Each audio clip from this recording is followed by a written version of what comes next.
Hello, hello, my name is Michael, and we are in the second act of Pathfinder Wrath of the Righteous. We have just been promoted to be the leader of this crusade, which kind of makes sense if you're a fighter or a paladin or maybe a wizard or cleric. But as a rogue, especially one called a Dark Lurker who was clearly chaotic evil, I don't think that was a wise decision on the part of the Queen, but whatever, it's her prerogative. She can do that. So what she wants to do is basically destroy the World Wound, which is a portal that is connecting the prime material plane here on Golarion to the Abyss, allowing demons to freely travel back and forth between there. And the demons, of course, want to, take over the world, as you do. And we have a lot of dialogue to get through, and a lot of characters, and a lot of shopping, and a lot of leveling up. So let's get started. First, we're going to go chat with the storyteller, and I am very happy about something that I'm going to show in just a second. The old elf smiles when he hears your footsteps. Allow me to congratulate you on your victory and on acquiring mythical powers capable of casting down the strongest of demons. I took a page I got from the Grey Garrison. The storyteller carefully takes the page from his hands. His fingers touch the ancient letters gently, examining them lightly, following their lines. I see myself, young, energetic, able to see. Oh gods, have I found the key to my past? Finally, I will find out what my own mind has been hiding from me. And this is a long quest that stretches all the way to the end of the game, where you gather up various pages of notes that were written and lost by the storyteller from the ancient days, and he will tell you a story if you bring him enough notes about the past. The elf's expression becomes withdrawn. The wrinkles on his face soften. Thank you, and please, follow me to my story. Let us embark on this journey together. They are leaving. The people of Kyonin faced the coming Earthfall and admitted that they were incapable of handling this disaster. Earthfall is a very important event in the history of Golarion, the planet we are currently on in this game, when a group of very angry aboleths decided to destroy all civilization, essentially, on the surface. Well, they wanted to destroy one human kingdom, Aslant, but they ended up destroying basically all good, like humanoid civilizations and a bunch of other creatures on the planet because of particulate matter in the air that created a kind of eternal gloom during the day and pitch darkness at night that let evil creatures roam the earth freely. So it's kind of like the heart of his story, and why he became the storyteller was to fight Earthfall. But of course you can't actually fight it, because once the spell was cast by the aboleths, then I assume it couldn't be stopped. Or maybe you could stop them beforehand, but it was already set to happen by these, and you can't really stop meteors crashing down onto the planet. As far as I know, there's no way to stop it. It was inevitable, but maybe you wanted to fight the negative effects of Earthfall happening later on. I guess that could be it. Proud rulers, artful crafters, brave warriors, wise mages, and skilled healers, all of them hurried to the gate to Severian, looking around fearfully. A clean, safe world is waiting for them there. My people decided not to fight for Golarion. I am ashamed, and I am sorry for them. Their hearts wavered in the face of the catastrophe, but my will is strong. I am staying. Now, I don't know if all the elves left, but the elves of this entire kingdom basically bounced from the planet when they found out Earthfall was going to happen, and they just left en masse for another planet. I don't believe they offered to take anyone with them, which is a little bit problematic, but it makes sense to just run away, because you can't fight meteors crashing onto the planet. That's not a thing. Unless you're Ben Affleck, maybe. My kinfolk are looking at me angrily. How dare I diminish their decision with my recklessness? My choice makes them cowards, traitors of their own home. One of them, my former mentor, looks at me bitterly. He hands me a neat notebook with a tree bark cover. In case you change your mind. With a heavy sigh, he returns to the line of those departing. Forgive me, brothers and sisters. I watched the gate of the Sovereign Stone close, separating me from them. I don't know if the elves came back, actually. Did they come back like 1,000 years later after the sky turned normal again? I don't remember. It's time for me to go too. I open my master's notebook. These are his notes about traveling between worlds, in case you change your mind. He hopes the burden I shouldered voluntarily will be too much. I will lose heart and find my way to Sovirian. That will never happen. My mouth set stubbornly. I tear my master's notebook to pieces. I use my forced pride as a shield against my fear of what is to come. Why did the elves decide to flee, not fight? The storyteller's lips purse with disdain. They are afraid to lose what they have. They were rulers, long-lived and powerful. They valued their lives and sunshine too much to enter the fight with the aftermath of Earthfall. Your mentor's a mage, then you must be too. Yes, I am an archmage, and this title is well-deserved. I have acquired delicate mastery and succeeded in many areas of magic, but the curiosity has always pushed me towards new knowledge since the first day of my apprenticeship. We do find out later on in the game, I believe he is 20th level, so he's a very powerful guy. What is the Sovirian Stone? A magnificent crystal bent into an arch by a mighty hand of an ancient divine creator. Our great gate to other worlds. It breathes power, it dreams of eternity. Why are you angry at your fellow elves? I spent many years in Kyonin, and I have always admired the way my kinfolk cared for the forest that was our home. But the rest of the world seemed to mean nothing to them. But I love Golarion, all its places, all the forms it manifests in. I traveled widely and then came home and told my kinfolk about my travels, but they weren't interested. They only cared about Kyonin. Their lack of desire to hear about the wider world makes me sad and angry. Earthfall happened at night. I am standing at the top of my tower many miles to the north of Kyonin, and I see a blaze far in the south. I hear a horrendous rumble. The air is groaning, giving way to a huge rock, rushing down on the world. And then a blow. Vibration that penetrates everything, reaching down into the bowels of Golarion and up to the vaults of the sky. Crunching bones, blood from burst vessels, filling my eyes with darkness. Drowning in timelessness along with countless denizens of Golarion. Never before have we been so united in our feelings. When I came round, the darkness remains. My first terrible thought, I'm blind. But no, little by little I begin to see the stone wall. I am alive, but why is it so dark? The answer is quick. The smell of ash everywhere. The great burnt sacrifice filled the air with incinerated particles of what was recently the continent of Aslat. Great clouds of ash covered the sky, cutting us off from the sun and the moon, dooming us to dusk at day and complete darkness at night. My heart sinks with fear. Treacherous thoughts fill my mind. Why did I stay? Why didn't I run like everyone else when I had the chance? I clench my teeth and stand up to watch Earthfall, proudly like the last Archmage of Kyonin should. Will my world really perish like this? Will I perish? No, that will never happen. I am still alive and I can fight Earthfall in the darkness, not run from it in a blind panic, like my kinfolk and my cowardly teacher. But what can I do? I will not stop the disaster. I will hardly be able to save empires from their destruction. What can I do? I am but one Archmage, powerful and weak at the same time. Kind of explain what Earthfall is, didn't he? Yeah, you already did that. What was that tower you mentioned? It's my retreat to the north of Kyonin. My home away from home, my observatory. From its top I watched the stars, and when they were correctly aligned, the other worlds as well. Here in the northern wastelands I found the highest mountains and built a tower on top of it.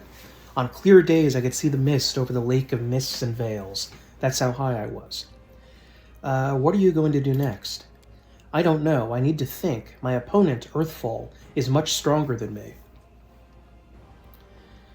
It is merciless. It does not simply destroy life. It kills an era, ending the greatness of Golarion's civilizations. They will sink into oblivion, be forgotten as if they never existed. I need to think.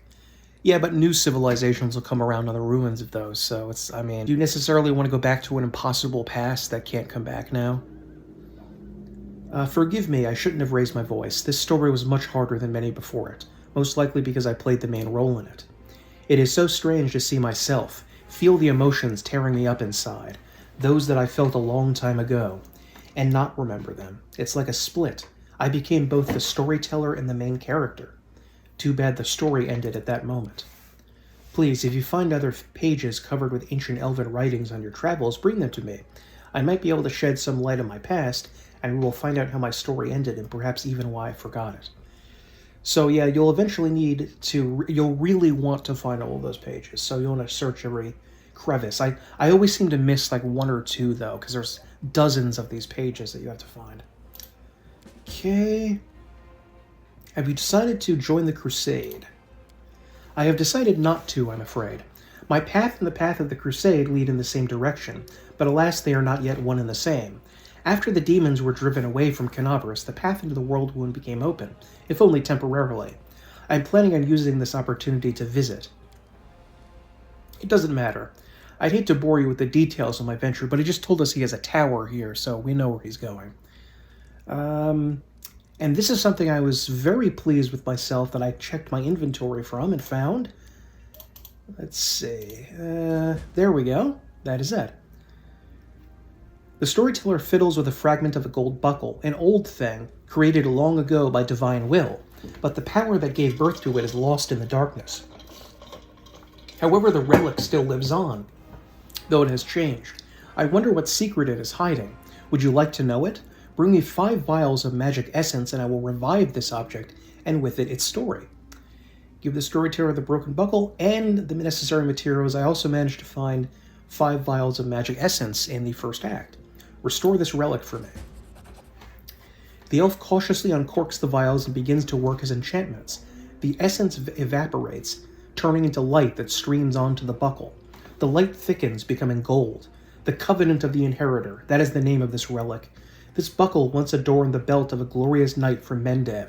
It is the embodiment of a promise made to a young girl by a powerful deity. A great promise that has changed much in the world. When you touch the relic, a strange vision comes to you. It's as if you can see the events that happened to it in the past. A burning sensation spreads across your chest from the very spot where your mysterious wound sometimes opens. What is this? The influence of the storyteller's spells? Or is it something else? I had a vision. How strange. You're a remarkable mortal. No one has ever shared my visions before. Did we already have this talk? Yeah, anyway.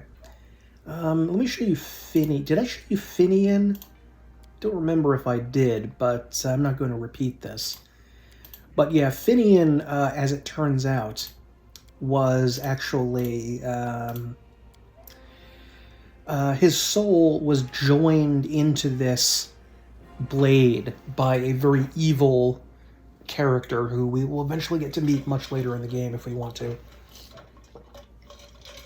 Wait, did we give him Radiance? Dresden is doomed. Demons attacked right when we lost the protection of the Sword of Valor. My city, my bastion of hope.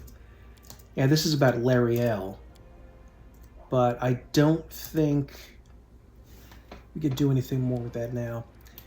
And let's take a look at what the Covenant of the Inheritor thing gave us. Where are you?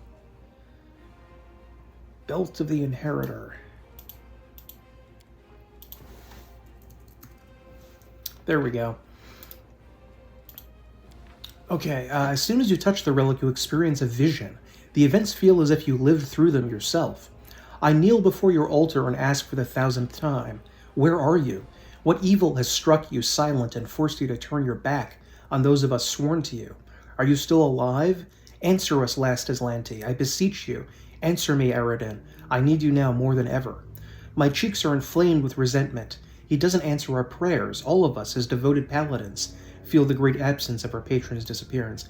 And I'm not going to continue on with this because it goes on for a long way, but this item here is involved with the death of Aradin, who was a very important god on Golarion, who would, directly take part in everything that was going on in the world. He wasn't like a distant god. And he died the year the world wound and the connection with the demons was created. I don't remember if they explicitly say those events are linked, but it seems likely that they probably are. And one of his followers, one of his priests named Iomade, ascended into godhood herself and sort of took the place of Aradin on, or tried to take the place of Eridan on the world as sort of like a shining, hopeful, justice-like, paladin-like god, in a way. And the reason that we want this is because if we have this on, all party members in the 30-foot area get a +2 bonus to caster level checks made to overcome spell resistance, and their weapons become good aligned and count as if they were made of cold iron. This is probably the best item that you can get at this point in the game. And if you screwed up and didn't dip into this random house and pick up this item, I don't think you'll be able to get it, ever, I think. Which really sucks, and it's, and this is something you would use for, like, the rest of the game, basically. And you can't come back to the storyteller after this one teeny tiny moment into the middle of the third act. This is the second act. So you have to do it right now before he leaves, or you don't get it, which is really unfortunate if you miss that. Okay, so let's continue exploring the camp. Let's go to Anivia and Erebeth's room. This is mine and Anivia's tent. We're both used to traveling, but the queen insisted our tent be furnished like a commanding officer's, which is probably for the right thing. I mean, they basically are filling that role. Adventures of a fearless crusader, Briggy the Sausage Maker. And they have an actual bed, which is pretty cool. That would probably just cause resentment among the other men there, but whatever. That they don't have a... Let's look at that item we found. The half plate of vigor. +2 heavy armor. Where did you go? Here you go. Plate +1, so we'll go to 23. Nice. She's still our tank for right now, so we're going to need her in tip-top shape. And we upgraded the horse. Sometimes I forget that. And we have to go, like, inspect the troops here. Which is kind of boring, but whatever. We have a fairly substantial camp over here. Fighters of the Eagle Watch from Canabras. And you can find your companions scattered around this base camp if you want to talk to them for whatever reason. Feels odd that I'm robbing my own encampment and somehow making money from that, but alright, whatever. Aelbrig. And let's go talk to Sela. Oh, these guys are still here. As a trickster, I feel like it's important to the plot for me to go along with what these guys are doing. Grandma Gretlin, the director. Good afternoon, your commanderness. Do you remember us? We're the crew from the next door theater company, the one you saved in Canabras, back when you weren't your commanderness yet. As you can see, we've come on the campaign with you. We signed up to clean pots and mend the soldiers' clothes. Keeping up a theater is expensive, so we have to take side jobs, but we don't stop what we're doing. We're going to put on a play about your legendary feats. Of course, the crowd scenes are difficult. We can't find the people to play the hordes of demons, and we decided against using a ritual to summon real demons. Luckily, I love that they've considered that. We have Master Kem. He's invented a way to solve this problem using sound. We caught a pig and some piglets who ran away from a burned-out village. We put the piglets in a box and scared them a little, and the sound they make is just like an approaching demon horde. But the most important question is, of course, choosing the lead actor will play the great Knight Commander. We had to write Barney over it, breaking a number of lances as well as a shovel, a rolling pin, and a set of back scratchers. But we just couldn't decide no matter what. Maybe you can help us? We have 2 candidates that are most suited to the role. One will have the honor of conveying your heroism upon the stage, Commander. Is this a sweet half-elf, a candidate for my role? Wait, What is this? Of course, Lily is most impressed with you, and wants the role very, very much. Differences in appearance don't matter. She's a wonderful dancer, which would allow us to introduce elements of ballet into the play. I don't remember this person being here. Is this... It's weird. A Cyclops actor? He's completely tame, believe me. Has a few issues with articulation, but what a powerful physique. We'll make him a nice costume, wash him up, brush his hair. Truth be told, in our show, you mainly just make sort of short, heroic exclamations at the fateful moment, like "onward," or "we'll never give up," or "my heart burns with courage." Lambkin can definitely handle the script. Alright, I made my decision. I want it to be Lily, because I was unaware that she was a person. And every other version of this I've done, it's not been a woman, it's been two gnomes that you get to play them, like, dressed up in, like, a person suit of you. Wonderful. Sorry we took you away from all the important things heroes and commanders do. We're off to rehearsal.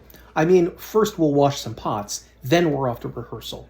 Let's go, you lazy lumps. Don't embarrass old grandma now. I don't know why that was different from how it usually was. I am confused. A group of soldiers is talking loudly, laughing joyfully, and passing around a flask. So picture this. My sword is by the fire, there's 2 goblins about to snatch it, and 3 more are digging through my tent, and I'm sat in the bushes wearing just my mail shirt, wondering what the blast to do.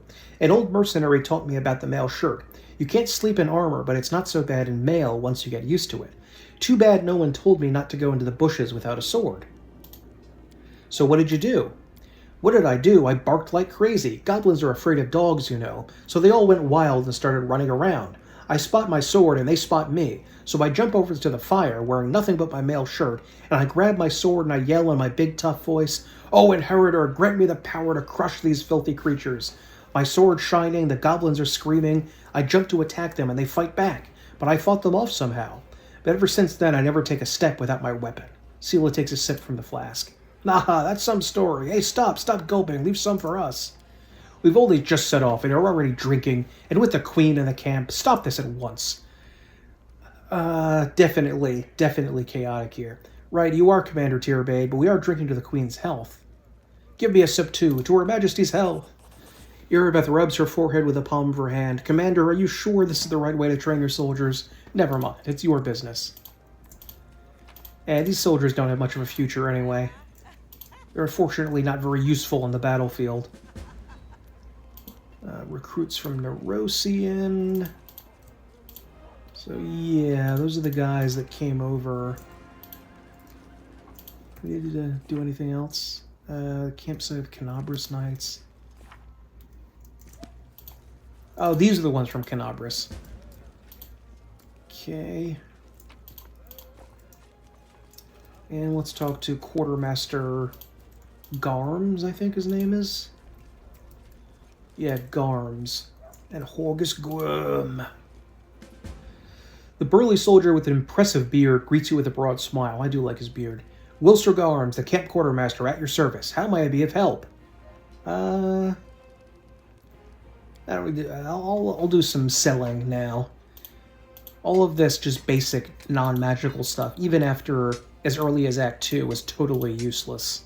There's basically no reason to ever use a non-magical weapon. Definitely not selling Radiance, though. It's not even worth all that much money, actually. Okay, and hang on to some of that stuff. Bulk selling. And we definitely don't need a lot of these scrolls and books. What is this? Biography extract? No, we don't need that. Don't need Custodian Telden's keys anymore, definitely. He doesn't need them anymore either. What is this? Scabbard? Oh, that's right, the Tierbade. Sword we found.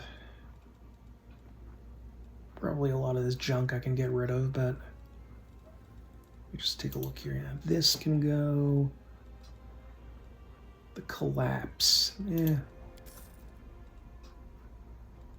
Don't really have the money for anything right now, but... Maybe I'll get like a dagger +1 next time.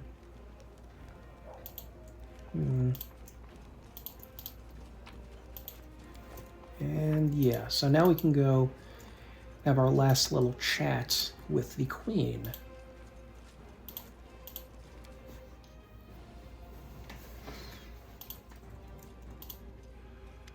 The Queen greets you with a stare. She has dropped the pompous air with which she just announced the Fifth Crusade. The face of the ruler of Mendev appears calm and thoughtful. She has made her move and now awaits her opponent's reply. Commander, I'm satisfied with the troop review, but I do not expect they will be sufficient for the task. Yeah, no kidding. You will have to prove yourself a shrewd leader and hire the necessary troops with the provided funds. Which maybe at some points in the Middle Ages was to be expected. I have chosen a target for your campaign, and that target is Dresden, our lost outpost within the World Wound. The Sword of Valor was kept there, a banner that was once carried by Iomade herself. Our greatest relic was lost when the city fell. I should make one thing clear from the start. The Sword of Valor is no mere symbol, but a powerful weapon against demons. The holiness of the banner weakens them and robs them of one of their most dangerous abilities, teleportation. A forced march to Dresden awaits you. The Sword of Valor is kept somewhere within the Citadel. The demons probably think it's a hunting trophy. Its recovery is just as Oh important no, as the retaking demons the are city aware itself. of how I powerful and hope the important task it is is. clear. I'm sending 2 specialists to help you, along with the soldiers. A historian, Nura Denduar, and a cleric, Sozio Nura's going to be Bene. my friend in this this playthrough. One of the famous inquisitors of the Church of Iomade also wants to talk to you. The Honorable Leota, whom everyone calls Hawkblade. I do not wish to keep you, Commander. The matter I must discuss with you is extremely important, but it is not directly related to the Crusade. You no doubt wish to meet your new comrades and speak with Her Majesty.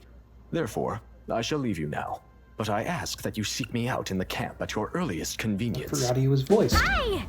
Listen, it's amazing here. It's like I'm in a ballad. There's knights in shining armor, deadly dangers, glorious feats. We are going to show those demons. I'm so tired of sitting in a library reading books about history. It's time I took part in it. No, you will be. I'm glad to help our cause, Commander. If you have some time later, I'd like to speak with you further. You'll have plenty of time to talk. You're the Knight Commander's people now, his trusted advisors and companions. Now then, will you please leave us? Irabeth, you can go too. Okay, we admitted the Defender's Heart. I never imagined you'd make me commander of the new Crusade. Some actions may be deemed bold, or even extreme. And beyond those, there are some you might call the Queen's last resort. I am not a simple monarch. I am at war with the Abyss, a war which has lasted over 100 years.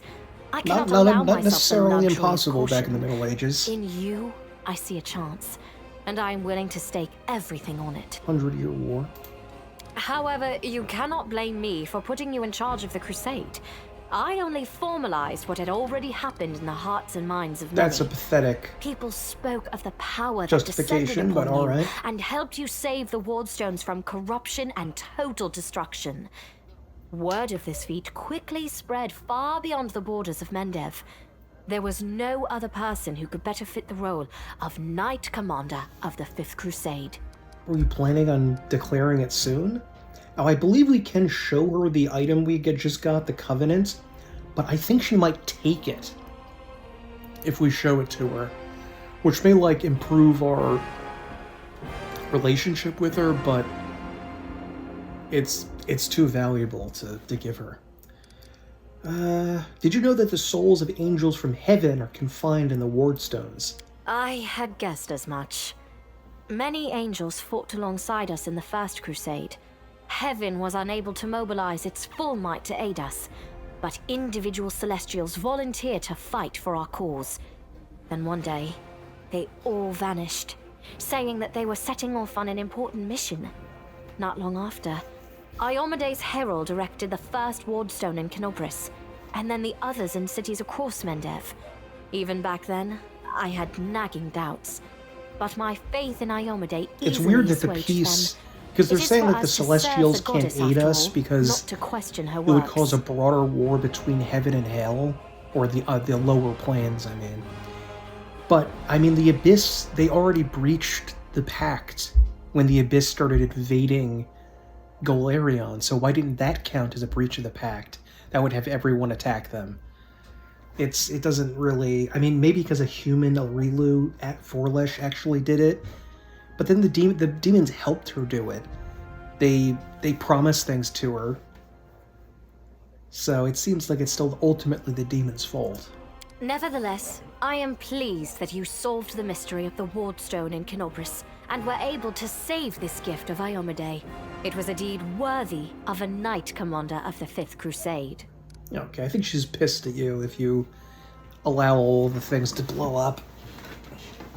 Because that would, like, I guess it would destroy every major city in the entire kingdom. You should know I received an unusual gift in the caves beneath Canavras. In a vision, I saw the death of an angel called Lariel. Somehow he was able to grant me the ability to reveal the light of heaven. Lariel. I knew him. He disappeared shortly before the world wound grew, and Dresden fell into the enemy's hands. In the chaos, we had more important concerns than investigating the fate of a single angel. Even one so righteous and beloved as Lariel. And afterward, matters took a turn for the worse.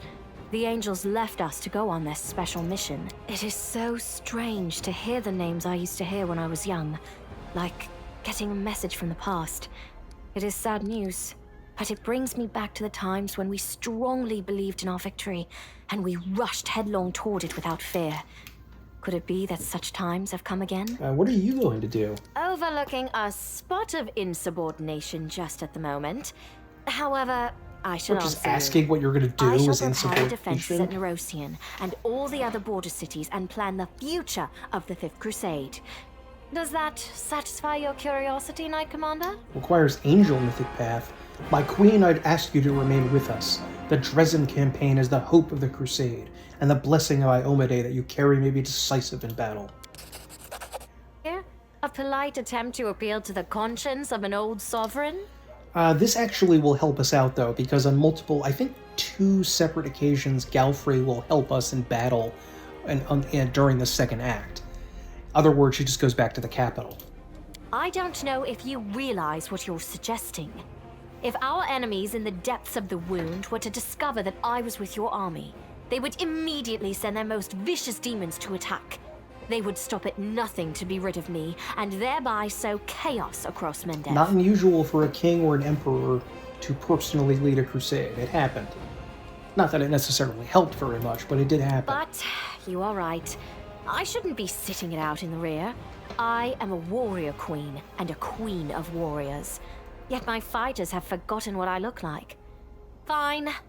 I shall join the crusade, but on my own terms. First, I shall assemble my entourage and lead the parade out of the camp. I shall catch up with you later, along with a few hand-picked bodyguards. We'll change our armor, and I'll become a knight of a minor order and join the troops incognito. Until we approach Dresden, no one should know I am among you. But before we storm the city, I shall show myself to the troops and join the battle. Let it be a surprise for the demons. I hope you won't complain of my company on the road, Commander, since you were the one who insisted upon it. Do you have any other questions? Nope. Splendid. Ah, yes. We have one final matter to attend to. It should be rather enjoyable. Oh, it is. Definitely is. Count, there you are. You received my instruction? I did, though I did not have time to read the thing before I was dragged before your majesty. In truth, I was readying myself to depart. No matter. I trust you will forgive your sovereign for the rather brusque summons, especially when you learn what prompted it. As you are aware, he has recently been appointed my Knight Commander of the Fifth Crusade. I spent a long while pondering whom to appoint to the highly sensitive post of Commander's Field Attaché and Advisor Plenipotentiary without portfolio. Congratulations, Count. Wah, wah. Darren has to stay. It is a great honor, I suppose. Darren's cool expression wavers, but he seems not to be fully cognizant of what is happening. That, or he's holding himself tightly in check. What a wonderful gesture, Your Majesty. I imagine our dear Count would have been inconsolable if you hadn't given him the chance to serve the common cause. I knew you would approve, Commander. Nice. I love that you could say frivolous gesture for a queen. Like, actually being too lawful for the queen is pretty awesome. I had my doubts about whether you were ready for such a responsibility, Count, but your conduct in Canobris has put my mind at ease. So, you will travel with the troops to Dresden. Only the commander may remove you from your post. But I trust that you will dutifully fulfill his orders and make a good showing of yourself. Especially since word of your appointment, Count, will reach the court at any moment. You're too valuable to All of leave, Mendev's Darren. nobility will be Even though you're following also a your liability, successes in you're much service more to of the a nation, benefit than a liability. including all of your devoted admirers. I even heard that one bard with whom you are particularly friendly has already begun composing a ballad to wish honor we could your hear that heroic ballad. participation in the crusade and your faithful service to the commander here. Your largesse truly knows no bounds, dear cousin. I am most gratified by the honor you have shown me. Then let's get going. May Ayomide help us. So we learned a lot about the queen here, that she can be vindictive, that she is willing to use her power to get what she wants whenever she wants to, and that she is not concerned with our consent over what we want to do. She is just going to go ahead and do it herself. Do you have anything to say, Anivia? So tell me straight, how'd that brawl at the Grey Garrison end? I heard the rumors, of course. That's kind of my job, you know, to listen. You've no idea what cobblers the Crusaders say about you. Some say that Iomade came to you and appointed you her herald. Others say that you died, and an honest-to-God's angel is now leading the army, disguised as you. Still others say it was an explosion at an alchemist lab, and I'm the one spreading rumors about your powers. I wish. But you know, you really have changed since the Grey Garrison. It's hard to describe. You've become kind of more dangerous. Yeah, exactly. I think the other one she doesn't agree with very much. More dangerous. I have a gut instinct about these things. If I didn't, I'd already be dead. You're dangerous, Commander, and by Desna, I hope you'll be dangerous to our enemies and not to us. Or to yourself. Is there any junk I want to put away? Well, you know what? I'm not going to put away Radiance, because we need it at one point. We need to have it at our inventory, even if we're not using it at one point. I just know I'm going to forget to bring it. Okay, Leotir Hawkblade. A tall man with piercing yellow-green eyes gives you a brief nod. Let me personally congratulate you on your new title, and thank you for your time in advance. I am Leotir Hawkblade, an Inquisitor of the Church of Iomade, the Bringer of Light. I require your assistance in a certain delicate matter involving one of your companions, young Count Darin Arende. Knowledge world check passed. Are you one of Prelate Halrin's followers? His face freezes for a moment, but he nods. Yes, of course. What are your opinion on his atrocities? Leotir is silent for a while. Usually people reveal such things about themselves only to their confessor, not to some curious stranger. Still, I did ask for your help. He was murdering people, bro. Come on. And that imposes certain obligations upon me. Let me put it like this. I spent enough years by Prelate Halloran's side to learn how to keep him from going over the line.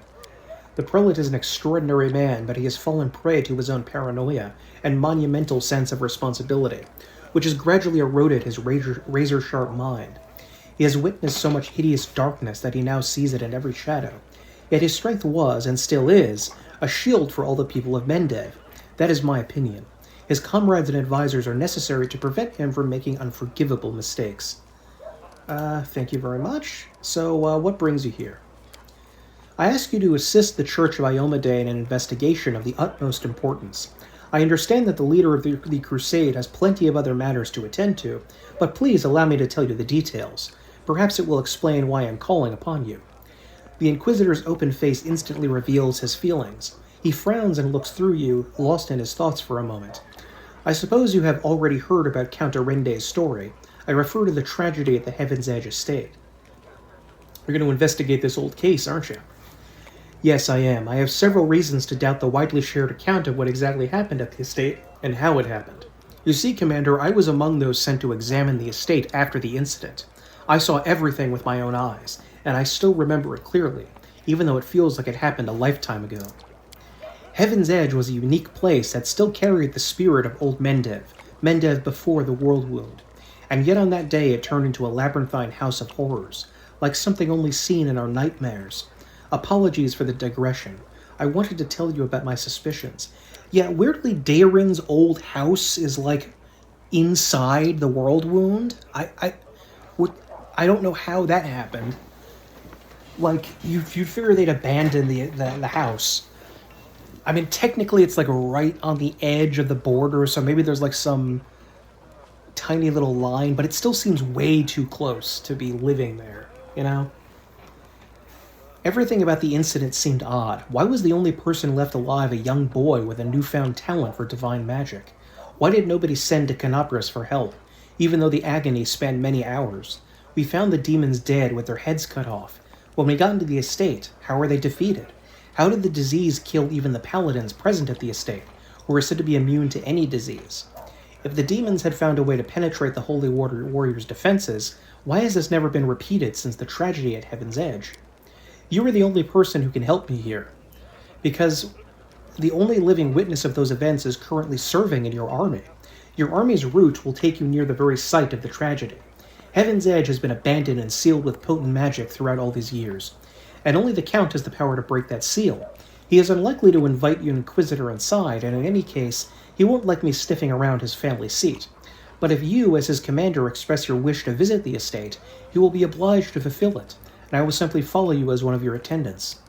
There are 100 ways, 1,000 paths, and a myriad loopholes in human lives that the forces of evil can use to their advantage. I'm not sure which one of those led the demons to the gates of Heaven's Edge, but I do know it wasn't a simple raid, the kind Crusaders face every day.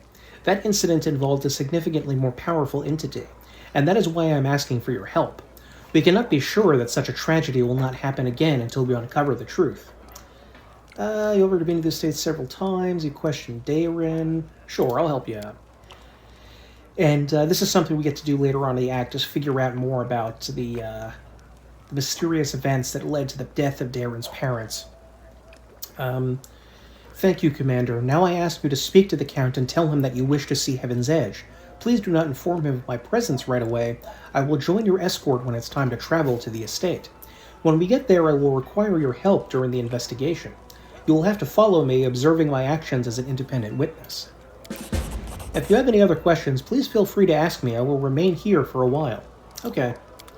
So that's just setting up another quest, and I guess they added more stuff out here? Like, that's weird. And here is Sociel, a new companion. He is a cleric, he's a cleric of Shaylin. Hello again. I'm very pleased to meet you. Thank you for taking the time to talk to me. Quite a while till they gave us a cleric. It's a pity I wasn't there at the Grey Garrison to witness your feats of strength with my own eyes. And to heal us. The flash, however, could be seen miles and miles away. Some people were frightened of it, thinking that the demons had blown up the remains of the keep. I, for one, knew immediately that it was a good sign. The light above the city showed us that there was still hope. Okay, you wanted to discuss something with me? Yes, I have a personal request. Before we undertake our journey and leave Canabris behind, I would like to visit Martyr Zacharias' cemetery for a funeral. The Martyr It's not far Zacharias. from here, Okay. and it's important. I would like to pay my respects to my friends from the Temple of Shaylin who died defending the city. Also, if it's not too much trouble, I would like you to come with me to honor their memory. Their friends and family will be at the funeral, and perhaps the commander's personal presence will bring them comfort. I know that you are burdened by many cares right now, so I understand if you can't find the time. But if you could, I would be sincerely grateful. And how could you possibly be of use to my office? My name is Soziel Vanek. I am a cleric of Shaylin, the Eternal Rose and the Goddess of Beauty. Yes, I know that many people would consider me useless in a war. This is not a usual war, though. Just consider our enemy. The Abyss and his demons are the very embodiment of everything evil and ugly in the world. Perhaps a disciple of kindness and beauty might come in handy. Shaylin, also known as the Eternal Rose, Eternal Maiden, and the Incorruptible, is the goddess of art, beauty, love, and music, and the half-sister of Zon Kuthan. I think Zon Kuthan is like the god of torture or something. Shaylin focuses just as much attention on inner beauty as outer beauty. In her role as goddess of beauty, Shaylin also promotes the creation of art and the composition and performance of music. Clerics of Shaylin frequently are artists themselves. As the goddess of love, Shaylin encourages the proliferation of that feeling in all its forms. She is not the goddess of sexuality, lust, or fertility, and draws a very clear distinction between love and sexuality, although she does not in any way discourage erotic love. Glad they pointed that out. The few paladins who worship or practice courtly love, maybe that's a hint that you can romance Sociel if you're a man. Maybe a woman. I don't think I've played as a female character, so maybe you can do it as a woman too. I have know. no doubt that we will win But this if you're a war, man, he's Commander. definitely going to be We interested. just have to. It is our destiny. My role is to help you, He's and all back those with the standing by destiny your stuff. side in this struggle, to survive and flourish. Everyone deserves the chance to find peace and happiness in the world that they are defending so selflessly. You must be rather busy indeed. Leading a crusade all by yourself is no joke. I still believe that you are up to the task. This war has been raging for 100 years, but you've given us a chance at victory. Well, something gave us a chance at victory. This is also a weird little chapel tent, and you can go in here and there's like altars to various gods, and it has that protection thing that prevents abyssal corruption. It doesn't really functionally do anything there. Hey, Darren. I'd love to visit Heaven's Edge and see the Arende Estates someday. Oh, I was just about to mention it myself. I've been thinking, now that I'm in the middle of this whole crusade nonsense, I simply must devise new ways to have fun. With all the recent commotion, my birthday completely slipped my mind. What if we were to celebrate it at Heaven's Edge? It's not far from here, and we'll get to enjoy a banquet in a bona fide haunted house. Darren seems to have trouble getting the words out, which clearly indicates how rarely he has to ask for anything. Since you're my superior, and I'm your advisor, I am obliged to ask your permission to leave for the festivities, and I want to invite you too. I'm sure the commander can free up an afternoon while the soldiers are on leave. Okie dokie. Sounds good. Did you also receive a fraction of that unusual power? Looks like I did. I genuinely hoped that getting away from you would be the end of it, if your gift truly did come from Iomade. That power is a very subtle joke on her part. I had no idea that our divine lightbringer of Mendev even had a sense of humor. Yeah, she's pretty humorless and unpleasant. Don't get me started on my many acts of sacrilege against her. That obscene engraving, the truth about the test of the Starstone, is the tamest one by far. So now we can go to... Well, we can't quite go to the estate for reasons that we'll get to later. It's actually... A lot of stuff is blocked off. Very suspiciously, there's a hidden pamphlet here that's talking about someone hating Queen Galfrey, the Paladins, everything like that. I don't think we need that as evidence for later, but I will hang on to it. The dancer. I wonder if my dance will look in full plate armor, especially the jumps. I don't know why she's here instead of... Maybe if you're a little person character, like a gnome or a dwarf, you wouldn't do that or something? I'm not sure. Oh, it's Kaylessa again. Damn it, you again, soldier. That was strange. Wish I had Dimension Door. I saw you talking to a girl hiding her face. Well, I'm also hiding my face with a cloak, but whatever. Who was she and what does she want? I don't know, Commander. She never introduced herself, but I bet she's not a part of our army. I know all of her soldiers by name and by sight. Wilser frowns gloomily, his cordiality gone in an instant. She was looking for some elf volunteer. Wanted to know which tent he was sleeping in. At first I thought she was a messenger from Mendev. She definitely wasn't one of us. But now I see how it all looks mighty shifty. She was some sort of spy then. Okay, that's fine. She's, not really one of our concerns right now. Oh, and there's a Hylor who can charge us exorbitant fees to, hire new people. And here's Nura Dendower. She has a ton of stuff to collect. In here. She is a halfling bard. I believe they tell us what her class is now. Maybe not. Knight Commander, how can I help? There's so much I can do, just ask. You've probably heard about the wound I have, the one that sometimes opens on my chest. Can you perhaps tell me if it's some sort of demonic curse? Yes, indeed, I've been told of your affliction. Can you will the wound open? No? That's a shame. What can you tell me about this wound? Well, it's difficult to say. I know of blades that leave never-healing cuts, of poisons that stop wounds from healing. I've heard of witches' curses that are rewarded with eternal wounds, but wounds that seem to open and reopen over and over? Do you know of other cases like this? Let's think. In 4671, a Mendavian army corporal had all his bones and cartilage turned to glass. In 4700, a scribe in Canabras had her skin simply come away like she'd been boiled. And 4638, oh, you don't happen to have insects crawling over you? Locusts? No? Rats? Well, we did when we were fighting swarms. Too bad. Do you think it's dangerous? It most likely is dangerous, but you're under the protection of Iomade, Commander. She granted you mythic power, as they say.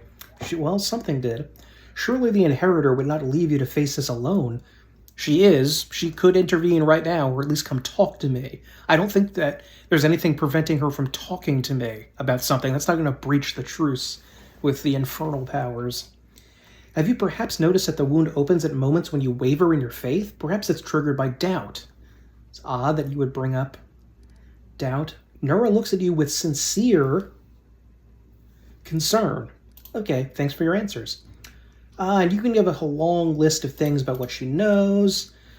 Oh my, I could tell you so many amazing things, and you choose the most boring one of all. But all right, about myself then. Where are you from? Isgir, a small piece of land that proudly calls itself a country, though it hasn't been independent for a single day in all the centuries it's existed. They have a lot of national pride, but all of it is borrowed, always looking to the great day when they can at last be free from the rule of Cheliax. Cheliax is a, I believe, devil rather than demon. Devils and demons are different. Devil-worshipping nation who worships Asmodeus. Okay. The Isgari love talking politics. If two of them start bargaining over beats at the market, you can be sure they'll end up arguing about whether an independent Isgir will be a monarchy or a republic. I've always found it funny to listen to, and a little disgusting. You see, there are a lot of us halflings in the country, but very few of us have citizens. Most are slaves. It's odd that you don't have the ability to express your disgust at slavery, but, whatever. I was lucky. I've always been clever, ever since I was little, so they sent me to school instead of making me do the grunt work. They taught me to count, write, and I was sold as a secretary to Lord Axelar Tresbo. He's the one I left Isgir with, never to return, I hope. How did you come to serve Galfrey? I was a slave of Tresbo and Isgir. Oh, what a man he was. He towered over his fellows like a rock over a garbage heap. A true hero. He bought me as a simple secretary, but he made me learn the history of the world wound, all of it, one volume after another. He hired tutors for me, even sent me to meet prominent historians. He didn't want a simple slave, but a slave with an impeccable education. Strangely, I don't think that ever comes to mean anything later, like we can't, pry her for exact information she may know. At least I don't remember that being an issue. Lord Tresbo was going on a crusade. He firmly believed that the servants of the good gods were weak, and only a follower of Asmodeus could stand against the demon invasion. He took me along as a secretary, a historian, and most importantly, he entrusted me with recording his glorious story for future generations. And that's something that was borrowed from D&D cosmology, that evil is separated into multiple different parts of the alignment wheel, with chaotic evil sort of being represented by, say, the Joker from Batman, and lawful evil being representative of structured hierarchical evil, like, say, Michael Corleone in The Godfather, or sort of someone in a Stalinist-type government. In his final battle with the demons, when my lord realized he was doomed, his final act was to cover my retreat, so that I could tell the world of his great deeds. Sorry, I'm laughing, but I know the truth behind what she's saying. Some people have said that what he did was not heroic, just an arrogant moron puffing himself up one last time. But I say curse their tongues. My difficult journey ended in Mendev, where I found my freedom. There I published Lord Tresbo's biography, and I don't want to boast, but who am I kidding? Of course I do. The book sold in great numbers and made me rather famous for a time. That's what brought me to the Queen's attention. She invited me to her court. After all, she was curious about my deceased lord, and she was in great need of an expert on the history of the world wound. I hope you'll find me useful as well. So you're not just a historian, but a writer too? Will you write a book about my crusade? Haha, why not? As soon as we finish off the demons, I'll get right to it. Just take care that you don't end up like Lord Tresbo. Do you worship any deity? When I was a slave in Isgir, they would beat me with a stick to force me into believing in Asmodeus. They hit me and said it was for my own good. Ever since then, I don't like temples. I realize there are different gods like Desna or Caden who teach goodness and freedom, but it's just, as soon as I smell frankincense, I see the slave driver's stick. Maybe one day I'll be able to turn to a deity without cringing from a blow for not being reverent enough. But for now, I let others pray for me. Nura's smile trembles and collapses. That's kind of some interesting insight into this character here. Succeeded at perception check. Nura sounds sincere, but you feel that she's holding something back. Interesting. I don't know if that comes up again, but may just be a hint there about Nura Dendauer's behavior. And let's start working on some of these levels. I still have my basic level that I didn't get after my first mythic one. Of course, more trickery and stealth. Perception. Persuasion, use magic device. I should probably start getting this up, but just kind of be screwed about that stuff for now. Okay. Bunch of items. Weakening wound. When making a sneak attack against a creature that has damage reduction, the character's attack reduces that damage reduction for 2 rounds by an amount equal to the character's level. His penalty to damage reduction does not stack. That's interesting. Slow reactions. Oh, yeah. Mystery Seeker. Ooh, I can add Knowledge Arcana to that. That actually could be useful. Jump up to avoid attacks of opportunity while getting up. I could start doing... I think I probably should start doing weapon focus. Maybe for dagger... Do I want to go dagger or kukri? But this weakening wound, that sounds too good to pass up. Yeah, actually, I'm going to do it. I like the idea of reducing their damage reduction. That sounds pretty cool. And here is Sociel. He is a cleric. And because, more or less, I think that a spontaneous caster like Dayrin is better in a video game, because even though he has less spells to use, you just don't have the need to use many. The first mission we're going to be going on will probably include Dayrin, so we're going to get some of his stuff. Just get some cure serious wounds and resist energy. And it's going to be more cure moderate wounds and some cure light wounds. Okay. And Sela can continue getting your level up. Ooh, Mercy Diseased. So her land hands could hopefully cure someone diseased. I assume we still have to pass like a check to do it, but whatever. Get the horse more powerful. Go, and I think we should probably start using either Nenio, or I don't know if she's quite ready yet to be used, but we'll check that. Kana, Persuasion.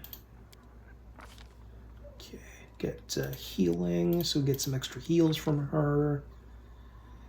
Okay, and a level 3 spell. She does not have Fireball or Haste, which is not great for us. Remove Disease. Burning Entanglement. So the foliage is on fire. That's interesting. Heroism. Yeah, I guess I'll get Heroism. Well, no, I'll get Burning Entanglement. I might get some use out of that, I guess. And what mythic ability should I guess I was going to go for Abundant Casting, but I think it might be better to start going for her with Ascendant Element, so she can start dealing fire damage. But eventually we want to get her more spells. And Dayrin, get you upgraded. Arcana. Let's see, a level 3 spell. Guess Resist Energy Communal. Like, that can be useful for a long time. And Lan. Nothing too exciting with you, I'm afraid, as usual. Ooh. I think this will haste him. So I'm gonna get this, but it will only haste, it will only work for him. Ooh, improved precise shot. I like everything that helps him land hits, I like. And Nenio. What are we gonna do with you? Scroll Savant. Okay. She... What? No haste? That's not good. I was sworn she could get haste. Oh no, I already have haste. What am I doing? Okay, let's see. So Fireball and Heroism. I think would be good. And your mythic ability, I will get you an Ascendant Element for fire. So your fireballs can actually deal damage. And even though I don't particularly want to use you anymore, still have you in the party, so we might as well upgrade you.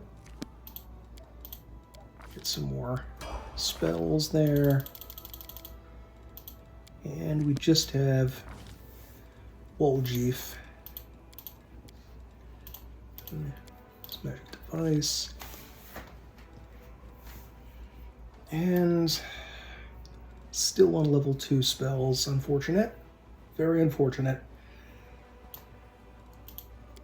Blur.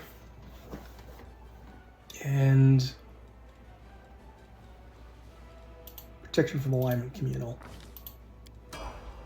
Alright, now let's set those spells. Our first mission is going to be with Sociel, and I think I'm going to bring along... yeah, I think I'm going to bring along Nenio. Scorching Ray, get some more fire damage there. Okay. Oh, she has a lot more spell picks now. It's pretty cool, but without Ascendant Element, this Call Lightning isn't necessarily very useful. And I'm gonna get another barb skin. Just more of that. Summon Nature's out. Sorry, Might, but just not very useful anymore. And there we go. You have anything new? No, you do not. Okay. So I'm going to go rest, and then we are going to go out and find and attend Sociel's funeral that he wants to go to. Oh, hold on a minute. Irabeth, Commander, allow me to say something. Before you, this wasn't a war. It was agony, drawn out over decades. No one believed in victory anymore. When the demons attacked the city, for some it was a relief. At least the end had come. They laid down their weapons and surrendered without a fight. I felt the same thing. But I somehow got... That's ominous for what happens in the future. But I somehow got through on stubbornness and the vague hope that if nobody found Anivia's body, she might by some miracle have survived. And that miracle was you. You returned my beloved to me when I'd nearly lost all hope of seeing her alive again. Then you went on a suicide mission to the Grey Garrison. Did we call it a suicide mission? I mean, it's kind of... I thought it was like a last-ditch hope, but I don't know if we... Anyway. And won the city back for you. You turned a defeat into a victory. I know it wasn't easy, but you make everything seem so effortless. You do everything just like that. The Queen believes in your powers too, but for me they're just more proof of what I felt that day when I saw Anivia alive, standing next to you. You're the miracle we've been waiting for. You're the one who will finally put an end to this terrible war, and in spite of everything, deliver us the victory we so desperately need. With you, I'm sure this crusade will achieve what others could not. I found a scabbard with your family name on it. Irabeth looks down. This scabbard held the solemn honor, my family's sword. My father once fought with it, and I took it when I left home to become a paladin. Alas, it was not stolen. I parted with my heirloom willingly, to help someone dear to me. Anivia needed expensive healing, and having no other way to procure the money, I pawned my father's sword. I think he would have understood. I'm sure he would have given up everything to help the family. I hoped to redeem the solemn hour eventually, but there was never enough money, and soon the sword disappeared from the pawn shop altogether. I have no idea who took it. Seems like I'll have to part with my father's sword forever. Oh. It's foolish to part with your weapon in the middle of a war. That's a stupid thing to say. The Order's coffers at your disposal. That's very chaotic. Is Anivia sick? You'll forgive me if I don't go into detail. It's a private matter. Suffice to say, everything is fine now. The treatment was costly, but it was worth it. Okay. Irabeth lovingly traces the name imprinted in silver on the scabbard's leather. My parents were loyal servants, yet it wasn't enough to earn them a title or a coat of arms. Still, however humble our name might be, it is worth something. I don't know if we'll ever see the solemn hour again, but at least I have its scabbard back. Thank you. So we got a little extra XP for that. And I'm trying to remember if there's any point to that. Like, maybe... Yeah, that might be the end of the mission. So let's just rest up here so we can get all of our spells ready. How have you described paladins in this encyclopedia of yours, Nenyo? I bet it's something like bull-headed and boring warriors fixated on the principles of goodness and fairness. That's how the world sees us, right? My definition is something like noble warriors, defenders of the dejected and the downtrodden, who display an aversion to evil in all its manifestations. But your version is also good. I'll add it in. It's good, Nenio. You want both sides.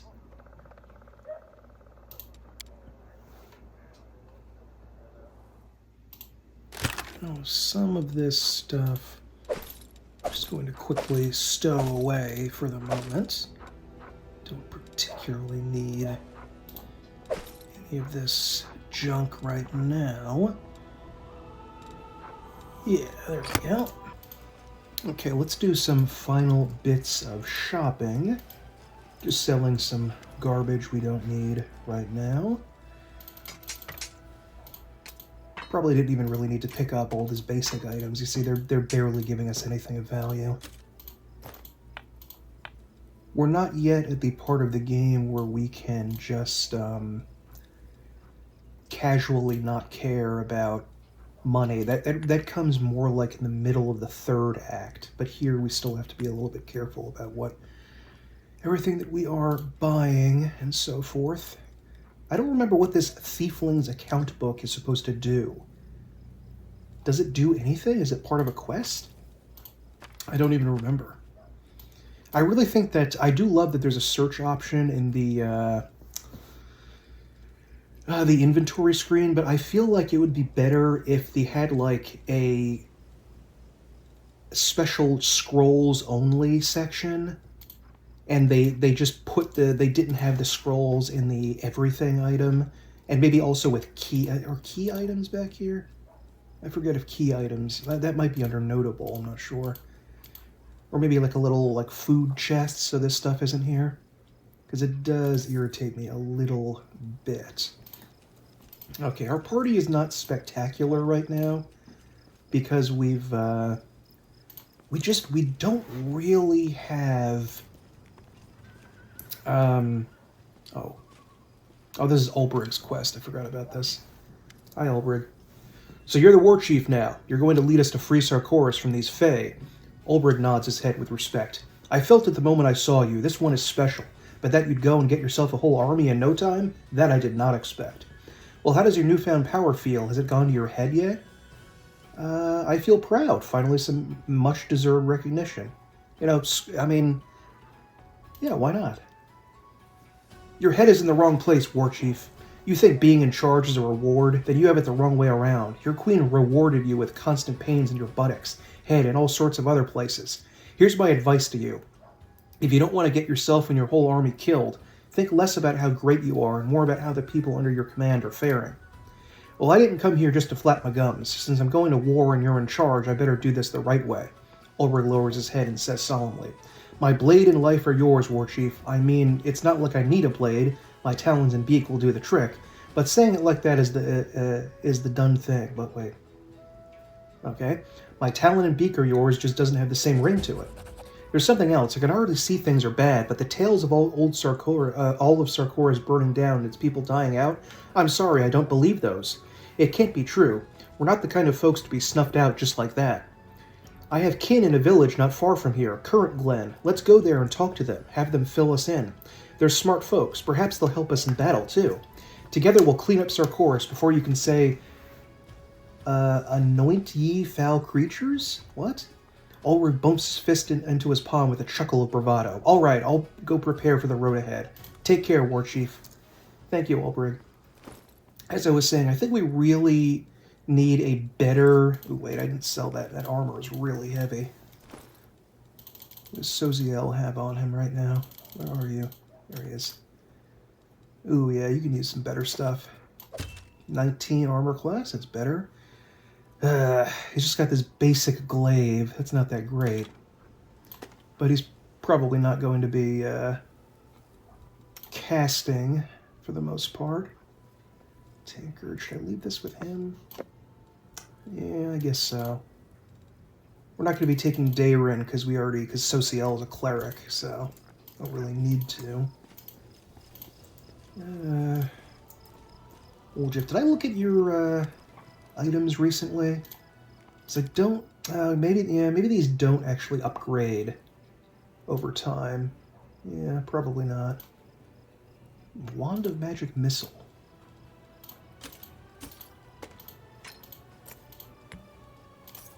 Wand of Magic Missile. We already have one. Oh no, Bless and Cure Disease. It's not that expensive, really. Yeah, I'll buy one of these just to... Ooh, Heroism.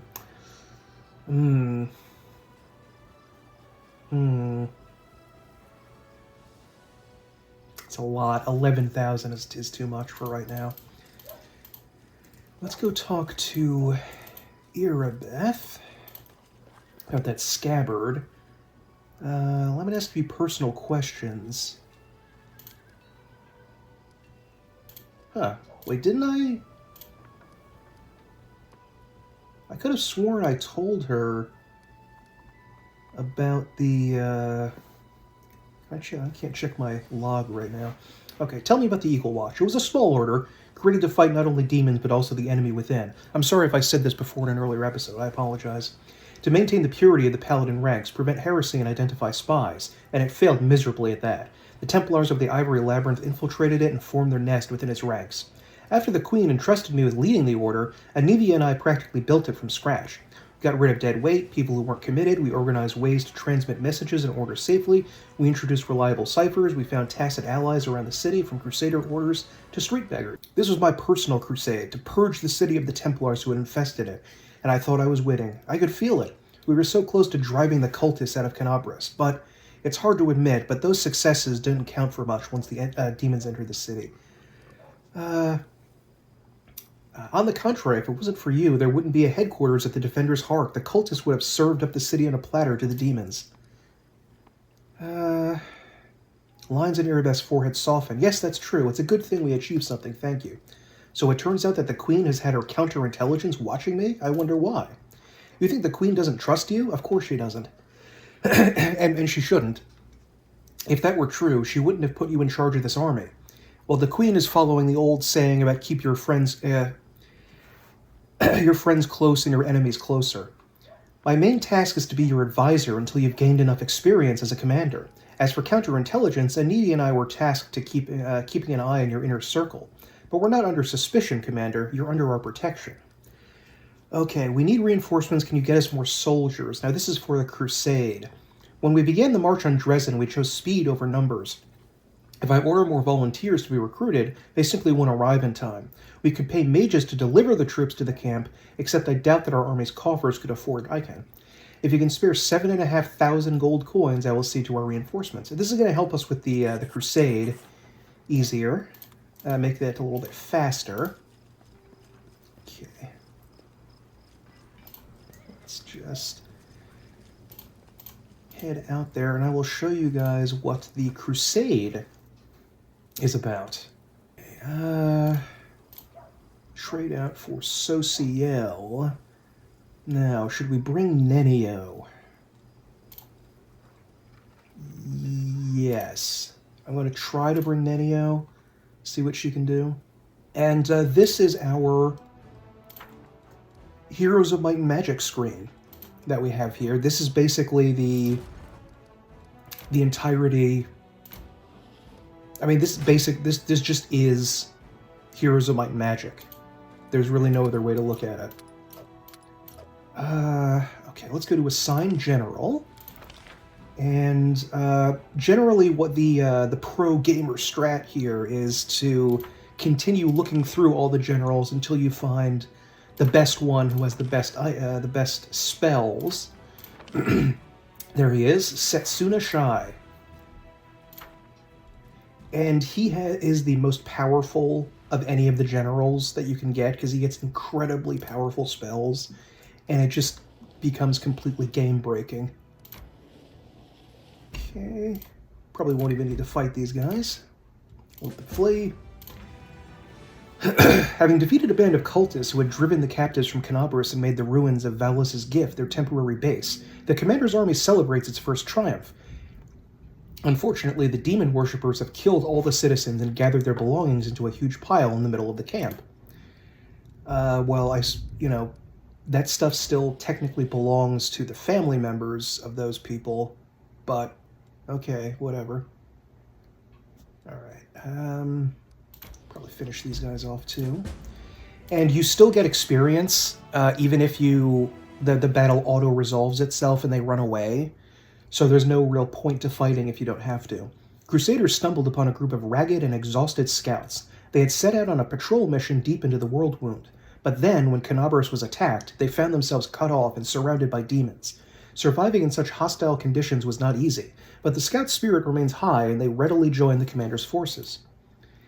Having defeated the enemy, the Crusaders scatter across the battlefield in search of trophies. The officers keep an eye on the process so that all the valuable trophies go to the treasury and do not end up in the pockets of lucky soldiers. Okay.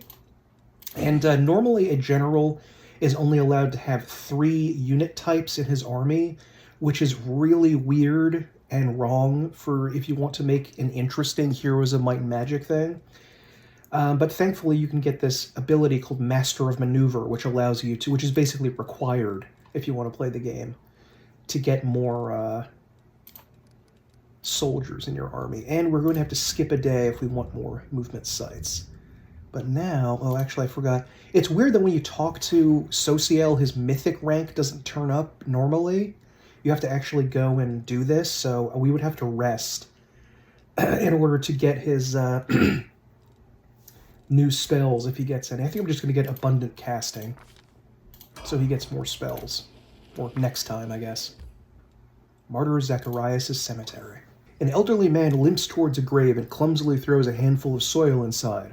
How unfair. They were all so young. They had their whole lives ahead of them. They sacrificed themselves, and an old cripple like me still lives. An elven woman with her face bathed in tears steps up to the grave. She whispers, "The painting. It burned like everything else in the house. There is nothing left for me to remember you by. Nothing." A young man throws a handful of soil into the open grave and stands beside it for a while, lost in thought. Finally, he sighs and steps back.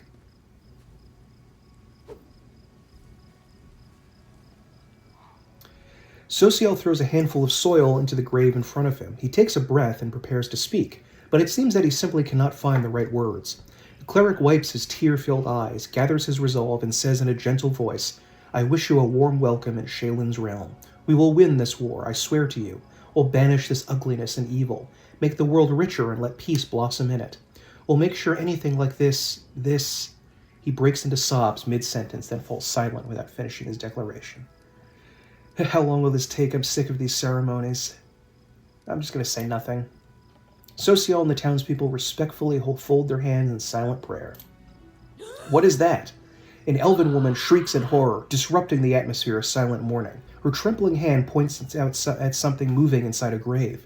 Suddenly, a corpse climbs out of the ground, wafting a horrible stench from its rotting body. It's a zombie! Run! And yeah, this ends up being an actual little mission for Sociel, because the undead have returned. Yeah, go chase after those guys.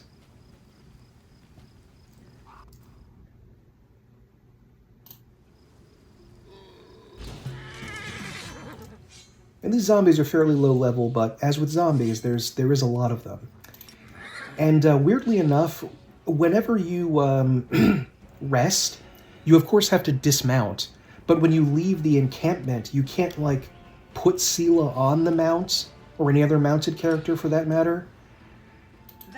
So she ends up just not being on the horse right away. You kind of have to stop somewhere else and do it in order to get her on, which is really a nuisance, and I think they should just allow her to always be mounted.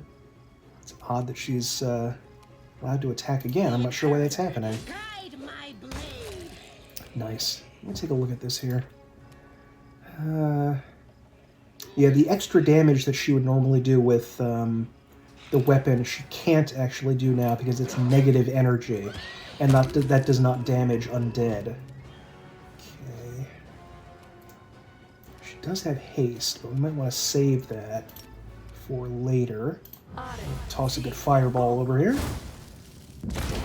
Nice, nice. And please become a griffin.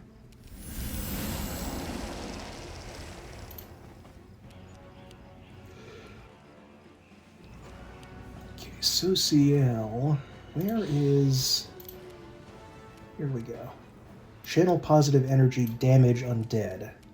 That I do want there. Let me just get this out over here. How big is this? We can get a couple of them. There we go. And Lan. You crossed the wrong mongrel.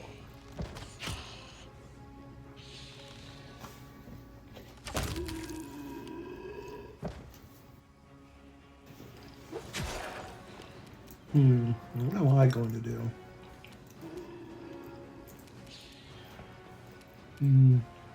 Guess I'll go after this guy. Thankfully, the undead are not immune to critical hits like they were back in certain editions of D&D. I don't know what the current meta of 5th edition is about critical hits and undead. Okay, she can actually channel negative energy to damage undead as well. Nice, almost killed that guy. Where are you, horsey? There we go. It's a 5-foot step away. Maybe a little bit of a zap for you. Ulbrich is just going to tear through these guys like a hot knife through butter. It must be nasty to fight some of these enemies with natural weapons. Like, imagine biting a zombie. That just sounds really disgusting. But Ulbrich's taking one for the team here. Ow. Really? 18 damage. Survive me. Yikes. Nice. And you see, when he kills an enemy or gets a critical hit now, he damages all enemies in a circle around it. Ow. Ow. Ooh, oh no. Don't go for me. Might have to potion this up a little bit.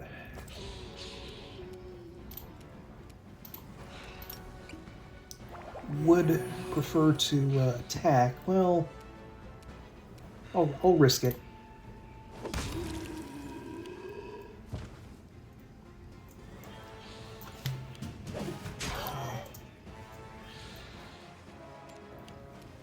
Can I make it here? No, I can't. Into the fray. Nice. Help me out, horsey.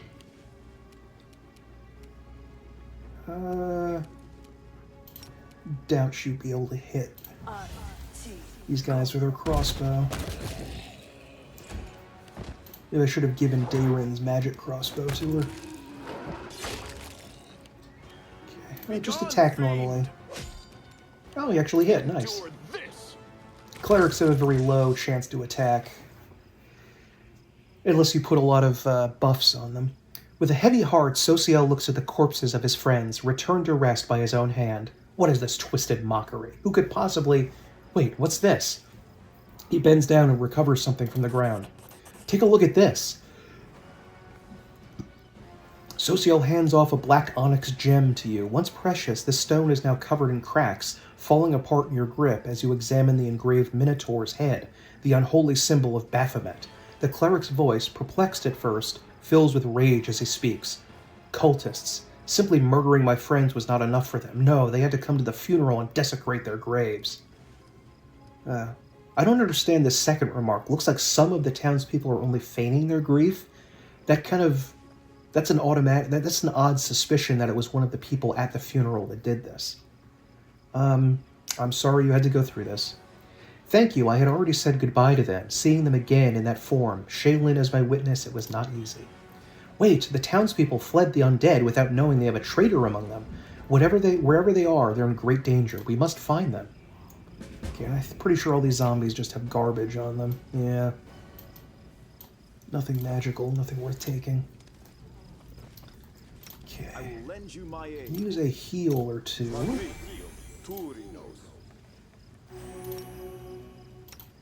Before we continue on. Especially for me.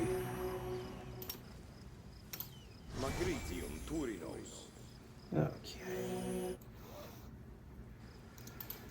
Alright. Now. Let me out! I'm suffocating! This poor lady was caught up in the undead raising thing. The half-rotten corpse of a woman shambles out of the crypt. She leers at you with her empty eye sockets and croaks out a few words. Thank the gods, and thank you too. I knew this was going to happen someday. They buried me alive. An unfortunate actual problem that people worried about back in the 19th century. I hate to break it to you, but you're actually dead. How dare you? What utter foolishness. Do I look like a corpse to you? No, no, no. You forget yourself. You should be ashamed to say such things to a...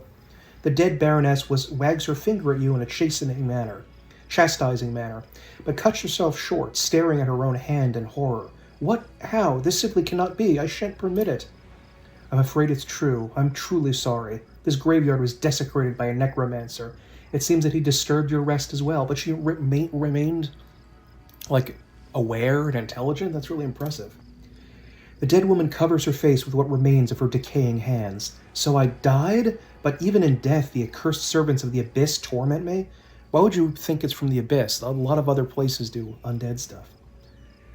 Can nothing be done? Perhaps you could lay me to rest. I quite enjoyed my life in this world, but now there is no place for me here. Not in this miserable form. Lay the undead to rest. Rest in peace.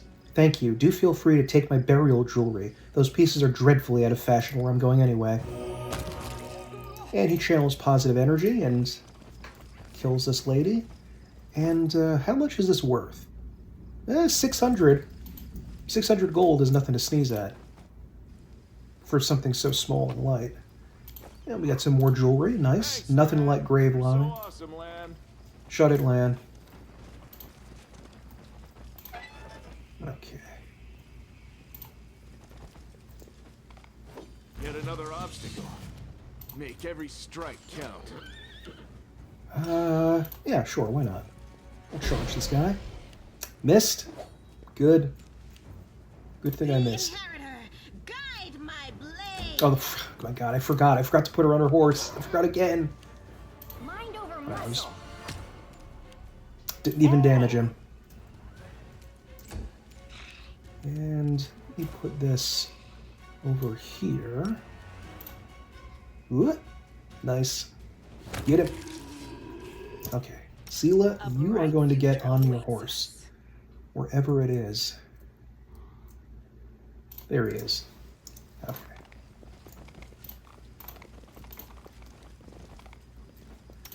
There's Let's get Bless going. see it there.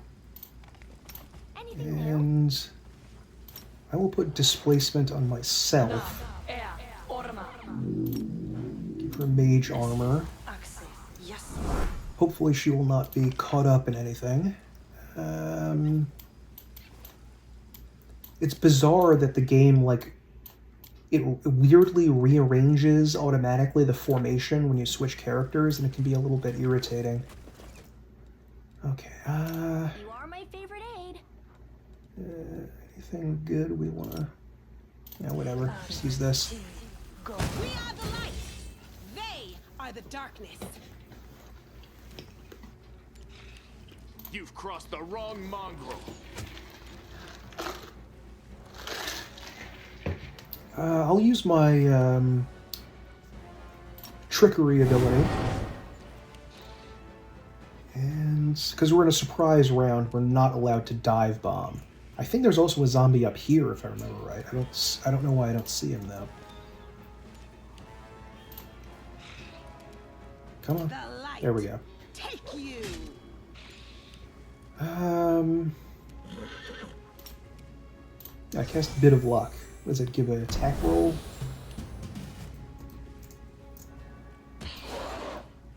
Nice attack of opportunity, 13. No good zombies. Ah!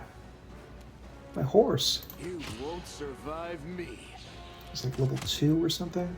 Oh no, some of them are level 6. Let's back up. Give him a little of this. Just wanted to make sure he wasn't nearby my caster.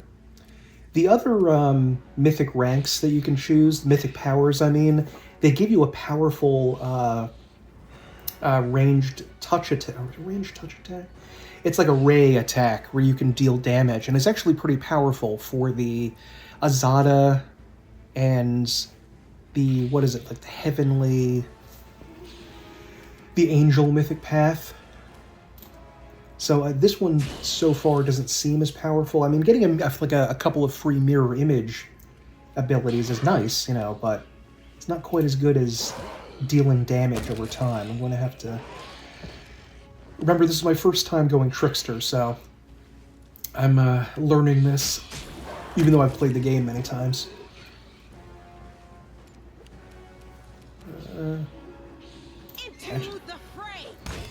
She's got a nice long reach because she has a glaive. Doesn't have to move and provoke as many attacks as she otherwise would. Yeah, I'll use one of these. We have 5 more, so... Yeah. Did want to try to save them as much as I can for the showdown with the Necromancer. Endure this. I don't know if Lan has it yet, but there is a mythic ability, I think it's a mythic ability, where you will no longer take damage from... you'll no longer provoke attacks of opportunity when you fire in melee combat. So if a guy was next to you and I was trying to use my bow, I would usually be attacked with an attack of opportunity. But getting rid of that can be very handy. Whoa, Nenio, that's not good. Yeah. There we go. Going after my mage, bro. I will bring down the divine wrath. Make every strike count.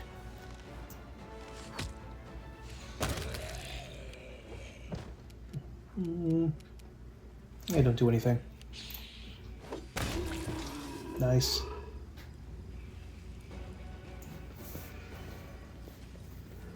Wait, looks like they're waiting for us.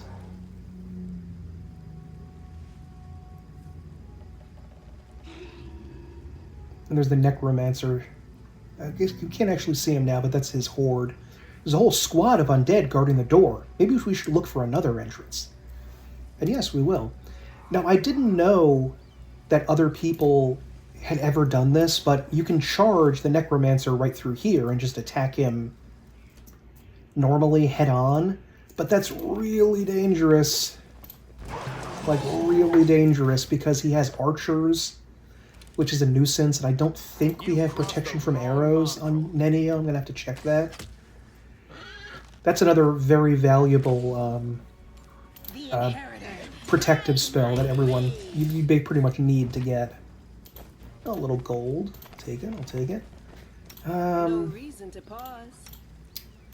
The goddess protects Just us. heal some people. Magritio Turinos. Magritio Turinos. But instead of a head-on attack, we are going to go this way. See if we can clamber up this wall. And sneak down around here. Ooh, lock. Nice. Awesome. And we can sort of come around over here. It's still a little weird because it's one of those things where the game like forces you into a cutscene, which usually I'm not a big fan of that. Get mirror image on yourself. And how long does protection from evil last? 1 minute. Okay, so that should be useful. And resist energy. Should we want to try... Let's just try... Resist energy fire. Together we stand. Do you have divine... No, you don't. Okay. My will is ready. Cast haste. Okay, now we should be ready.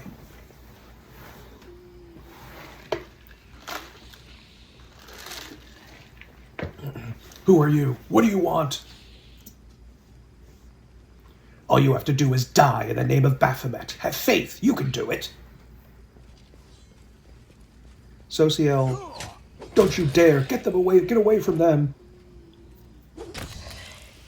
This is pretty badass, but it's also really stupid. This is like the #1 thing you don't do in Dungeons and Dragons, is you do not run off from the party on your own. That is just bad news bears. This is the end of your blasphemous magic. I won't let you harm the living or the dead anymore. Do you think I need your permission? Hey, you bone bags, stand up and kill. Again, it feels sad because he's a man after my own heart, but, you know, for Sociel, we'll do it. Definitely an issue that I did not remember to bring protection from arrows here. Can't reach the necromancer yet, unfortunately. The light take you. Okay. Where? I think the archers are over here. Let's hope. Nope. Oh, no, I did hit... oh, no, I hit them. I did hit them. Okay, never mind. I thought I missed them. You won't survive. Try to finish this guy off, I think.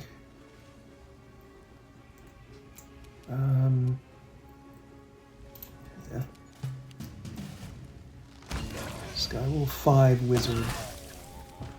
Nice. Finished him off. Okay.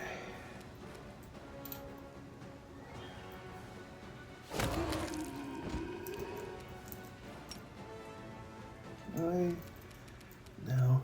The big bird boy's blocking me. I just go down here normally then. No And glory attack. without risk.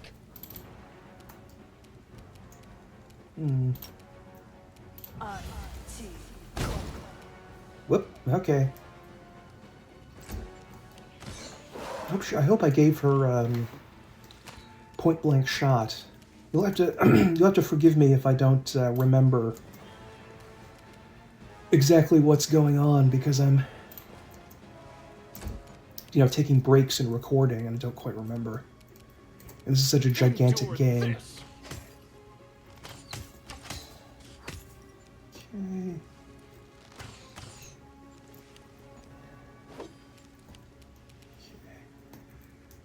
Okay. With haste, I'm finally moving.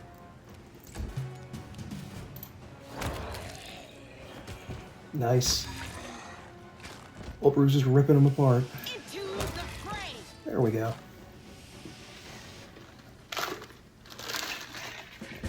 I surrender. Stop. I give up. Don't hit me. You damned rat. How dare you? Suddenly, Sociel becomes a totally different person. The artist's delicate hands clench into fists, while his voice comes out as a menacing roar. He leaps at the necromancer and breaks his nose with a single blow. You scumbag, I remember you. You came to our temple begging for healing just a month ago. We fed you. We shared our table with you and took you in. Then I don't even know what I'm going to do with you. Stop it, I surrender, and you're... Sociel ignores the necromancer's cries of pain, punching him right in the teeth. The necromancer spits blood but continues, fighting past the wild blows to his increasingly bruised and busted face. You are a priest of Shaolin. I've surrendered, so you have to spare my life. Your goddess demands it. Don't listen to his lies. He deserves death. Don't listen to him. Hit him more. Is he telling the truth? Your religion doesn't allow you to kill him? Shaolin is a good deity, so she probably tries to teach mercy and all that. Yes, yes. The Eternal Rose is known for her grace. She teaches us to show mercy to anyone who asks for it. It's one thing to slay an enemy in battle, but a captive, you must try to save their soul, to show them the beauty of the world, persuade them to abandon the path of evil. It's difficult, but the world is better for it. I'm just repeating your own sermons back to you. Come on, Sociel, try to make me repent for my sins. Perhaps your kind words will help me abandon Baphomet's teachings, run to Shaylin for redemption, and start knitting some masterpieces of my own. Why is he... he was just trying to get him to stop, and then he is just turning against them. Do you really believe that even this scum deserves a chance at redemption? I don't know. May Shaylin forgive me, but I have never had to struggle with this burden before. He looks at the cultists with visible disgust. I had no time to try healing the souls of villains. I was always preoccupied with healing the bodies of those hurt by them. Forgive me, Eternal Rose. You teach us to be merciful to our enemies and love them, but I am too weak. I'm afraid. Grant me absolution from this sin, for this kind of love is beyond me. Chaotic, hit him some more, but be careful not to kill him. Shaylin says nothing against kicking a few teeth in. Sociel knocks the necromancer down to the ground. Enough, he's defeated and will disturb the dead no longer. Pummeling him further is not justice, only revenge. I had absolutely no idea there was so much rage in me. It's a shame. A disgrace, but I must admit that I enjoy beating him. Forgive me for letting you see me like this. It should never have happened. Sociel wipes the necromancer's blood off his knuckles and steps away from him.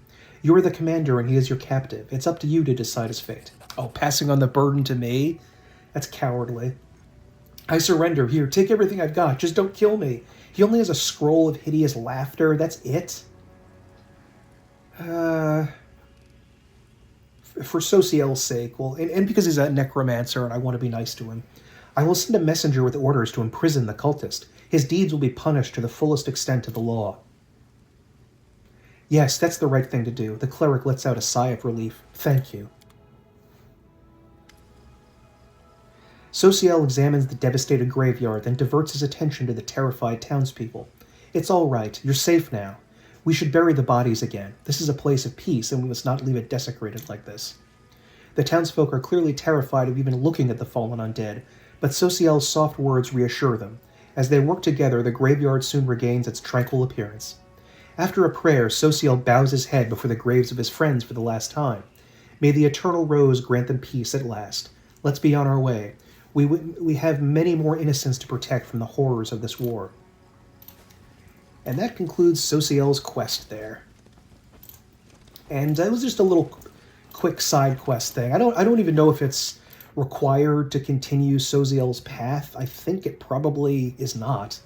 I usually do it anyway, but whatever. And now we can go back out onto the world map. Okay, now we can head back to our encampment to rest and, sell some trash. Okay, so I was selling stuff in town and I was randomly approached by this. A message for the commander. I'm the Queen's bodyguard. She sent me to tell you she's arrived at the camp incognito as planned. You can find her where the minor knightly orders are camped. Come if you wish to speak with her. Okay? Yeah, I'll go immediately. I'll say I'm rush over.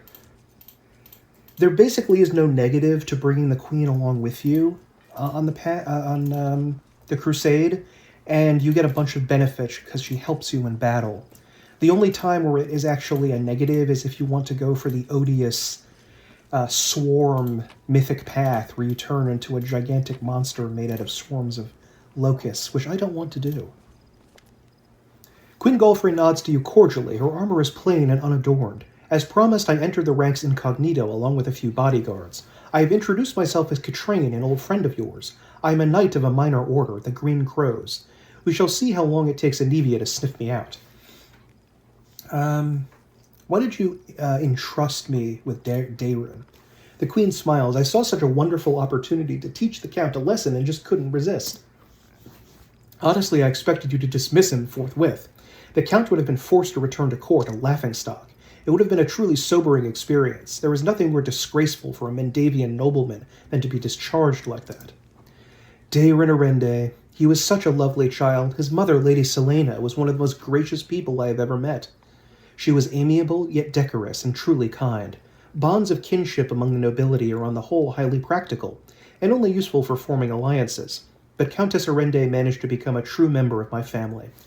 I suppose that is why I spent so much time believing her son to be a better person than he actually was. His company is a heavy burden.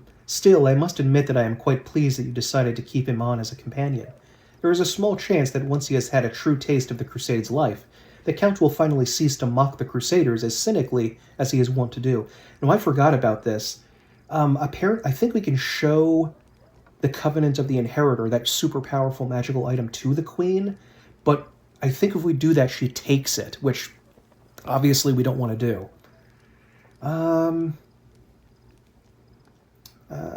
How does it feel living for so long beyond all natural limits? You're over 100 years old. Oh, that sounds a little rude to say. I must go. Don't forget, here I am Catrain, the knight. Hey, Asimar boy.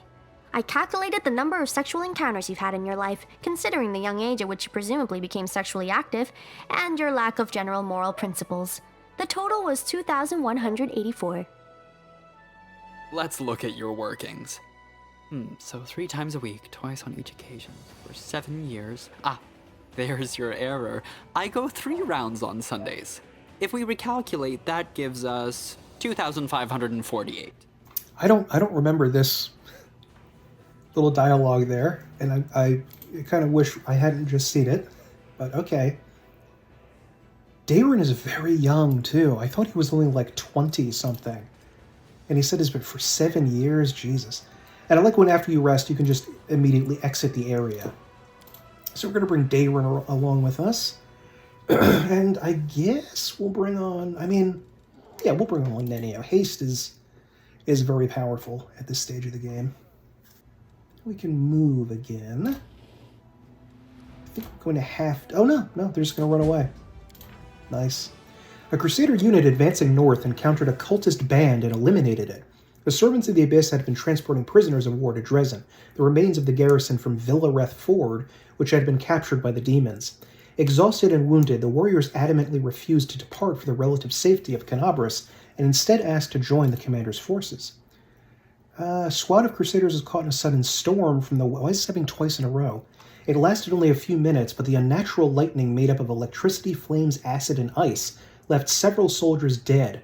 The ease with which the forces of nature brutally claimed the lives of their comrades has demoralized the Crusaders. That's sad.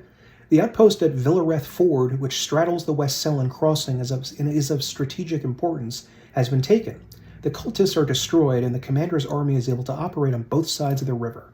Okay, and he gets a level up. And I think we'll just go for Bless. This isn't a very useful one here. And... wait, where are they? Okay. Just join up with these guys over here. Let's go back up this way. Wanted to show this off to you guys, but actually we don't seem to be fighting anyone because of the extra troops. The Crusaders duly punished a group of mercenaries who had become enticed by demonic gold and turned their blades against their former allies. Those who reject the blessing of their benevolent gods and succumb to the temptation of sin deserve death, and death they got. Justice has been served, and the clerics feel that the gods are satisfied with this outcome. That's nice. More religious violence. Just save over here. Okay, this one has a hero on it. Okay, this one we're going to have to actually fight. And here is the Heroes of Might and Magic screen. If you've played that game before, it seems very, very similar, except it's an extremely simplified and quite dull version of that, unfortunately. By the next act, we're going to have so much powerful magic spells that all we need to do is just destroy people with magic at the beginning of a round and barely even need to fight. And weirdly enough, melee characters are virtually useless in a lot of ways compared to archers. More archer supremacy in this game for some reason. But archers actually do considerable amounts of damage to enemies and can wipe out large groups usually. However, oop, he actually managed to get up there. Melee seems stuck in doing almost nothing for some reason, and they're always severely underpowered. But because you use magic to destroy enemies so quickly anyway, you kind of don't need it. This entire section of the game seems incredibly half-baked and probably something that they should have just excluded from my perspective. It's fine if you like it. It just seems like it's not going to appeal to the non-Heroes of Might and Magic fan community because it's not a CRPG, so they're going to be confused about why this is an RPG game. And it's not going to appeal to the fans of Heroes of Might and Magic because it's too simplistic and dull. Like, it feels almost as bad as, like, the first Heroes of Might and Magic game. But, oh well. The traitors who defected to the enemy side at Canabras are dead. Neurosian expresses its deepest gratitude to the commander. Why, thank you. Oh, and we got another level. And you always want to go for Master of Maneuver because it lets you keep more troops. And if we click on down here this little soldier guy thing, we can actually pay for recruits. Now this gemstone up here is not gold, it sort of represents our finance points. Now we can buy more finance points with gold, oddly enough, but it's its own separate little sort of like requisition stat. And as you can see here, our encampment has now automatically moved. We're no longer even close to the encampment. It's way up here now. So, yeah. And that will happen a couple more times as we play. It's just gonna auto-move. Okay, now let's see if we can do Sela's quest. Whoop. Okay, here we go. This doesn't happen that often. I don't think I remember this happening at all in the third act, if I remember correctly, but I may not. Magical anomalies are common in the world of Golarion, so common that the use of the word anomaly itself is questionable. A regular city dweller will encounter a chaotic manifestation of supernatural power at least once in their lifetime. So in other words, this isn't a low magic setting, it's a high magic Faerunian setting. One might naturally assume that the strange sky, the ghostly fire from rifts in the ground, the rain of eyeballs, all that the world wound is known for, should find some purchase in the mortal mind. But even the most worldly of travelers feel uneasy at its borders. Why? Perhaps instinctively they understand that this place is not merely a magical wasteland, but a wound, an ulcer, through which the world itself bleeds into the abyss. The commander and his army walk up the high bank of the West Selen River, where it draws near the borders of the world wound. The soldiers' feet halt unbidden. On the other bank rises a series of cliffs, too regular in shape to have been formed by wind or water. The sky hangs over their sharp edges in sickening bends, the shade of Mercury on the horizon, rising to dirty rust. As it arches above the soldiers' heads, it regains its familiar azure hue. The soldiers whisper and grumble. The commander feels eyes upon his back. Somewhere among them, wearing simple armor and unrecognized by anyone, the ruler of Mendeb is standing and watching the new commander closely. The commander gives a signal to wait and climbs to the highest point along the bank where he decides to... Okay, I'm going to try diplomacy. And it worked. Establishing rapport with the troops is yet another battle that the leader must face. Through the subtle alchemy of words, one can win trust and raise morale, or lose face and authority. Addressing the army on the border of the world wound, the commander seeks to establish himself as a military leader on this new battleground, and his efforts prove fruitful. The soldiers listen dutifully, smiles appearing on their faces. Someone in the ranks jokes that the demons are growing tired of waiting for them. The army keeps moving. Lines of soldiers step warily beneath the shroud of low black clouds. It's like the world wound has reached out a finger into the lands of Mendev. The gesture seems eerily harmless, but then the clouds come to life, shooting and howling tornadoes one after another.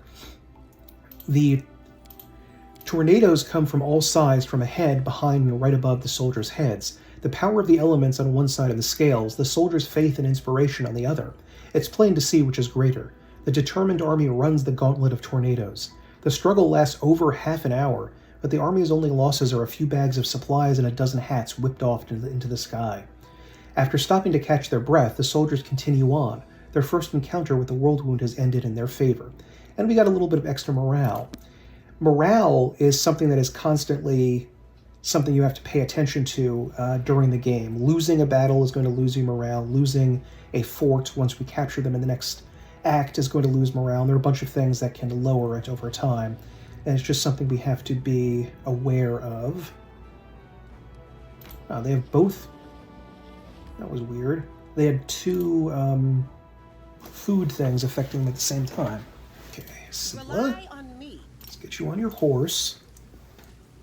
Really should just auto-mount when you get into an area, but whatever.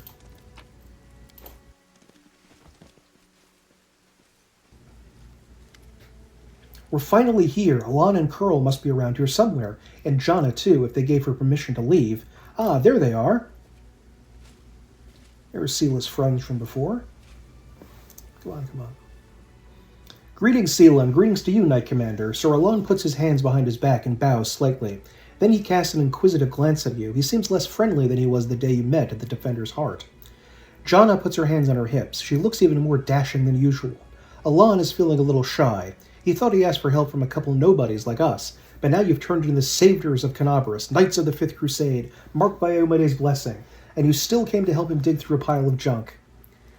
Let's not talk about it. I assure you, I'm the same Sela, your friend from the League of the Cart, and we came here to help you look for Alon's ring. By the way, where's Curl? He didn't come with us. He said an old wound was acting up. All right, my friends, since we're here, let's finish this mission quickly. I really don't feel comfortable bothering the Knight Commander with my personal problems. Alright, let's go. John and I will look around the northern side. We'll see you when we find something. Or when we give up trying. Okay, might want to just give us a little bit of a bless. And Oh, yes, what? displace me. Age armor yourself. And get some mirror image for some of us. Okay. Now we're ready to go look. I think it's here. Where is it? Yeah, this one, I think. Nope, that was wrong. There it is. A Quasit. A small Quasit demon emerges from the chest. It looks at you angrily, screwing up its ugly little face. It is holding a shiny object in its paws, a sparkling silver ring with a large blue-green jewel. It's mine! Mine! Alon, look at that creepy thing. What's it holding? I've seen one of those before. These small demons like to tease and bully, but it'll bolt if it senses any real threat. Let's surround it and attack all together before it can figure out what's happening. Oop. Down he goes from color spray. Come on. Mine! You hear insolent giggling. The demon is jumping up and down, throwing the ring into the air and catching it. Mine! Mine! Alon, Jana! They're all right. They'll come around soon. Quickly, let's catch the little rascal before it runs off with the ring. Come here. Come here, you little bastard. We will win this war. Ooh, items. Ooh. Come on, just give up. Admit. He's not even classed as an enemy now, so we can't attack him. Come and get it. You're too slow. It's fun to play. Okay. We got you now.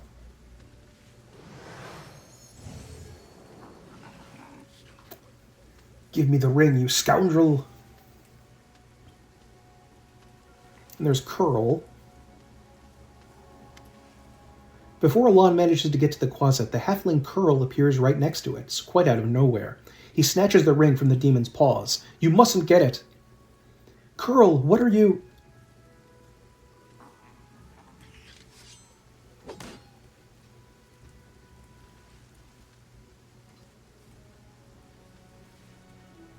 Come on, hurry up. I don't know what's going so slow. Thrusting herself between Alon and Curl, Sela barely manages to absorb the blow aimed at the halfling. Alon, stop! Have you gone mad? He's using a summoning spell. Why did you stop? Well, he looked like he was using a teleportation spell, not that, but... Some lovely prey has just stepped into my trap. No, Alon, Sela, help! Damn it, I didn't sign up for this! And Jana just runs away. And, you know, I don't begrudge her that, because...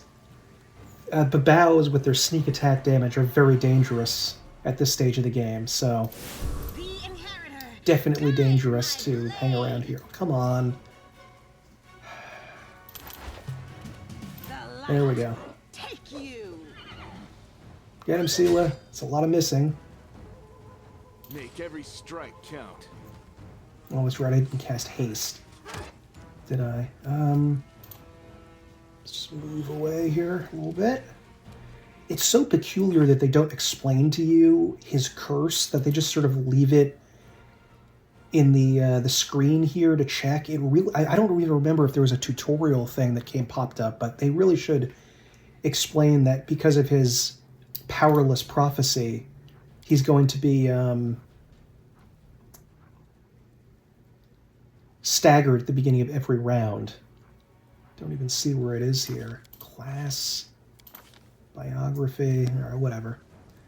I already have bless, I think. Yeah. Don't. Resist energy fire, so in case we cast a fireball at these guys, it's going to not deal damage to us, just deal damage to the enemies. Okay. Try to hit this guy. Nice, 14 sneak attack damage. Nice, nice. Other... yeah, wait, where are you, Neo? Back up a little bit. Let's haste. Could have gone for a fireball there, but this is probably better.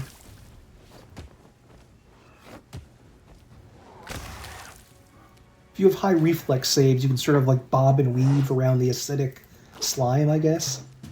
Yeah, I've already taken damage, jeez. Finish him off, Sailor.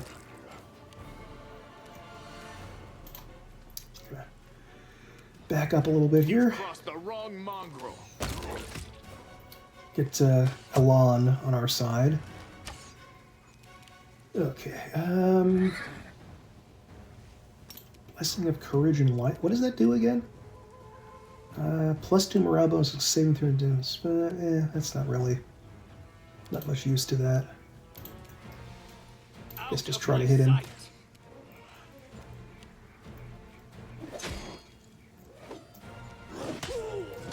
Ow! Ooh! Oh, that's sneak attack damage. I think I may want to activate this again. So I missed an attack, but I was taking a lot of damage.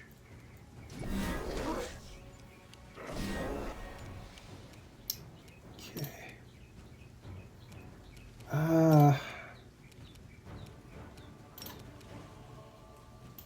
Sorry, Elhan. Whoops. Sorry, buddy. That was a pretty good fireball. We did a lot of damage there. Rolled a 1. Okay. There we go. The inheritor. Get him, see. Oh, my blade. Why? There we go. You won't survive me. Did you see that? Okay. Let's get a serious wounds on my character.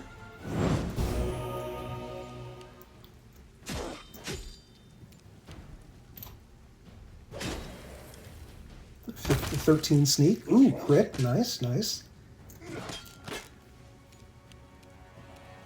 Just finish this guy off with Magic Missile. Magic Missile is a first level spell, but it can actually be pretty useful even later on in the game. Elan, what were you doing? You nearly cut down Curl without a second thought, without a trial, without even knowing if he was responsible for all of this. He might be a victim himself. That is exceptionally well reasoned, Seelan. You're completely right. What am I doing? He lured us into a trap. Curl was the only one who knew where we were going. He knew we thought there wouldn't be anyone at the camp besides some small, harmless demons, so he set a trap. I wouldn't be surprised if his demon masters had him targeting the commander from the start. Talk about believing in the Redemption of scoundrels. We barely know anything about what happened. Curl is a good lad. He's not a spy or a murderer. Maybe they threatened him, tricked him, or even bewitched him with demon magic. And now we'll never know because you let him escape. We wouldn't have known if you killed him either. Alon. Better to let a thief escape than cut down an innocent. Remember, Sela was a thief when she was a kid, so...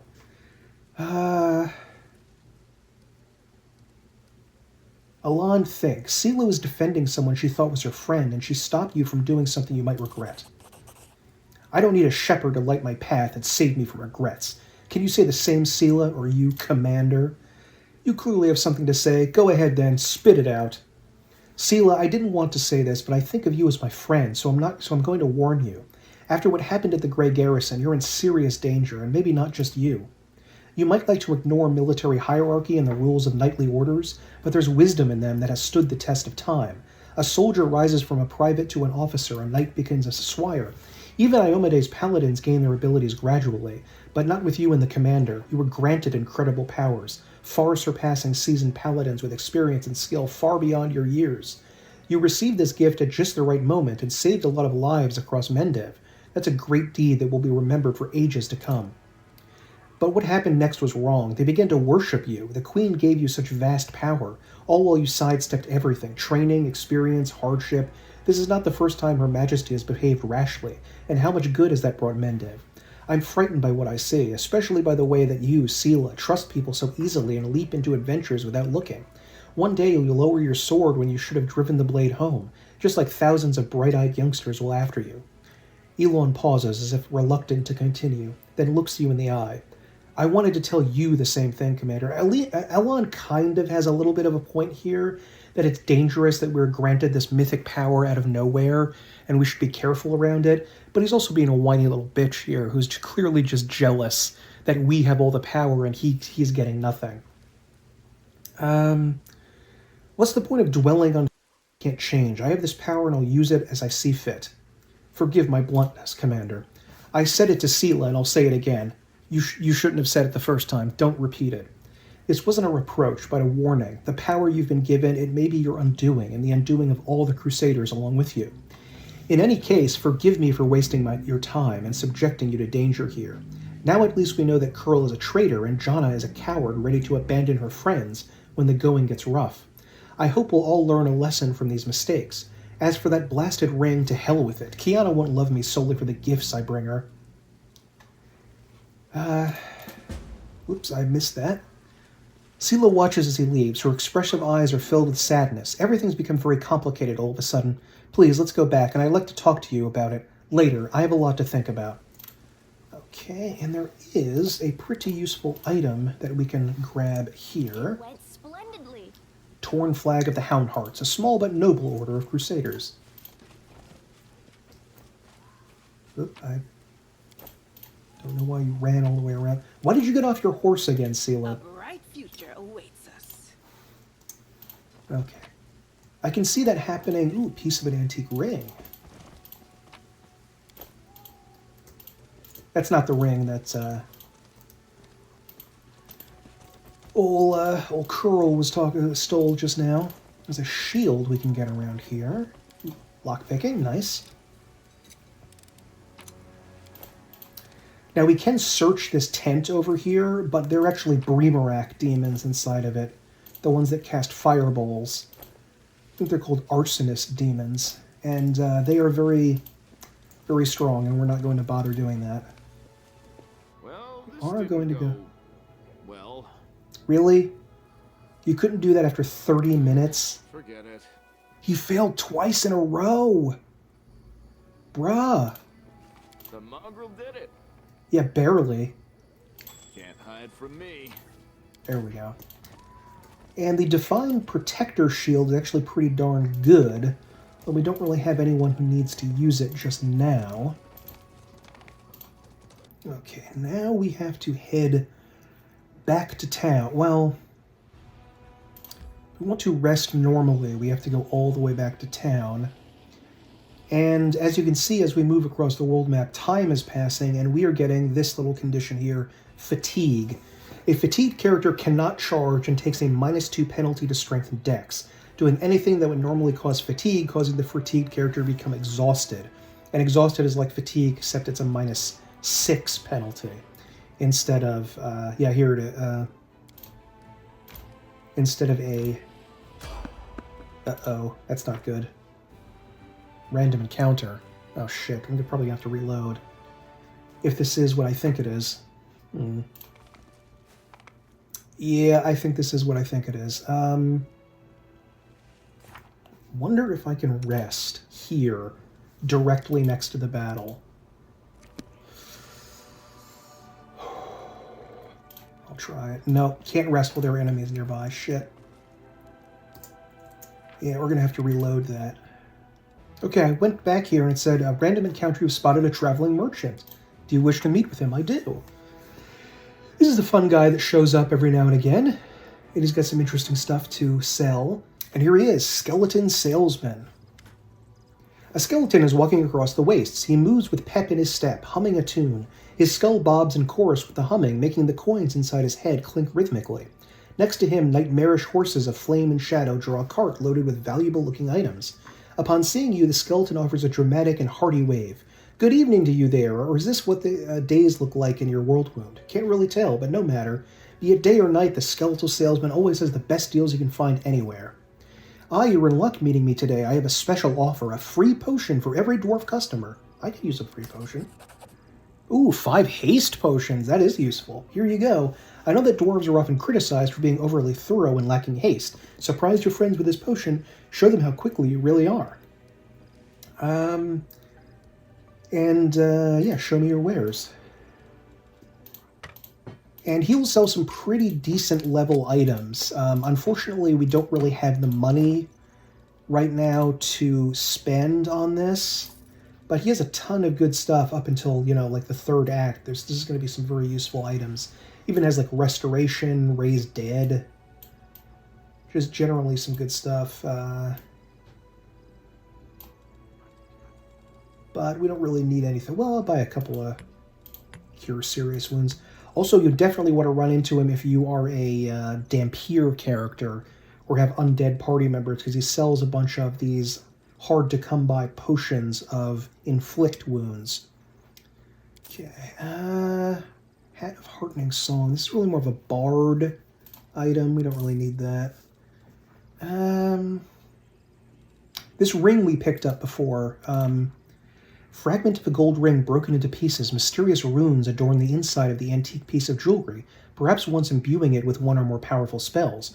A true antiquities expert could reveal more about this ring. This is more of the what the storyteller is able to do. It's a little odd that he... they don't really explain this mechanic directly, and you have to sort of figure it out on your own. But in the next act, sort of like the middle of the next act, when we find the storyteller again, he's able to continue making relic items for us. And we can go to the salesman and ask him what he sells. Oh, I have the widest choice of merchandise. Right now I've got a fine selection of magical, mystical spell thingies, everything a wizard could want. By the way, could you advise me what would sell best in these parts now? I have a choice of exotic wares from faraway lands. Then there's the personal protection equipment and a whole arsenal for a hunter. I'm going to go for a hunter's arsenal, I guess. And, yeah, that basically just means that now that he has, the next time we run into him, he's going to sell a different set of items. And should we rest here? I was really nervous about that encounter we almost had. So I want to rest before continuing out. I'm not sure why in some maps the encampment looks different, but whatever. Okay, and what should we make anything? Speed bonus, saving throws. Okay, yeah. Fish on a stick. And you can see here Abyssal Corruption will increase. It's not good. Think there's no glory without risk?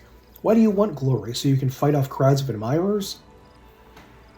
Glory is nice to have, but you can't let it go to your head. When I was a street thief, I lived for pulling reckless stunts, to see the way the other street kids looked at me afterward.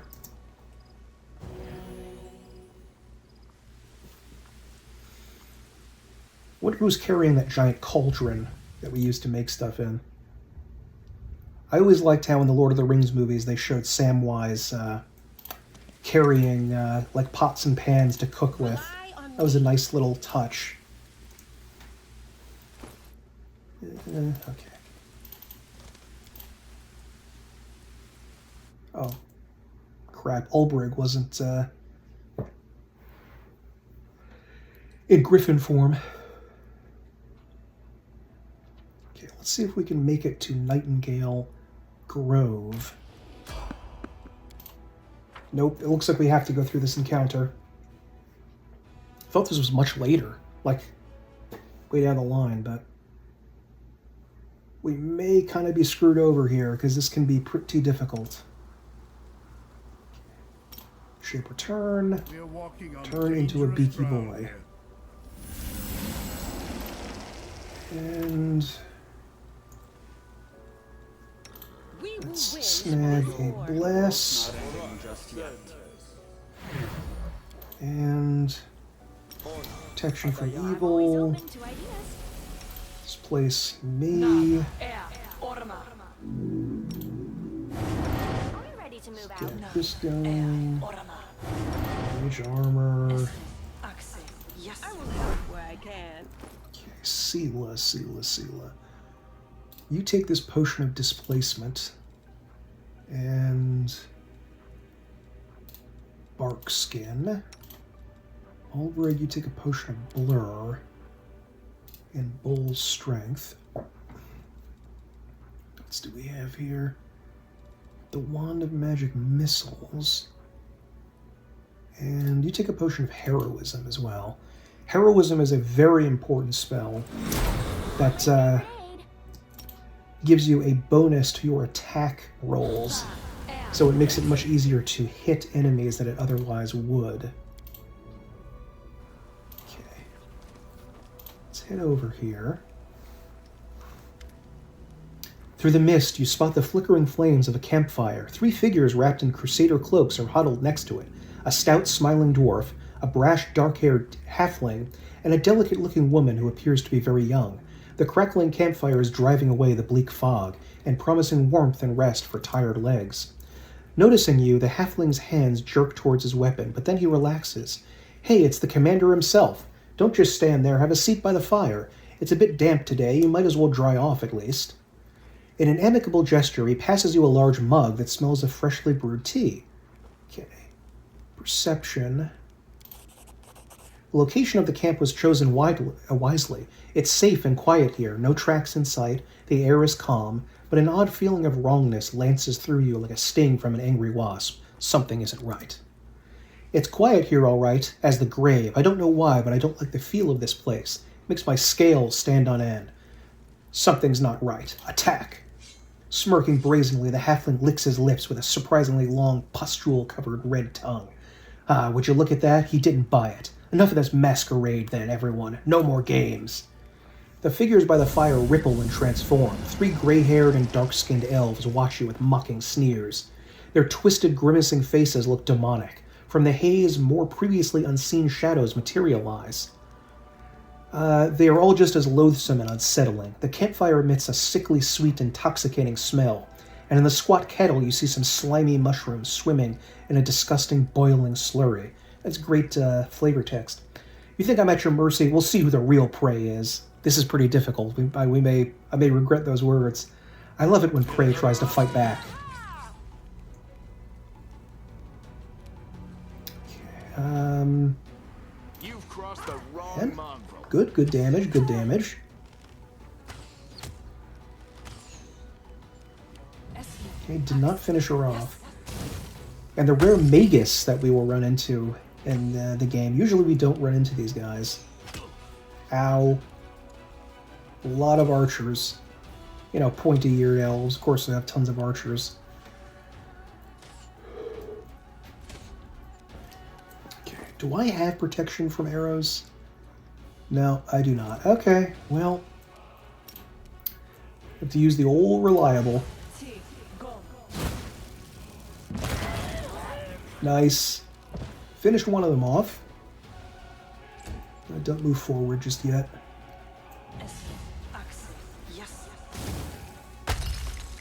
Miss. We're having trouble hitting us because of the haste and everything, and displacement and various stuff.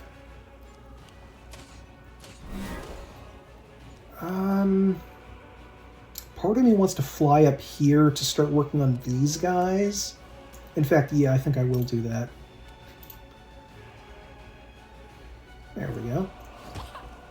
Start messing them up. Gonna have to try finishing this guy before we head over here.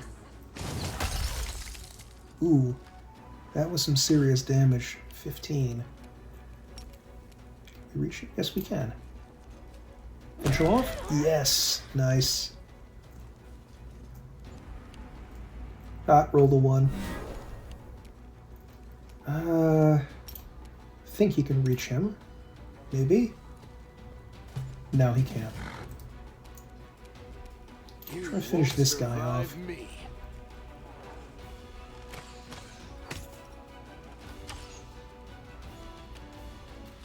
Level of these guys. Level 6.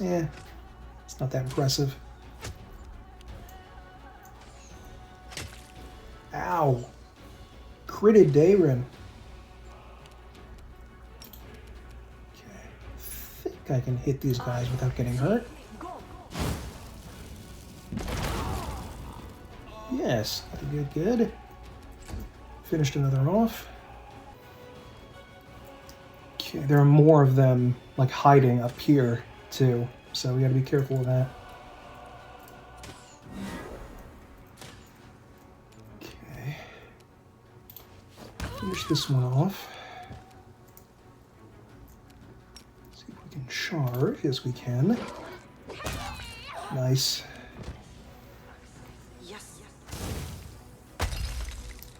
One of the major subclasses seems to be an Eldritch Archer. I guess that must be taken from Arcane Archer in 3rd edition. Okay, probably just gonna have to heal himself. Although healing Ulbrich is useful too, but over here a little bit. Endure this. Okay, nice, nice.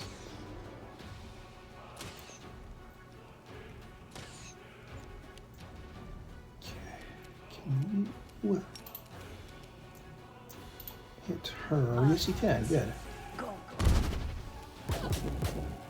Do Drow have spell resistance? Yeah, a teeny bit, not much. There we go. Combat is not actually over, though, because we have to go kill the guys in stealth up here. There they are.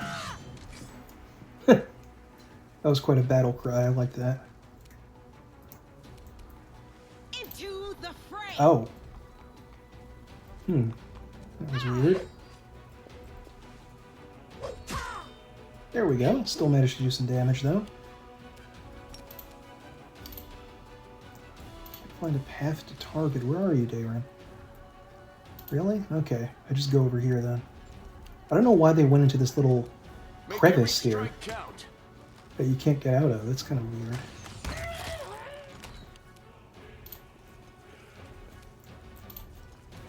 Hello? There we go. There's one.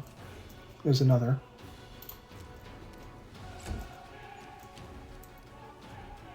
Fencer. Guess I think she has a rapier.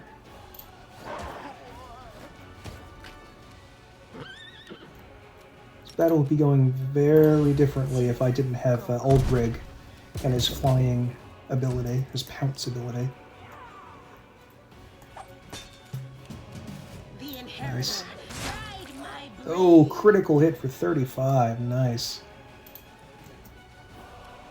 Close enough to heal him? Yes, you are. You've crossed the wrong mongrel. There we go. See if these guys have anything but garbage on them. The Drow don't really play a big role in Wrath of the Righteous. They're just sort of like part of a couple of those side quests, like with Thorn, Autumn Haze, and Kalessa. That's really all they're doing here. I'm not really familiar with anything in Pathfinder 2nd edition, but I think maybe they're supposedly changing the Drow or something like that. I'll have to look into that, if they altered their backstory. Okay, skip the pleasantries. a little bit of healing here. It doesn't look like anything of value, really, that we got from them. Oh well. Just a little XP.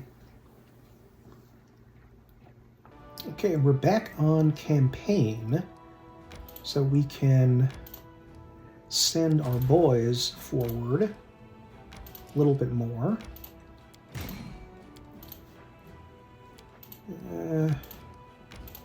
You can have multiple generals at a time, but for the most part I tend not to do that, because there's really no need to. You just need to have one incredibly strong one that you sort of move around the map.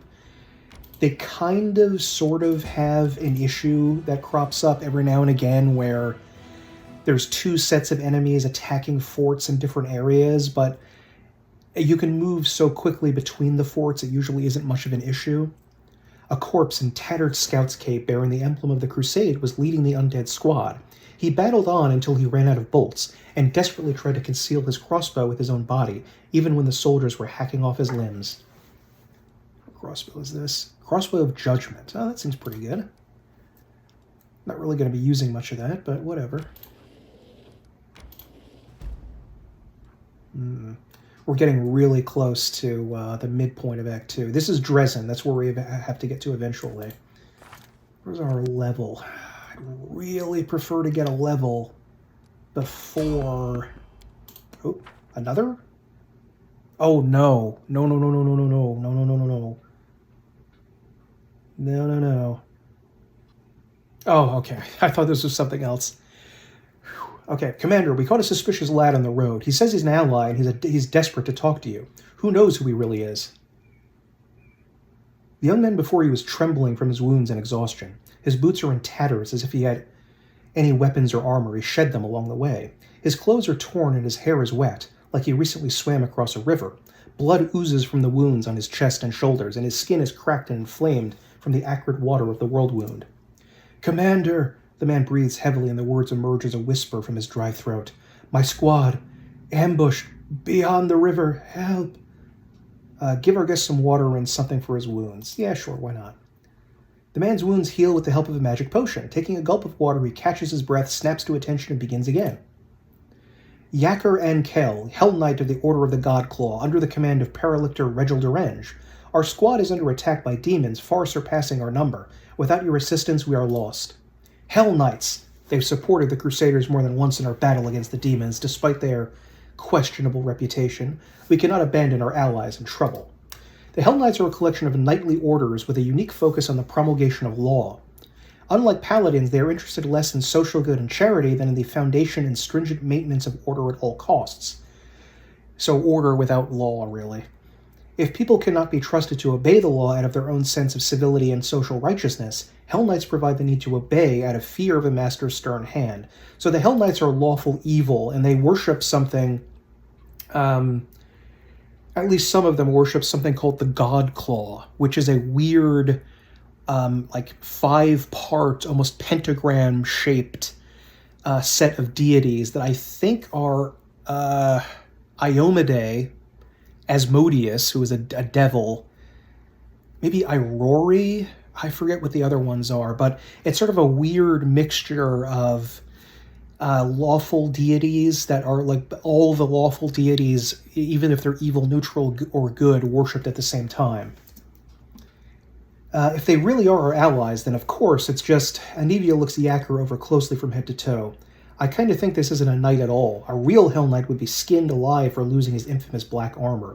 What we see here is a stranger without rank or insignia who wants us to march to God knows where. Kind of smells like a trap to me. Yaker, who is attacking you and why can't you handle them on your own? Large creatures that attack from the air. Some are fighters, others are, at a guess, clerics with dangerous divine magic. They look like stone come to life. I am almost certain they are gargoyles. They fell upon us from the sky while we were setting up camp and at our most vulnerable, and they caught our forces at partial strength. The Paralictor had dispatched some of our troops as scouting teams. The flying beasts didn't fight, they just fell on us from the sky, grabbed our fighters, and either took them somewhere or threw them to their death. We were unprepared for that. Yeah, we'll help you. Thank you, Commander. Our forces are here. The knight points out the location on your map. The situation is critical. Please send your reinforcements as soon as possible. I will go ahead and meet you there. So we're going to have to go ahead and help those guys. Just want to take this time to thank my Patreon supporters very much for helping me make these videos. And I'm going to link my Patreon in the description below, so check it out if you want to support the channel. And get early access to videos and other perks. Thank you very much. And I was going through the camp off-screen, and I just came across this little cutscene with Ember here. Hey, little one, they say you can do magic.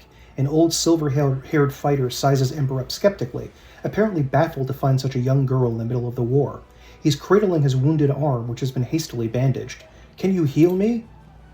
Yes. Of course. Ember whispers a spell and touches the bloody bandages. Thank you, that's so much better. The soldier rips off the blood-caked rags and strokes the healthy skin underneath them. How old are you? You're only a child. I have a granddaughter at home. Well, it's weird it's odd they keep calling her a child, because chronologically she's probably like, many decades, like 50 years or 60 or something like that, but she's an elf and kind of touched. She sort of behaves like a child.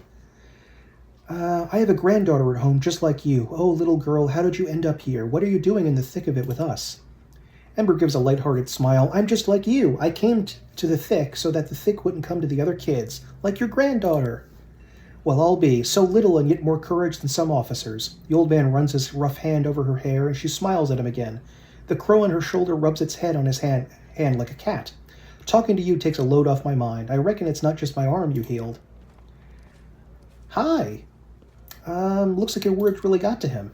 The demon's claws don't just rip up our bodies, but our souls, too. Magic can heal cuts and broken bones, but the wounds that hurt most, they've not invented a spell for that. But it's surprising. So many soldiers come to me. They say I bring them comfort, that I give them strength, but I don't do anything like that at all. I only talk to them nicely. I'm just a feather-brained little girl. What if something I say is wrong? Maybe I should keep quiet, but I tell them that my words make them feel better. I guess I'm confused. Waste your time when it's useful. Don't second-guess yourself. You're helping all of us, the soldiers, our companions, and me. You think so? I think I'm just wandering around saying silly things. She taps a scarred finger on her cheek and then breaks into a smile. All right, it must be true if you say so. That just, I don't know if we have to say that, what I just said to Ember for her quest, if it helps out or not, but whatever. It's going to sell some junk. The crossbow we just got, if I'm actually using a crossbow in order to attack with, like, Dayrin or one of the casters, that means I've truly screwed something up. I'm going to sell the kinetic diadem, too. I don't have any particular need for that. We'll sell that holy water because it ends up not being super useful. Going to hang on to the shield, though. This could be good for a while if we can find someone to use it. And let me just check over here. Oh, there's Kalessa again. What the hell do you want from me? You've earned the title of Knight Commander. Canabra still stands thanks to you, but you'll have to be doubly on your guard. Your Eminence places a target on your back, and there are assassins about. Killing a high-ranking crusader would bring a demon far more prestige than killing a common soldier. Not long ago, I stymied a few of the Spinner of Nightmare's attempts on the lives of influential crusaders, so I know what I'm talking about. Who was that elf talking to you? She didn't introduce herself, but she was greatly interested in the volunteers that had joined the army. She thought I might know the elf she was looking for from my mercenary contacts, but I couldn't tell you any more than that. She never shared his name. Okay, how much are you charging now? 18 grand.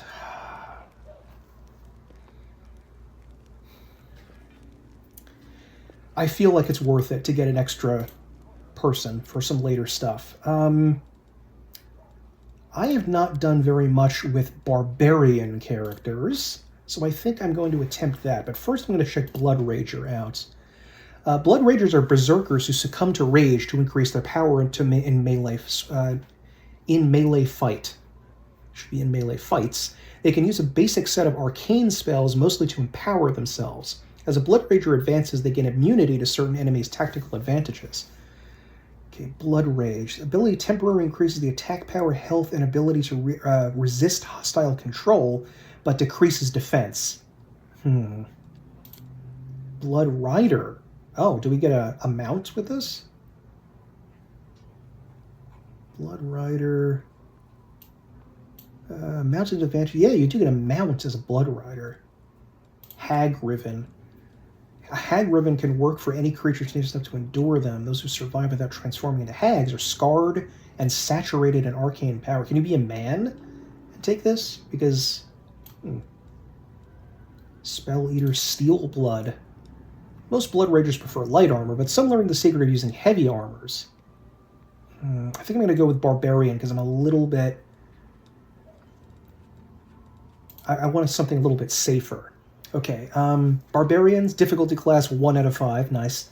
Barbarians are melee warriors who plunge into rage to deal the enemies a lot of damage. They move fast and have a lot of health, but are poorly armored.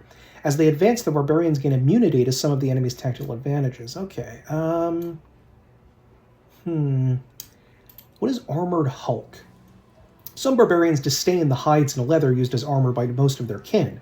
Instead, they master the heaviest of armors, even those created by more civilized people, to gain greater protection and stability in battle.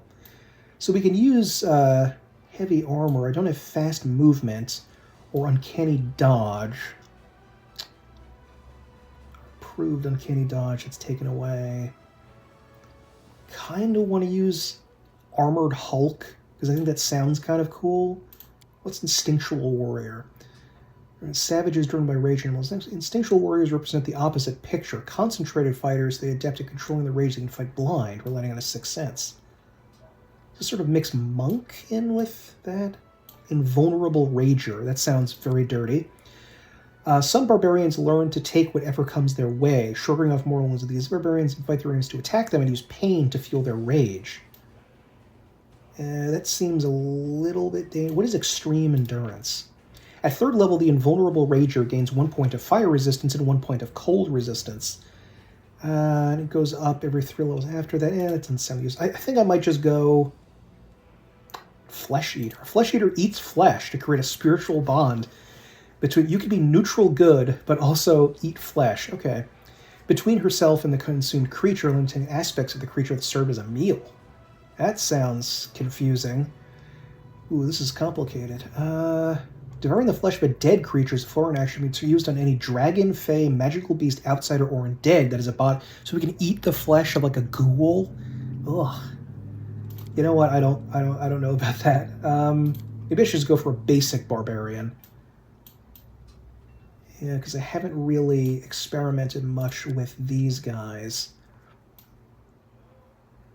So the rage still works normally, even though we have heavy armor?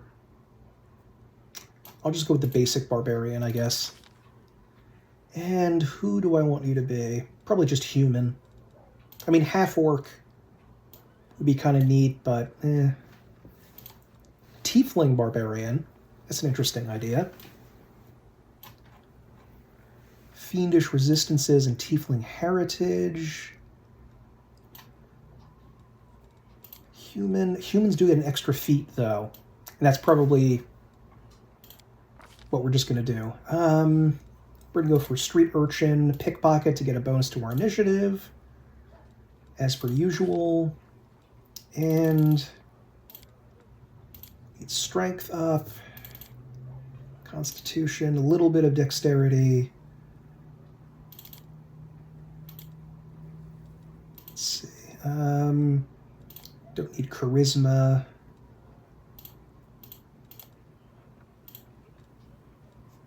Or intelligence. Okay, that's not spectacular, but... and I do like we can choose the racial bonus stat that we pick here, so... Don't know how much dexterity we necessarily need, but... And maybe I should pull this down a little bit. Yeah, we'll get 19 dex +4 modifier. Okay. And I guess just physical stuff, athletics, mobility, and I don't know, lore nature, whatever. And I think we're going to have him use a 2-weapon build, so maybe get him a great sword if we can. Or maybe a great axe. We'll try great. Well, we can get a really good great sword in Act 3, so it might be best to go with that. Okay, toughness, that's always good to get. Shielded caster, power attack, improved initiative, reflexes. Yeah, we'll just go for weapon focus. Great sword.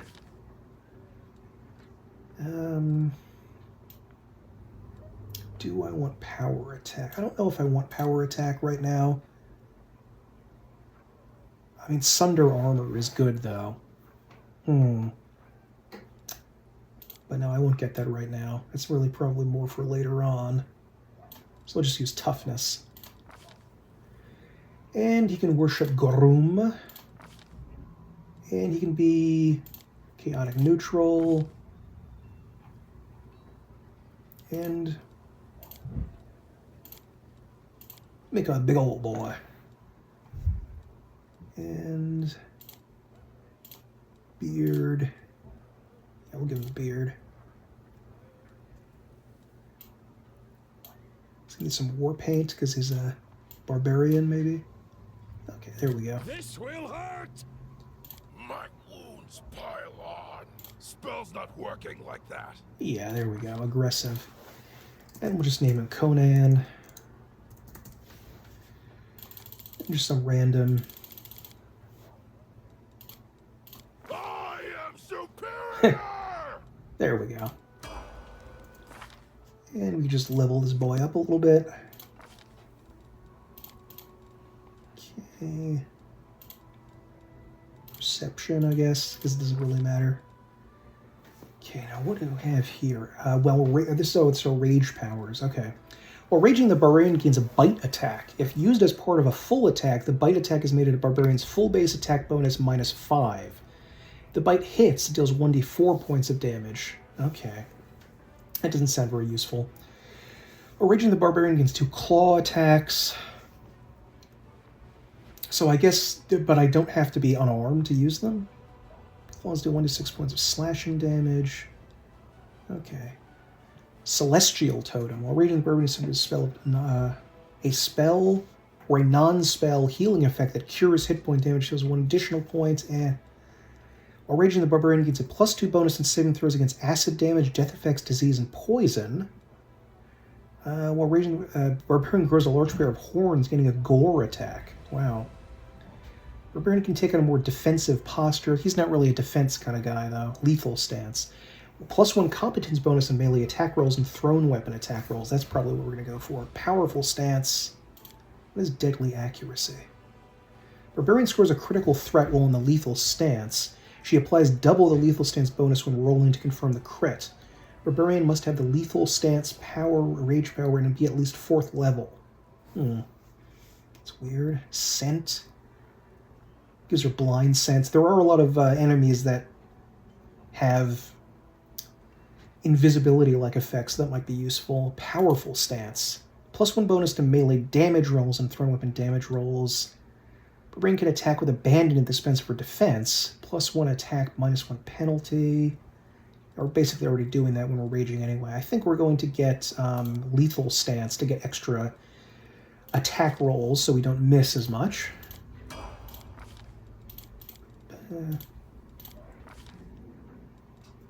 Yet another feat. Excellent, excellent. Tower shield. You're probably going to be two-handed. I don't think you really need a tower shield. Improved initiative. That's always useful. Great fortitude could be useful, though, too. We're going to be going up against some enemies that do some nasty effects. Some of the demons can try to effectively paralyze you. I know, stun you with their abilities, and that can be very dangerous. The rage power, no, more rage, extra rage. No, I think I'm just going to go for improved initiative. Well, Iron Will, Lightning Reflexes, and Great Fortitude are all good, though. But I'll get the improved initiative instead.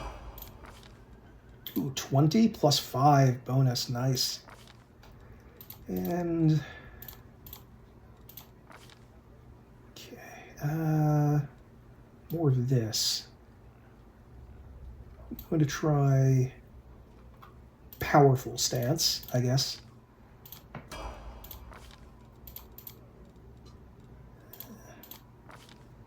Ooh, and another feat. Excellent. Ooh, blind fight. That can be very useful. Maybe I should just get power attack, though.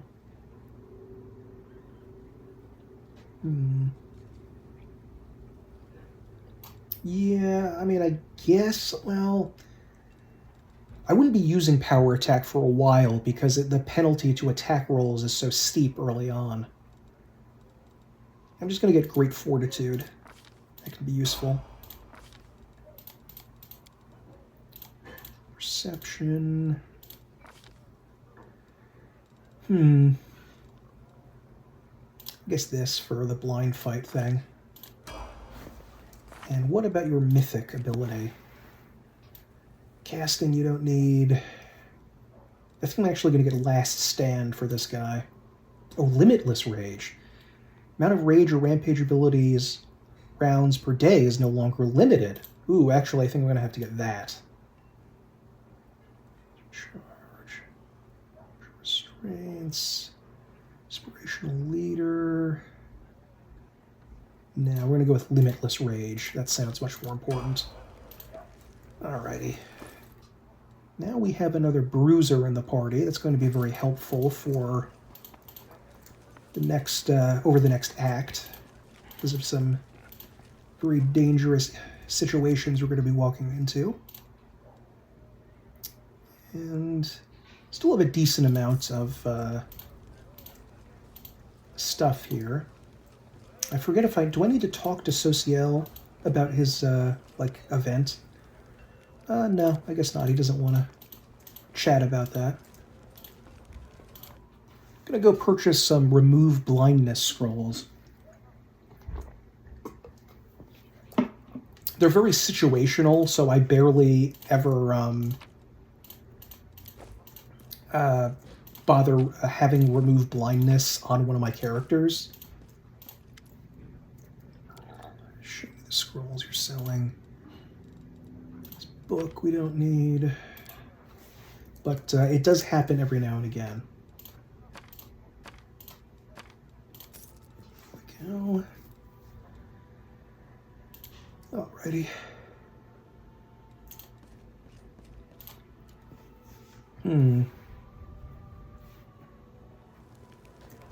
Okay, now CeeLo wanted to chat about what happened. CeeLo looks sad and pensive. It's good to see you. Get this. Jana, the one who ran away when we were attacked by demons, never went back to her unit. She was seen heading towards Numeria. Looks like she deserted. Anyway, that's not what I wanted to talk about. Not the only thing. Since our raid on the Houndheart's camp, I've had this sinking feeling that I made a mistake, dragging you into this. I mean, I should have known that a raid along the edge of the whirlwind wouldn't be so easy. But mostly I was wrong about a lot of people. About Jana, who lost her nerve and abandoned her friends. About Curl, I knew he was a thief, but I really thought he'd turned over a new leaf and deserved a little compassion and trust. And Alon, I thought we were kindred spirits, friends through thick and thin, but it looks like I was wrong about him too. You were just projecting your own goodness and desires for good onto others. There's nothing wrong with that. It's just you have to recognize when it happens and work against it, temper it. Don't lose your trust in people, Sela. So what if you made a few mistakes? It's no reason to give up in your ideals. Somebody has to show people that there's a better path. Thank you, my friend. I needed that support. She sighs. Thanks for listening to my grumbling and for helping me get to the bottom of this. I'm not going to leave things as they stand. If I get the chance, I'll track down Jana and see if I can talk some sense into her, and find out why Curl did what he did. I can't stop thinking about what Elon told me in the end. I really have become more powerful than paladins who are far more experienced and selfless than me. There's something not right about it. A servant of Iomade should gain her powers through dedicated personal effort. It's the only way to make sure they'll use their power for good. Our journey so far, it's all wrong, and it means I need to be 3 times as hard on myself now. Don't know if I necessarily agree with that last section there, but sure, why not? And we're not going to be going through anything with that quest until the next act, so we can just put that behind us for now. Okay, we're level 6. Okay, let us go quickly rest. Then, going to go see about a battle nearby. Just a random encounter. Not a random encounter, but a side quest little area with a quick battle on it. Just to get some more XP. I don't think we are going to be able to... I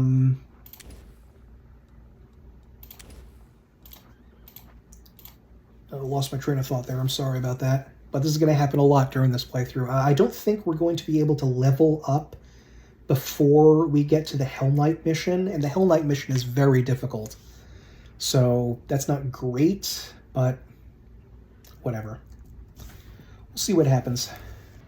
Okay, so I left Nenio behind, and I'm going to check out what my characters can do without... oh, crap, we moved the...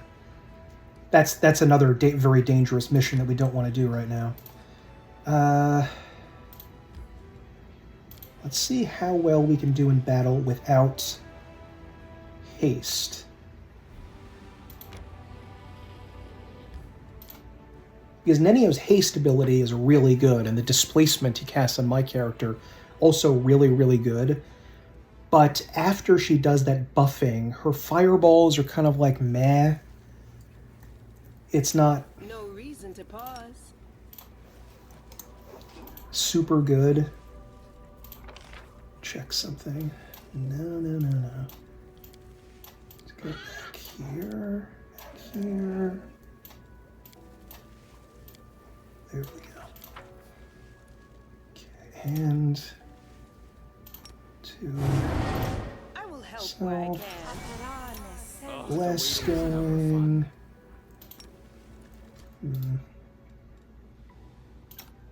This is rage ability, right? Yeah.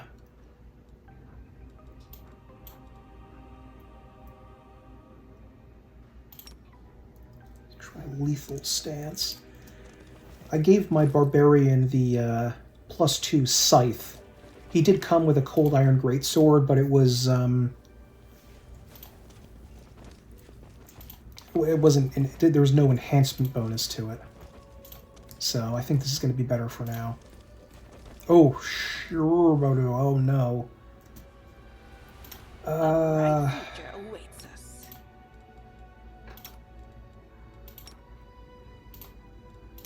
I'm losing my temper.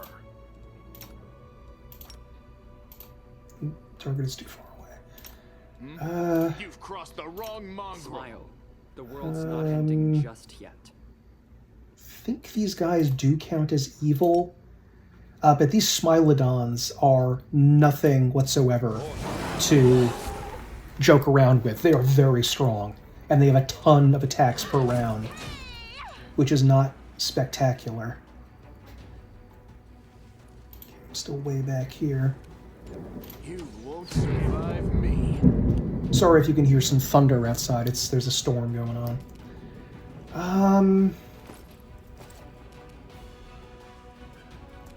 Can you hit him with Blessing of... No, I guess it's not really going to do much. Out of my sight. Probably can't really even hit him at this point, but... And rolled a 1. Die! Get him! Nope. And they aren't evil. Yeah, they're considered evil because they're undead. The light, take you. Nice. Do it. Kick ass. Oh. This might be dangerous, but I'm going to try to charge this guy I'm getting close. I do have my mirror image on at least, so that's helpful. Missed. Ooh, that was a hit. Ooh, mirror. Ooh, mirror image. Oh. Whew. That was dangerous.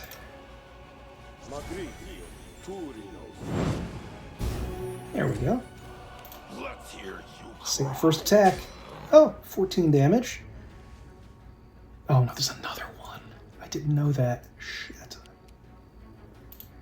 The Scythe he has also has negative energy damage, so it's not going to do as impressive damage as it otherwise would against these guys. Okay, let's see if I can get any damage on you. He is considered flanked, even though I'm not, technically behind him, so... I think all my mirror image guys are gone, actually. Ow. Fuck. That was not good.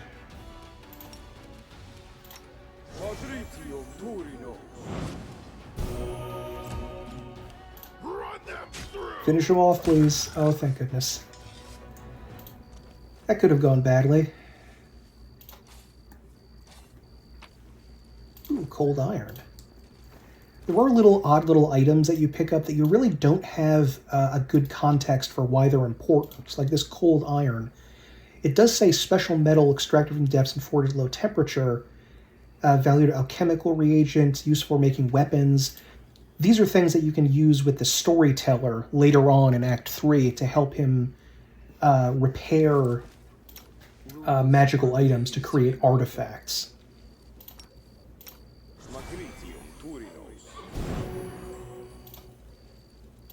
Let's just heal these guys up.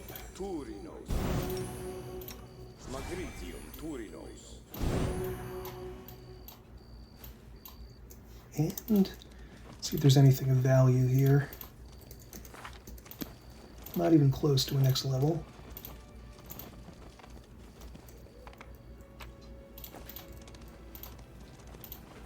And here's one of the weird abyssal sores that appear in the World Wound.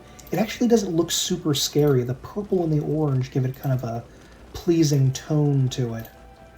This is a very bright game in a lot of ways, which is something I'm not crazy about. But I'm going to go back to camp, I think. I welcome your company. Okay, I went back to rest, and Plsy has shown up again. A wounded elf, huh? Well, there are lots of wounded in Canopus. Who wounded him? In what way? Anivia appears relaxed, even nonchalant, but her eyes gleam attentively, and her hands, as if by coincidence, are resting on her belt next to her weapons.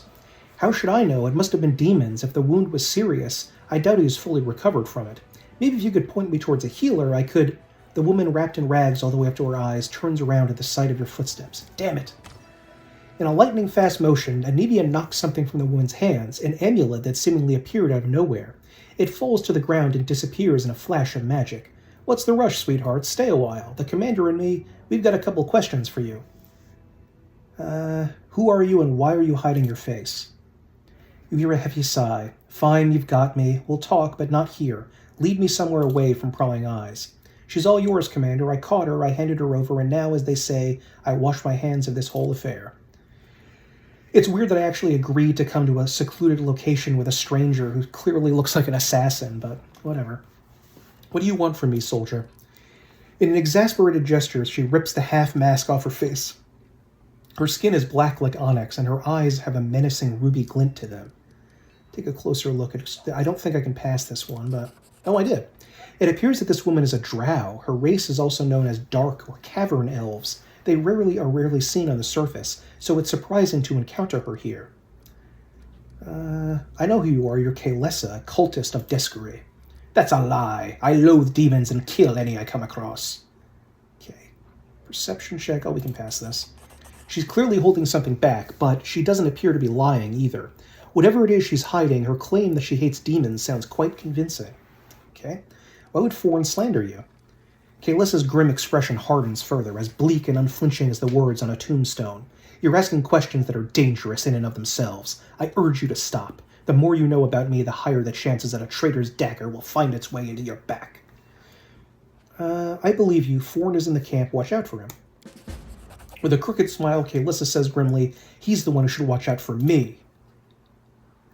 And we can go talk to Forn at some point and tell him about this, but it's not all that important, really.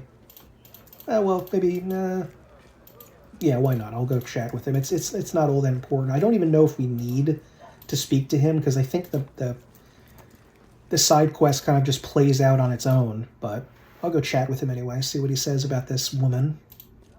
Oh no, that's Sociel. Sociel is painting a cleric and his young acolyte. He skillfully conveys the contrast between wise maturity and fervent youth, while also expressing the deep faith that unites the pair. Sociel notices you and lowers his brush. Commander? Good afternoon, how can I help you? I'm not interested in your backstory right now. Forn Autumn Haze. The elf before you casually rests his bandaged arm on the weapon at his side. He bows his head with dignity. I congratulate you on your new rank, Commander. My hunt demanded that I travel with your army. Naturally, I wouldn't burden your forces with the need to care for an outsider. I provided myself with all the necessities. I think Kaelissa might be a drow. You see a shadow pass over Forn's eyes for a single instant, then his face is just as impassive as before. A drow? Unlikely. It's more plausible that her dark service has left a brand similar to the one that twisted the entire cursed drow race. A coincidence, I would think. I met Kaelissa. Under what circumstances, I hope you seized the opportunity to kill her. She claims she doesn't serve demons. Of course she does. In an attempt to buy her life, she would stoop to the boldest and the most egregious of lies. Whose word do you trust, hers or mine? I let her go. After giving a saddened look, Forn stares off into the distance. Your decision is regrettable. I'm afraid that in doing so you've condemned her many future victims to death. I suppose it just means that bringing this hunt to a close falls upon my shoulders. Good fortune to you. Okay, that's fine for right now. Okay, I do regret not bringing Nenio along with us, so I think we're going to have to bring her along for a little bit, so we have some of that arcane magic coming our way. I think I'm going to stop by this place. I think there is a minor encounter to engage in, and we do need XP. A unit of mercenaries serving Horgus Gwyrm has reached the troops with a chest full of gold coins and a message for from Sir Horgus to score more victories. Sir Horgus? Okay.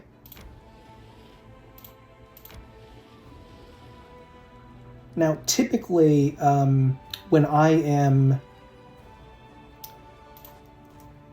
playing an RPG game, I tend to be really happy with survival mechanics being put into it. In fact, I made a gigantic video, like a 4-hour-long, 4-hour-long video about Conan Exiles, where I talked about how much I liked survival stuff and how innate it is to the... we can have him in here. Nice, nice, nice. To the world of role-playing. However, I don't know, it still has to be done correctly.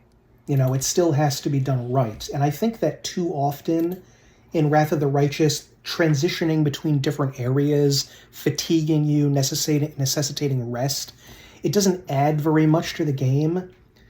It's not fully fleshed out to the point where it's interesting to use. Rely on me. There you go. So I'm not saying they should have gotten rid of it, but I think that they should have thought it out a little bit more. Are we ready to move out?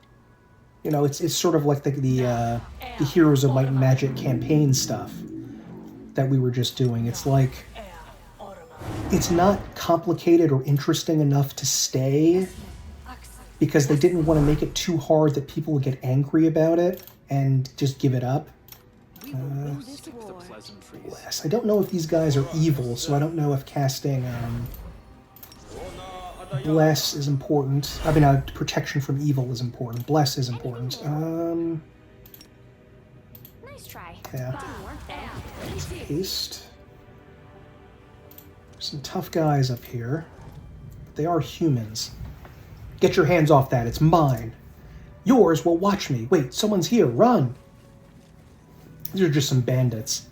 There's a little guy over there. Nobody's running. Draw your weapons and fight, you cowards, or I'll cut you down myself.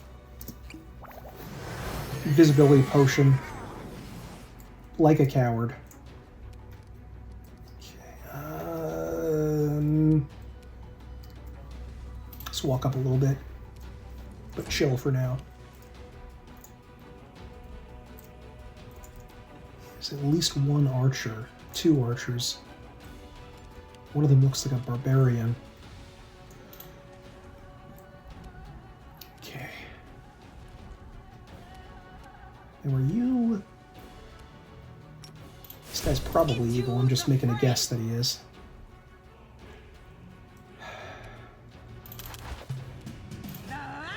There we go. Oh, she can't hit him because he has invisibility on.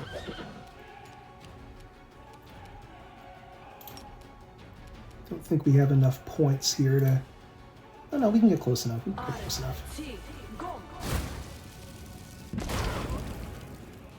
This guy a barbarian? Yeah, barbarian fighter. Ooh, nice. Took a ton of... Should just try to run up here and take him out. Did not work. Yeah, then no. Ooh, he's level 9. I just got an arrow to the head. Ooh. Killed Sealess Horse in 1 round. Good lord. Ooh. We may have to come back for this. You've crossed the wrong monk. Oh, he has that last stand thing. Should have been dead there. Do have Ulbrich at least. It's something. Actually, I'm going to try to knock him down. No. Yeah, just try to finish this guy off for now. Nope, didn't get him. Okay.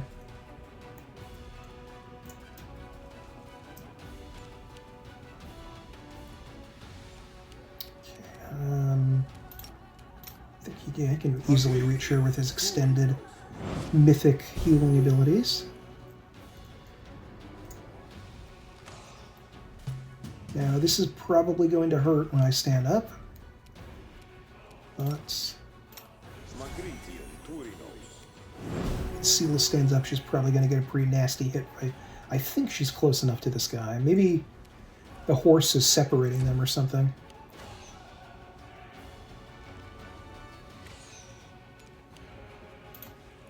No, she didn't get hit. He moved just enough away. The inheritor, guide my blade. Nice, nice. Use another fireball, I think. And not a good fireball. Not much in the way of damage here. Finish this guy off. Nice, nice, nice. Ow. That's not nice. Oh no, he's coming for me. Shit. Perfect. You won't survive me. Roll the 2.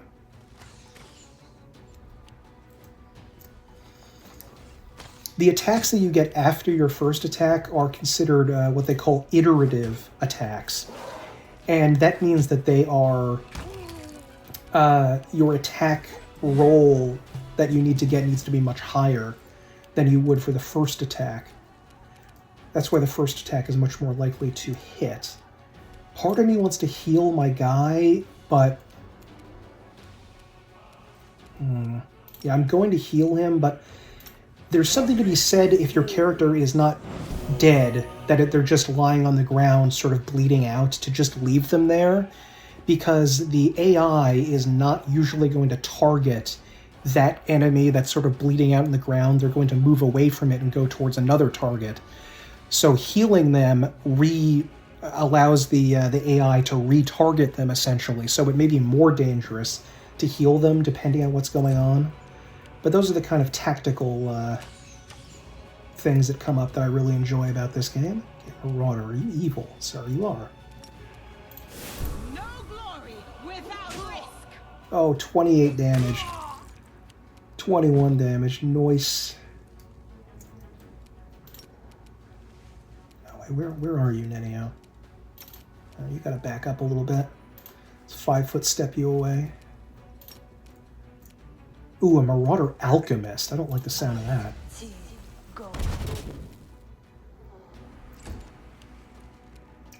Just stay down.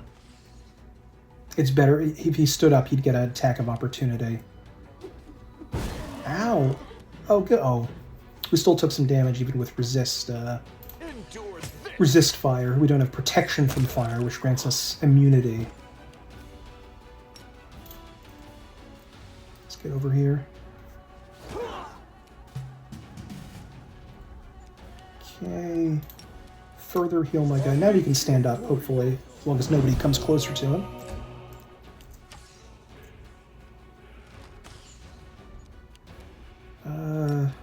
Yeah, she can get over there.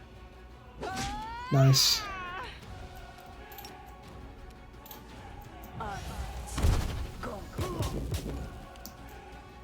Okay. Guess I might as well. I don't know, I'll... Bit of luck myself.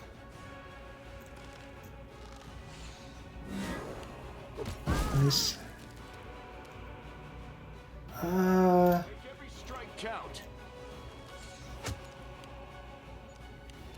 Let's finish this guy off.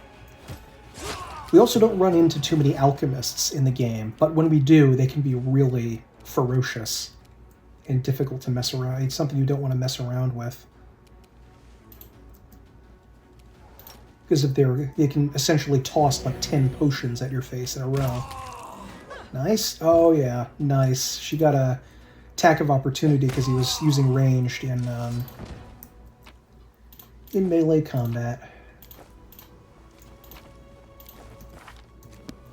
A little bit of XP. A little bit of XP. Okay. Doesn't really seem like anything too valuable here. Oh no, we got a gnome hooked hammer. That's good. I guess that must have been what the gnome bandit was using. Ooh, and horsies. Hello, horsies.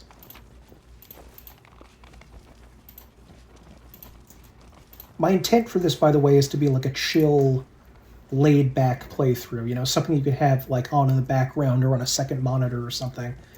So I'm sorry if it's not like pulse-pounding, mile-a-minute kind of gameplay, but that's not really what I was going for. No reason to pause. There we go. I'm going to check to see if we can get to Chili Creek, where that priest who was chatting with us wanted to go to. I don't know if we'll be able to do that before the Hell Knight quest, but if we can go to Chili Creek early, that would be pretty awesome, because we might be able to get a level if we do that. Yep. We're all fatigued, I know. Here yet? No. Conundrum unsolved. Is that where Nenio wants to... I don't think that's where Nenio wants to... Where does Nenio want to go again? Maybe I haven't talked to her or something. Because I think she wants to go to a place called the Heart of the Mystery to continue her quest. Okay, let's talk to Nenio. Boy, I am pleased with you. I asked you to bring me to safety, and that's exactly what you did.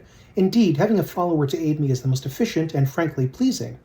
With you on hand, I shall conquer new horizons, plumb the depths of knowledge hitherto unknown, and scale the dizzying heights of future discoveries.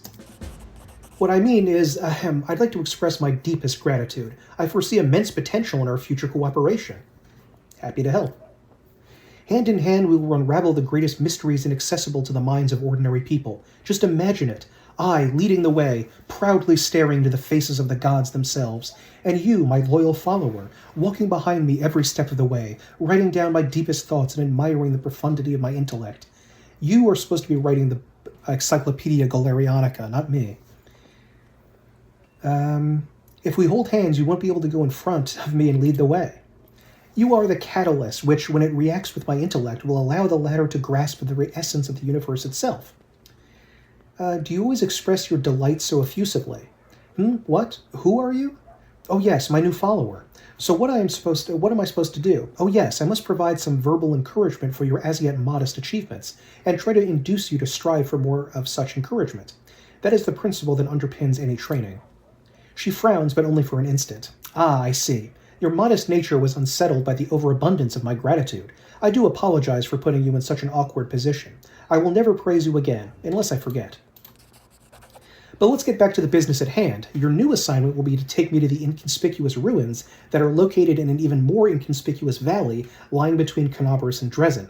As soon as is reasonably practicable, I'll mark the place in your map with a large red cross so you won't forget it. What's so special about these ruins? I'm glad you asked. This is my greatest hypothesis, my secret project, and I won't pass up the opportunity to share it with you because you are my most loyal follower, and you are worthy of possessing such knowledge. And also because you were the first person to ever ask me about it. Some time ago, I was walking around the border of the World Wound and I met a strange person. He was wearing a frayed gray robe, and his face was hidden behind an odd white mask. Of course, I didn't miss the opportunity to ask him about the reasons for his absurd appearance. And do you know what he said to me? He said, "I am the answer, but what is the question?" And he walked off in the direction of the World Wound. Yeah, we met him too. The next day, after I had already forgotten about the encounter, I had another similar encounter. This time I met an elven woman, judging by the pointy ears sticking out from behind the mask. I am the answer, but what is the question? She said, for taking off toward the World Wound, and then I realized everything became clear to me. I know a mystery when I see one. Consider this one of my myriad talents. After all these geysers weren't simply on their way to a costume party, were they? After examining several maps, I determined that they were all headed in one direction, to a place not far from Canobris, a place which is marked as Nameless Ruins, even on ancient Sarkorian maps. That's where I need to go. Unraveling the secret of that place will be my greatest discovery. It will secure my place in history, perhaps even in legend. What do you expect to find there? I haven't the slightest idea. If I knew what was hidden there, I wouldn't be so eager to go. That's all I wanted to know about your task. Well, now you know, so off we go. Did I just make a rhyme? Perhaps I've discovered poetic talent in myself. Let's conduct an experiment. Quickly, say any word and I'll try to find a rhyme for it right away. Iomade. Says Discari, go away. If you play, you need to pay. Every shade of color gray. Not the best rhymes, don't you think? Well, this experiment was unsuccessful. We learned that I have no poetic talent at all. But it's no reason to despair. Having a gift of poetry in addition to my inexhaustible intelligence would have been a little too much. Besides, I am catastrophically busy and have no time to spend on writing poetry. Okay, I gotta go now. Nenio produces a crumpled piece of paper from her sleeve and takes some notes on it. This conversation lasted approximately 5 minutes. By the way, did you know that in this case, the exact same amount of time the Inquisitors of Canobris need to find a defendant guilty? But to shake off Inquisitors chasing you takes 5 times as long. That experiment proved the running while clad in heavy armor is not burdensome for them at all. So that's continuing on with Nenio's quest, which really doesn't come to fruition until Act 5, weirdly enough. But whatever, that's okay. Probably going to rest and see if we can make our way to the aforementioned Nameless Ruins. Nameless Ruins. First, let us see if we can mess around with these demons here. The site of an old battle between the Crusaders and demons is still strewn with thousands of corpses. The stench of death hangs thick in the air, while the survivors lurch around the battlefield looting whatever they can. The dead, after all, won't need their trinkets and keepsakes anytime soon. Okay, we got some money for that. And some of the demon armies you can see right here have items on them that you can get for defeating them, so that is important to note when you are going to attack them. Don't think I'm going to have any problem with these guys, but there are a lot of these bugs here. Infernal Descarite flies, or whatever they are. Okay. Let's see how much Scorching Ray does to these guys. Not bad. Not spectacular, but...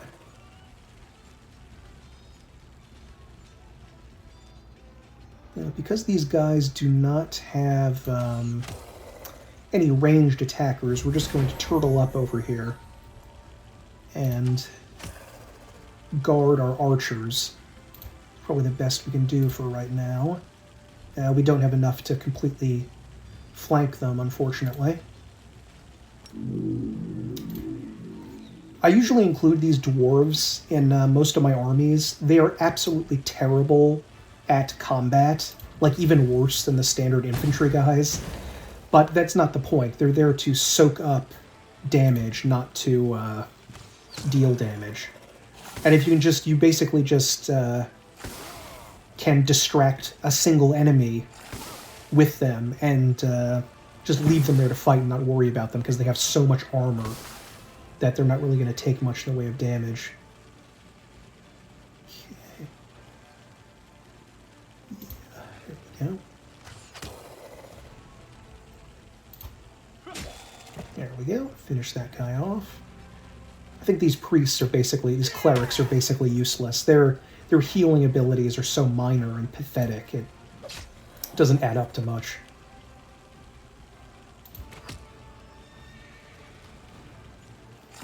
Oops. Should have used my attack there. Some ranged units, I think I would say most of them, in fact, cannot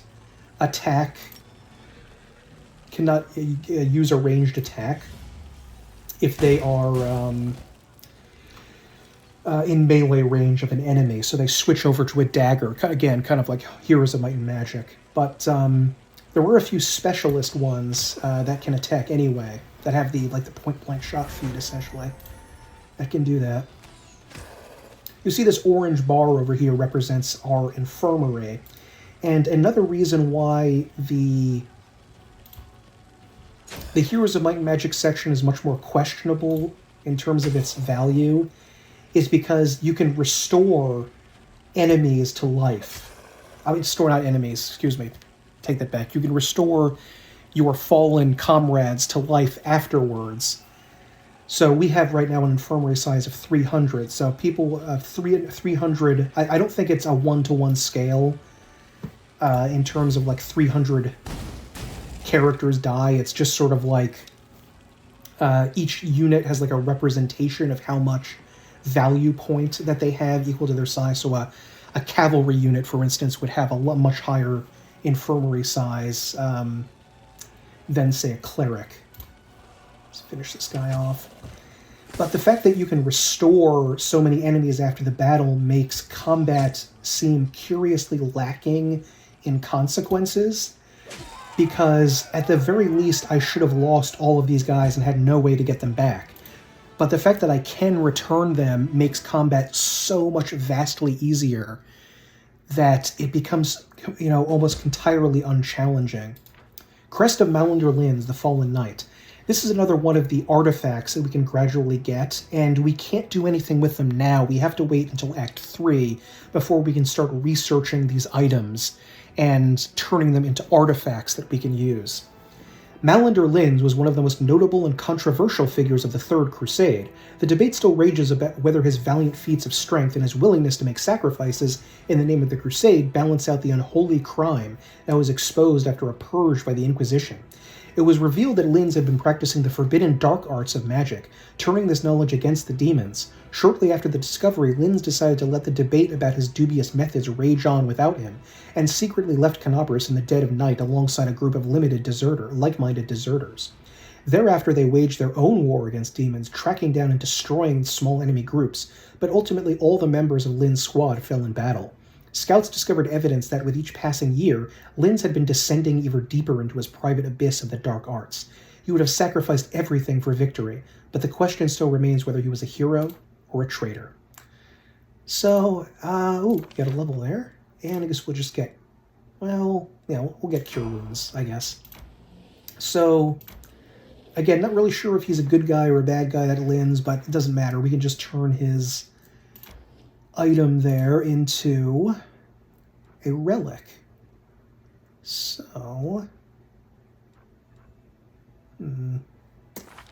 let's try to go to Chili Creek. I don't know. I'm going to make a hard save here because I don't know if us going to help the Hell Knights is timed at this point, whether we have to go get them now or we can muck about a little bit for a few days.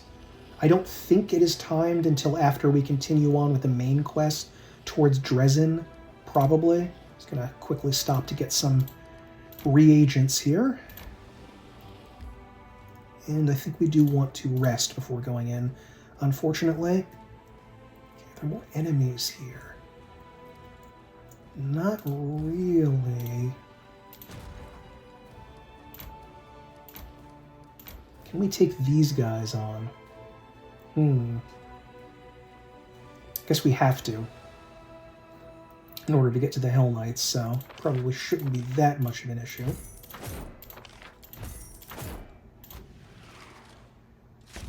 Yeah, guess we don't really have any new other units besides this couple we just found.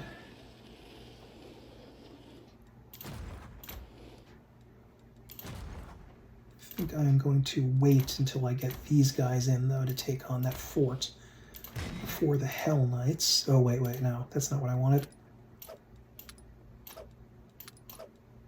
Yeah, well, there we go. And let's rest and hope we do not get into a random encounter.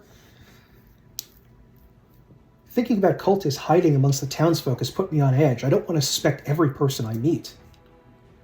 I understand, sometimes you just want to trust people without constantly second-guessing everyone. A life without trust is no life worthy of the name. Okay, we did not get into a random encounter. So let's enter Chili Creek and see what's going on there. Okay, let's go examine this place. This is just a side quest. You don't actually have to go here, but I want the experience. A small doll made of grass is tied to a tree with a dark blue ribbon. Jurnaw walks carefully around the grove. He pauses in front of a few trees, lingering there for some time. He seems to be examining something carefully. At the sound of your footsteps, he turns around abruptly, but the anxious expression on his face quickly gives way to an amiable smile. Commander, it's so good to see you. It seems you found time to visit our quiet backwater after all. Why are you looking at those trees? See for yourself. He points to one of the branches, and among the leaves he notices a small doll made of grass and seaweed, tied with blue ribbon. I keep finding them here in the grove. I think it's some kind of local ritual. I've asked the villagers to tell me what it means, but they won't give me an answer. I just don't understand the reason for all the secrecy. Will you show me around the village? Of course, let's go. You'll get to meet the locals, see how we live. Maybe you'll even manage to get some peace and quiet, a temporary respite from the hardships of war. Yeah, right. Now, I'm not going to spoil the mystery here, what's going on in Chili Creek, but I didn't find this side quest to be particularly interesting. There's definitely some cool seeds of ideas going on here, but I don't think there was much follow through, and it ended up being kind of dull, to be honest, at the end. What a beast! We've got you now. Watch out for those huge teeth. Don't let them catch you.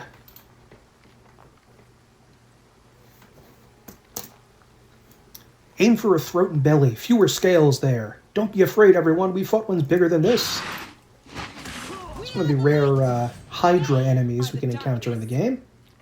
This isn't a powerful Hydra, though. It's actually quite weak. It's fully within our ability to kill this thing right now, especially with all of our friends here. I didn't even bother buffing. I'm going to wait until we fight the other creatures in this area to do that. Into the fray.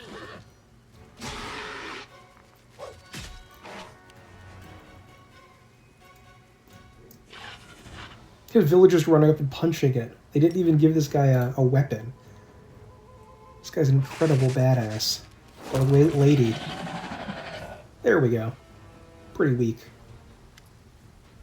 That'll teach you to mess with us. A man with green eyes, the broad shoulders of a swimmer, and the callous hands of a fisherman shakes his fist at the beast's motionless carcass. Something's got him all worked up. That's the second time they've crawled out this month. So let him come. It's not the first time, and it won't be the last, but what's it matter? They can't hurt us, and we can use their hides to make a lot of waterproof coats and cloaks. That's neat. Marco, Melissa, I'd like to introduce you to someone. This is Volan, the commander of the Crusade. He's the one I told you about. Ah, a real hero in our little backwater. It's so nice of you to drop by. We've never had anyone so important come to visit. Heroic acts are important, but sometimes it's good to leave the front lines and talk to ordinary people living ordinary lives. Anyway, welcome to Chili Creek. Hydras are usually far more dangerous. That beast was not at its full strength. I can tell you have an eye for such things. Well, of course he does. He's the commander of the Crusade. He probably could have told you all that with his eyes shut. You probably could smell a Hydra coming towards you, so I probably didn't need my eyes. It's all thanks to you, mother, to our mother, Icy Rill. She takes care of her children, won't let anyone hurt them. She fills our nets with fish and drives away the monsters. That's right, and if she doesn't drive the beasts away, she'll weaken them so we can kill them and harvest their hides. Who is Icy Rill? She's right here. Markle nods towards the river. Did you think this was the Selen? No, it'd take you half a day's rowing before you reach that river. It's big to be sure, but very important. The Selen flows through at least a dozen countries. But where would the great Selen be if it wasn't fed by thousands of little streams and creeks, such as our dear Icy Rill? The people of Chili Creek hold the river in great reverence. The priest's observation is matter-of-fact, but you notice his voice becomes a bit strained. How can we not? Our whole lives are built around the river. From the wedding wreath we send down to the stream to the funeral boat that floats away on the waters when the time comes. Our mother, Icy Rill, feeds us, gives us water, protects us. The gods are far away, but our Icy Rill is right here, so we treat her with respect. What are those grass dolls that hang from the trees in the grove? A shadow passes over Markle's face and he looks away. There's nothing much to tell, really. An old local custom. It's just a ritual, Melissa adds in a low voice. No one seems willing to share any further details with you. How's life in the village now that you have a priest? Not much has changed. He's a good lad, he does some healing, never bothers us with sermons. Why, he's even learning to fish in his spare time. He also knows a lot of songs, and when he sings, it makes you want to sit and listen. Have you ever been attacked by demons? Nope, we've never seen any. Our mother, that's suspicious. Our mother, Icy Rill, keeps us safe. She would never let such abominations get near us. Are you in charge here? Well, how should I put this? Our village is too small for anyone to be in charge. We just happen to know a thing or two about using a weapon. So if some nasty creature comes crawling out of the river, we give the orders. But when it comes to fighting, fishing, or fixing nets, we'll be the ones following orders. We're not an army and there are no officers here. We all live together, solve our problems together, and serve Icy Rill together. Although, truth be told, it's only been in the last few years that people have really started listening to us. Before that, villagers kept to themselves, and no one wanted to go poking their noses into anyone else's business. When we first came up with the idea to start trading on the river, the other villagers stubbornly dug in their heels, but after money and goods began to flow, they changed their minds. Yes, the village has been growing. We're getting to see all sorts of things we had only ever heard about before. The year before last, we had a fair, and people came all the way from Canabras to attend. Then a priest came, and we've never had one of those before in these parks, and now, who'd have thought, the commander of the Crusade has decided to pay us a visit. Okay, well, that's about it. Back to the front. I can't even imagine the nightmarish creatures you have to face there. Have a safe journey and a swift victory. And I think we are basically done at this point. We are just setting up a quest that is going to come bear fruit in Act 5, the penultimate act of the game, so many, many hours from now. But we can go around and kill a few random woodland creatures to see if we can find some gloves. What do these do? Grant the wearer +2 bonus and persuasion skills to intimidate. In addition, wherever the wearer of these gloves confirms a critical hit, the enemy suffers -2 penalty on saving throws against mind-affecting conditions. It's not super useful, but I'll hang on to them, I guess, for that bonus to attack there.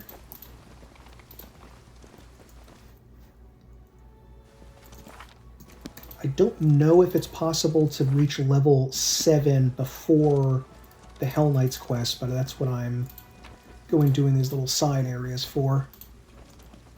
And this is a lovely little village. This is an incredible looking game. It feels great. I love walking around here. It just seems like a great place to build an entire world around through modding. I'm not really familiar with any mods for this game, but if anyone knows any, please let me know what they are.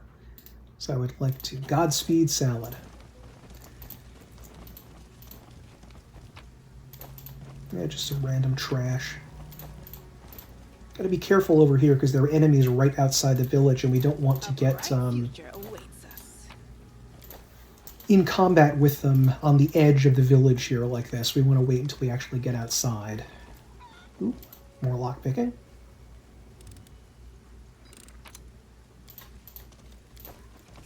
Trickery. Okay, I think we have to go around here. And I believe there are some wolves, some bears, and maybe some smilodons up here to fight. So, just check this out here. That's fine. So as per usual, displacement, mirror image, mage armor, Together we stand. bless. The waiting's never fun. Don't think I'm going to bother with protection from evil right now. Not certain if I should do haste just yet. I might want to save that. Let's start fighting these wolves. There they are. Meditate on your mistakes. I hope you feel better. 12 damage, not bad. So this is just a regular wolf. He's not plagued or whatever. But there's some more wolves around up here, so that's why we're still in combat. Don't want to... There we go. Don't want to go too far. It's gonna... This is for my fighters, not for my squishy little rogue.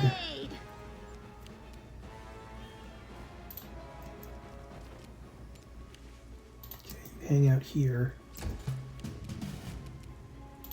You just cluster around here for now. And just wait. No need to rush off. 16? Yeah. Well, certain there's more up here, too. Hello? Yet another obstacle. Whoa. Alpha Wolf and Ferocious Wolf, and they surprised us, so they got a surprise round. Mirror image paying dividends as usual. What level are these guys? Oh, only level 2. Let's back up a little bit. I'll remove this obstacle. Try to, no. It's gonna have to fight these guys first. Don't want an attack of opportunity on them.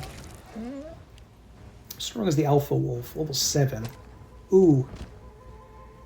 Did I get... Oh, I think he tripped me. Yeah, I was tripped.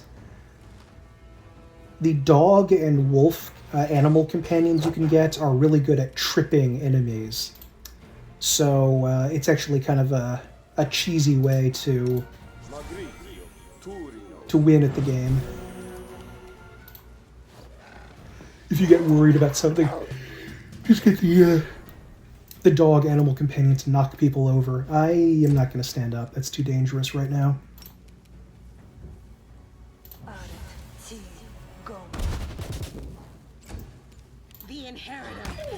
There we go. This may not have been worth it. I'm not really getting worthwhile experience coming here.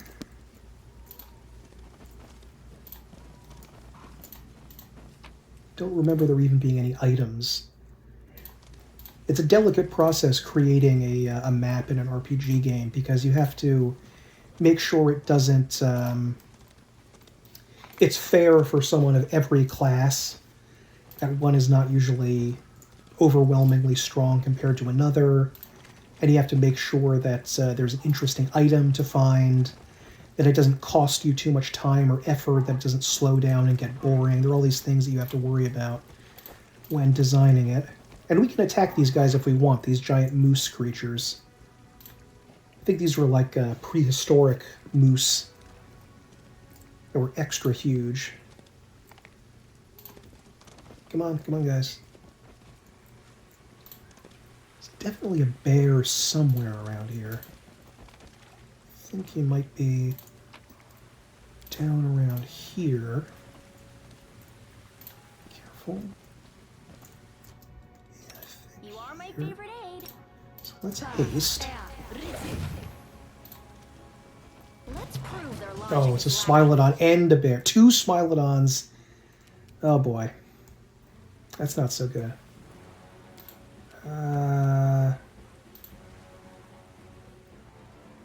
Let's do protection against resist fire communal.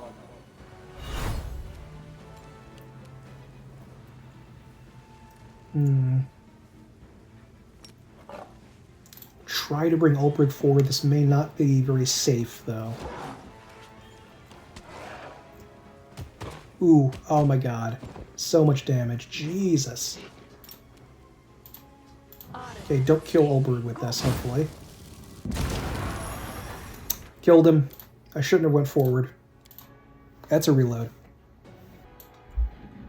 Okay, let's try this again, but this time with a wake-up fireball. Let's have some fun. There we go, we did a little damage, a little damage. A little bit helps. And we are going to get our mirror image back. And, yeah, we're just gonna... Protection from evil, I guess?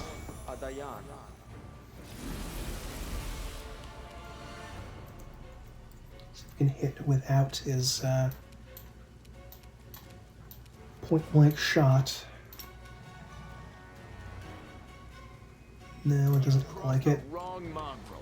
And yeah, I think we're just going to wait here. We want to try to get... Don't want to get Ulbrich in danger again. Oh, 14, yikes. Okay, I'm just going to have to try to attack. And they are considered flanked because of Ulbrich here. Nice, 22 crit. 22 crit, nice. I think maybe I could have delayed him, but I won't do that. I'm not going to bother. You won't survive me. Nice. And yeah, well, we can smite them, I think. Let's go a little bit forward.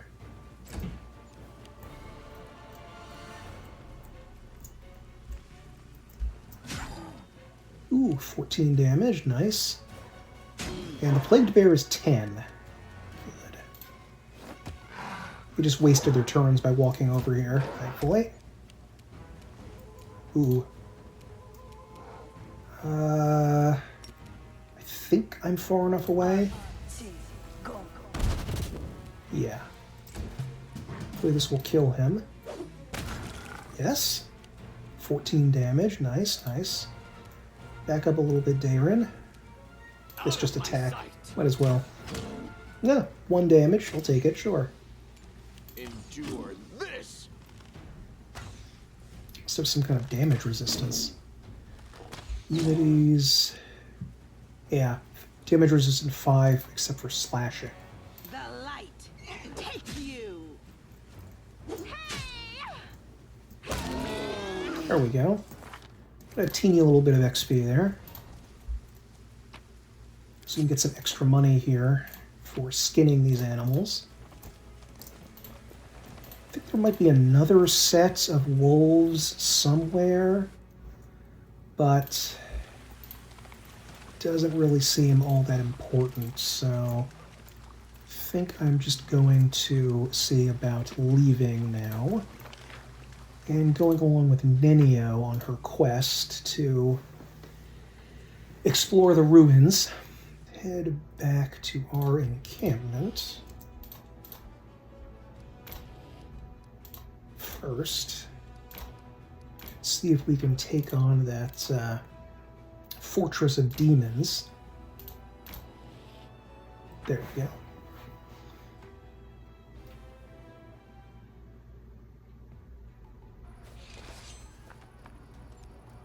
Okay, decent number of guys here. And ghouls can paralyze you, so we got to be careful of that.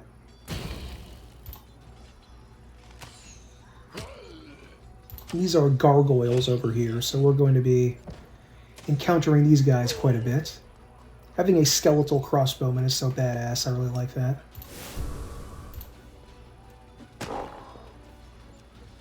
And we cannot move diagonally, as you can see, which is a nuisance.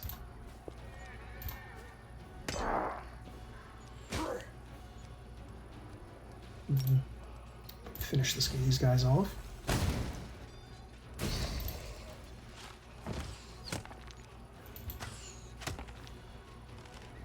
Probably don't need any more spells. We'll just chop this guy down a little bit. Didn't even kill one of them. Did not even kill one, and there are 300 of these guys. That is wild.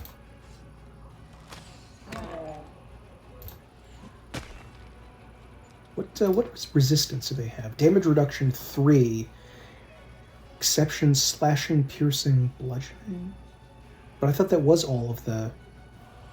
That's weird. I thought that was all of the damage. That's kind of odd. There we go. And there are no attacks of opportunity on this battle map like there would be in the regular game, so you can just run past a bunch of things without worrying about it. Okay, we are ready to go to these guys. I'm a little worried about fighting these guys because the Bremeracks are fire demons and they can cast like a fireball spell, which is very worrisome for me right now. Do not want to do that. We can't do anything with that right now anyway. Thankfully evade. And I'm not exactly sure how this works. Let's take a look here. So I believe my stealth skill is affecting how much we're going to come into contact with demons on the overworld map. So random encounters are... it's important to have a roguish type character with stealth abilities in your party to avoid these random encounters. Otherwise, you'll be fighting a ton of them. But because you have 6 party members, it's easy to space them around and get at least one person with stealth. Okay, I'm trying to get to the Nameless Ruins, but I got a random encounter, and I don't remember this at all. I don't know who this is, if it's an enemy or whatever. Okay. I will help where I can. Now, do we want to buff before going over here? Because it could be dangerous if we just run into something. I'm at least going to cast Bless. You are my favorite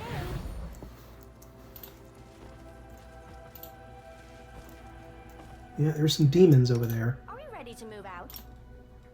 Might as well ready ourselves. Rules are made to be broken. Protection from evil Require my unbiased communal. opinion? Haste. Shit, she didn't get haste off in time. I'm not really certain who this is. Make every strike count. Into the fray. Because if it was a random encounter, it would just say... Guide my blade. Oh, maybe I remember what this is. It may be like a guy... a character that's trying to come into contact with us, and we find his letter written here from him. Not super important. There we go. Haste everybody up. Ooh, good damage on it. You've crossed the wrong mongrel. Nice. Can't attack, though. Oh no, we did. We did get an attack. Ooh, it was 19. Nice. Right. Take you.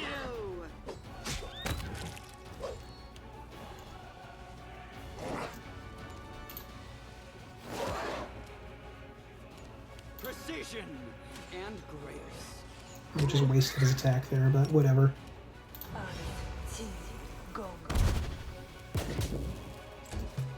You won't Spell resistance. survive me. You have to worry about spell penetration, energy immunity, and spell resistance. Okay. Inconspicuous camp. New location discovered. Come to my camp if you want to talk. I have much to share with you. A friend. Drawn on the map as a note, as a map with cross lines marking the spot. Okay. That's not really important. Oh, and Ulbrig, because he's slightly off in his levels, is leveling up now. Nice. Always good. Sure, perception. Okay. Does not need point-blank shot. I don't know why they're trying to give him a ranged attack. Why that would be considered good, because he's not a ranged character. Shifter's Rush. Use the momentum of your movement to focus and awaken your inner beast. You can use your Wild Shift ability as a free action. We're going to make him eventually be a wild. I think he's already at the point where he's going to be a griffin forever. We're never going to send him back out, so we don't need to worry about that. Let's see. I think we can get some more weapon focus, because he has Claw and Oh wait, what's this? Your secondary attacks with natural weapons, including attacks treated as a secondary as a result of being altered, take only -2 rather than -5 penalty. Definitely want to take that. That is very useful. Here's some more growling of something, I think. Don't know if there are more demons around here.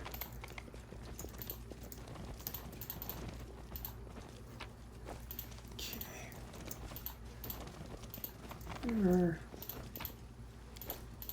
No, just some junk to sell. Okay, onward, and we'll probably have to rest anyway, because we'd be fatigued, so it doesn't matter that much. I'm going to rest. And sure. Not really any purpose in that, but whatever. Is my lord's highborn backside too good to get up and do something useful? I'll have you know, grunt work is just as beneath the dignity of your lord's other highborn body parts.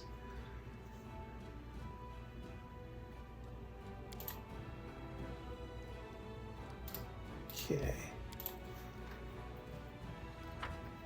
Not even certain if we need to do this quest now in this act or whether we can do it later, because like Chili Creek, the climax of this quest doesn't actually come until Act 5. So this is just preamble that we're doing right now, sort of gradually learning things.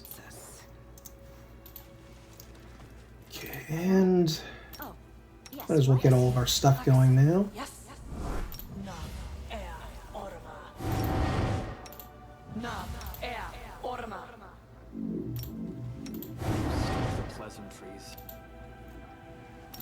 Just acid communal. Bless. Protection from evil. Okay. Let's go check out this area.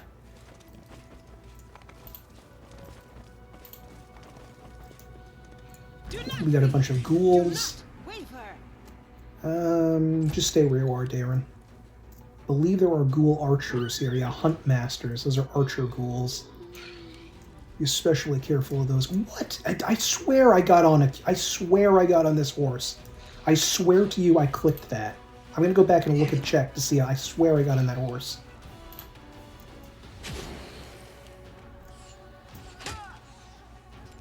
Endure this. Seal took a big chunk of damage there. That archer. What level are these guys around? 8. 5. Right, just attack normally, I guess. Doing less than she usually would because these undead creatures are taking negative energy damage.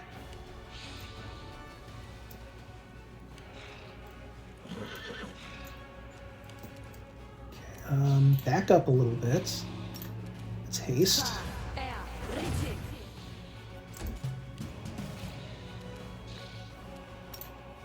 Don't know if channeling energy provokes attacks of opportunity or not. I'm not sure about that. Like zombies, there's always piles of ghouls, but ghouls are much, much more dangerous. Finish them off, horsey. There you go.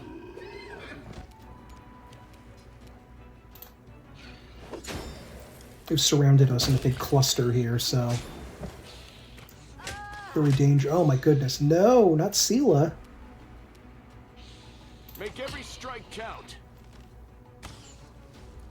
Should have healed her. See that?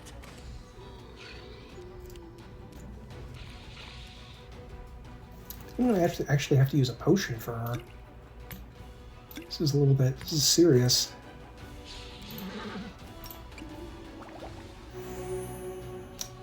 Really? 8 hit points? Okay.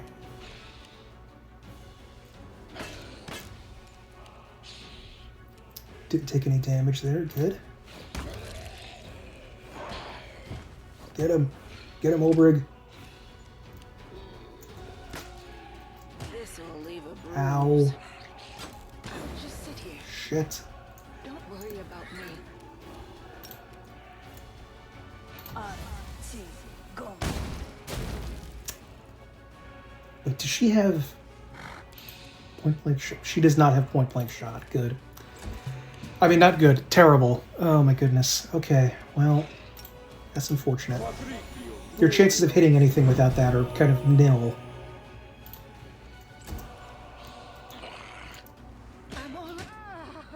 Damn it, gotta reload. It's haste. Get on your freaking horse, Sela.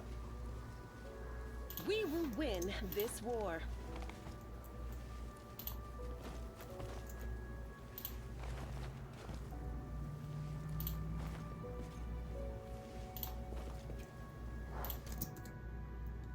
You are my favorite egg. Don't think we're gonna have a chance to get this off, but no. They must be patrolling around here or something.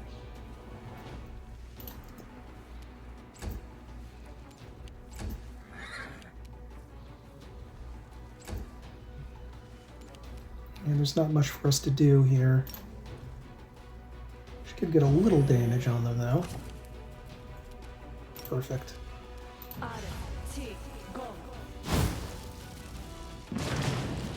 That's a decent fireball. Okay, let's just stay here for now. It's too far away to channel.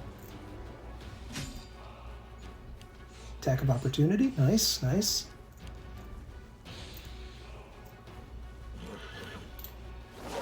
So many of these ghoulies.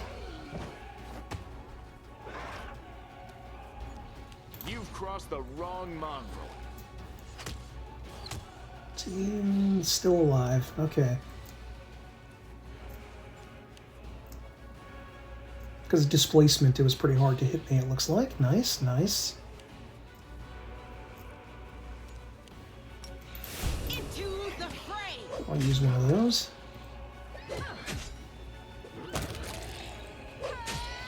Okay, so let's try...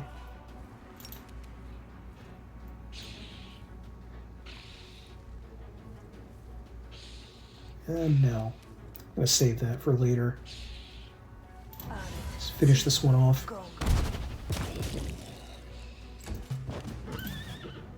Don't think these guys have spell resistance. No, it doesn't look like it.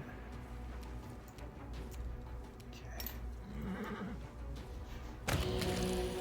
Got another one. Just a tiny handful of things going right or wrong can completely change an entire battle. You won't survive me.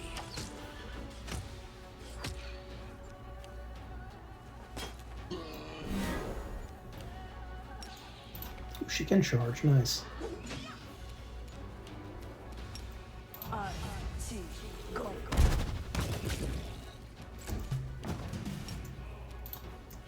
Charge.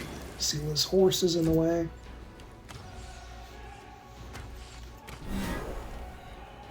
Ooh. Endure this. Nice, the tough guy. There we go. I don't think they drop anything of interest. Anything new? Damn, our haste wore off already? Nice. It's a weak haste.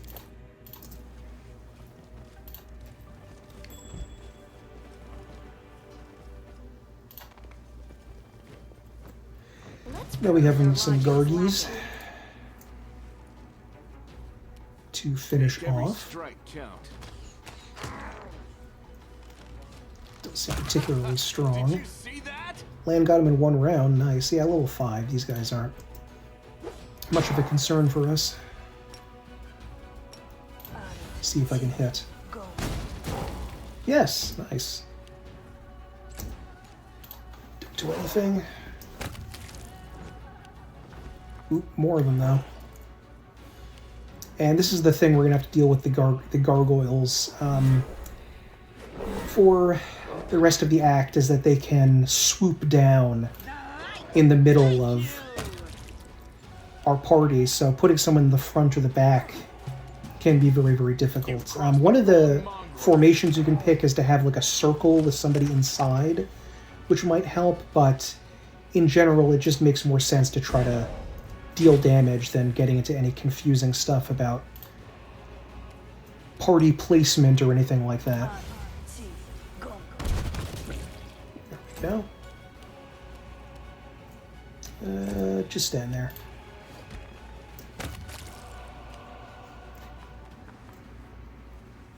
Into the fray. Get him. There we go. Nice.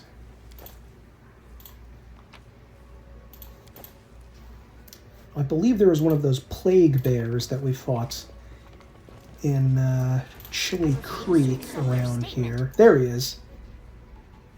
Okay, they are evil. Just checking. The inheritor, guide my blade. You won't survive me. Can channel energy, but I'm going to save that, I think.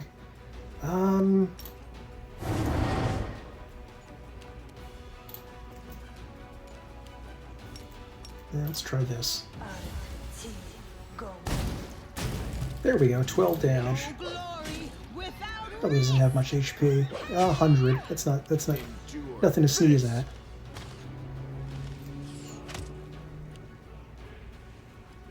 Yeah, there's another one. Crap. Oop, he's going for my squishies. Oh boy. Actually, you know what? I will use this. I want to check to see if that provokes an attack of opportunity. Did not appear to. 6 damage. Wow. 6 entire damage. Probably should have sent him over here and just finished this guy off with a magic missile, but oh well. And another great thing about having a mount is that because it's sort of one creature, instead of the main character, you know, the person, the rider getting hit, the mount has a chance of getting hit. So that just doubles their effectiveness, essentially, in combat, because somebody else can do damage. Now, of course, it's not perfect, because if you get knocked off your horse, you have to spend a turn getting up from the ground, which can be very dangerous, but it's better than just taking damage and dying, of course. 22, nice. Come on, Ulbrich, get it. There we go. Okay, I don't think there's anybody else down here. Sneaky, sneaky. Nice. I found Whoop. something. Thank you, Sela.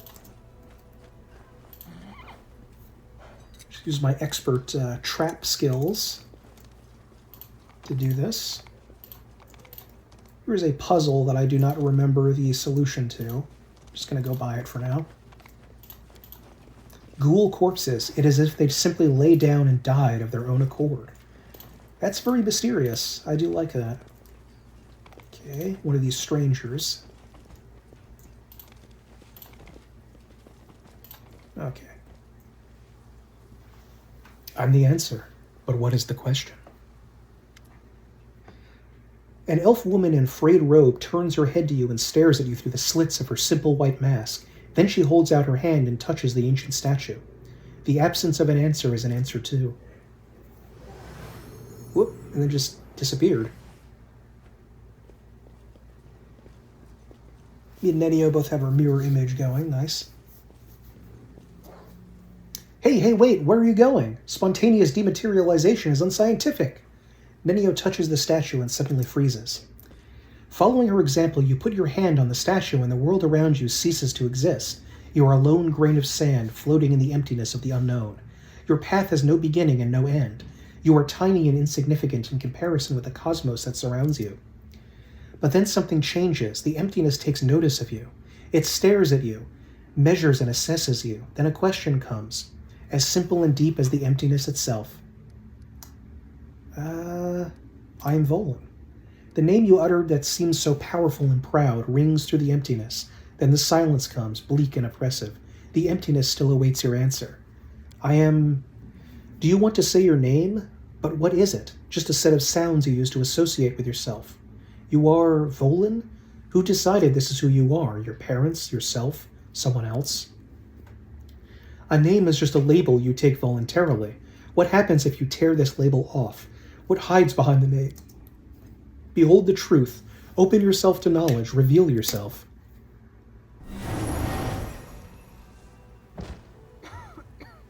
And as you can see, Nenio... Nenio! You hear me? You voice from nowhere or whatever you are? And apparently Nenio is a kitsune, which is a kind of humanoid fox from, I think, from Japanese mythology. And it's one of the playable races in Pathfinder. Tragically, there was, I think, some sort of vote early on when the game was in development, and fans chose kitsune instead of cat people, which is infuriating to me, because of course I would want cat people in the game. But whatever. What's going on here? Nenio, is that you? You're a It kitsune. appears your observation is correct. I am a kitsune. If my hypothesis is correct, and the probability of that is close to 100%, I have always been a kitsune, but at some point I decided to forget that piece of knowledge. Following this line of reasoning, it would seem the fact of my membership of a certain race just doesn't seem relevant to me. Also, there is a more important question. Why did my true identity reveal itself in this precise moment? How could you forget you were a kitsune? This question is irrelevant in the current situation. If you wish, you can ask me about it later. If you believe that I've been keeping my true identity a secret on purpose, you are mistaken. I have no interest in your causes, your battles, or your secrets, if you have any. All I need from you is your assistance with my experiments. And with this. I have no words. Can I just stand here silently and look like I'm thinking something smart? Shut up, Lan. What was that? I found myself in emptiness and a voice asked me questions. I suppose it was a trap that yanked our minds out of our plane and temporarily transferred us to another one. I wish I knew which plane. By the way, did you know that the most efficient way to disarm a corridor's worth of magical traps is with the help of a scientist who has been told that the formula for an elixir of the ancient races lies hidden at the end of said booby-trapped corridor? And my last doubt is dispelled. It truly is her. Thank you, Darren. So what do you think The about voice in that? the emptiness asked me, and judging by your reaction, you too, who I am. And merely stating my name failed to satisfy it. The trap then forced me to assume my true form, which I had completely forgotten about. Why would it do that? I suppose this trap wasn't a trap per se. It rather was a closed portal leading to some hidden place that can easily unveil secrets and reveal the truth. The one who spoke to us seemed to solve me like a riddle, in an instant just by looking at me. I would like to meet this entity. You don't, Can you Nenio, trust me. imagine which secrets it can unravel? I want to speak to it, and you, my follower, must help me. But how can you get there? If there is a door, there must be a way to open it. If there's a lock, there must be a key to it. There is an inscription here, right on the statue. I am the void and the emptiness. I am the starting point. I am infinite. Tear my mask off and let it fall at my feet. I don't understand this at all. How thrilling! Sounds like a riddle. It does. It really does. I love riddles and puzzles. How do we Each solve of them it? is inscribed with a riddle, and each demands that something be placed at its feet. I guess we need some items that represent the answers to these riddles. But don't ask me where we should look for them. A portal that leads to the unknown could be The world dangerous. wound is dangerous, walking under a hanging icicle is dangerous, even choking on a chunk of badly chewed food can lead to a fatal outcome after all. Living is dangerous. But what is danger compared to knowledge? That's a meaningless response, Nenio. Those things you mentioned are rare. This is a direct challenge to a potentially lethal entity. Why are you so sure that the unknown entity behind the mysterious portal would even want to talk to us? I'm not sure at all. But we must try. We simply must. Getting there and talking with this entity will be the greatest of my experiments. No exaggeration. Looks like there's nothing more we can do With now. deepest regret, I have to admit that you are right. It's highly unlikely that we'll be able to solve this riddle right here and now. We'll have to temporarily withdraw so we can return when we're armed and ready. You're right. Okay, so I think we don't actually have to do anything with this quest until, like, at least the next act. I don't even know if we need to do it there, if we have to wait. Oh god, what was this puzzle again?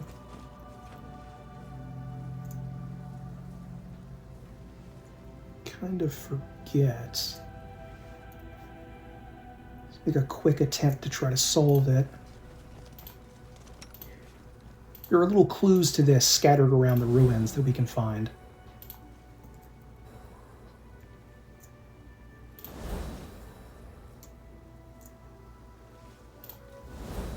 There we go. I did remember it, thankfully. But there are little marks here and there on the walls. I don't know if I can see one here. There's one in the cave we're about to go into, but let's see if there's anything. And we can get the Phylactery of Positive Channeling, which is a headpiece that you can wear that increases the amount of positive energy that you can channel, which is very helpful for a priest character, like, well, Oracle Daemon, like the priest general class, like a priest Oracle, whatever. Come on, guys. Let's see if this is enough XP to get us here. We'll definitely get the level in the early part of the Hell Knight stage if we don't get it here, so that's something to look forward to at the very least.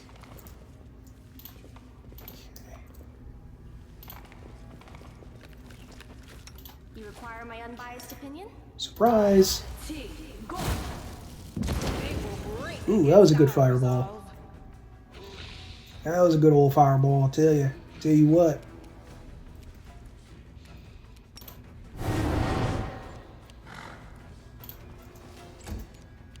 You've crossed the wrong mongrel. Don't want to get ahead of myself, just let them come to us.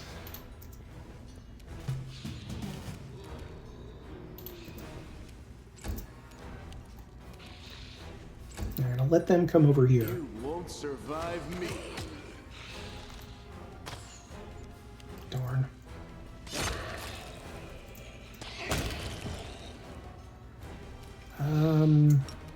Guess we can go over now. They're sufficiently weakened. There it is. There's one of the, you can see the puzzle is marked kind of here. So you can figure out what you're supposed to do.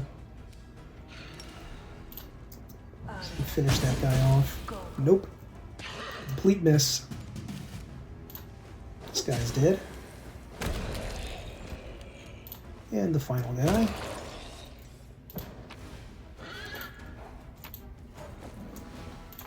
Okay, just have some junk on them. I believe there is a saber-toothed tiger over here that we have to be careful about. I'm going to see if I can use one of these potions of vanish, because there is a trap in this next room that we have to be careful about. And it's better to deal with the trap. What? Am I not stealth? Could have sworn I was. And I don't think I can make it past those guys, even with my stealth ability here.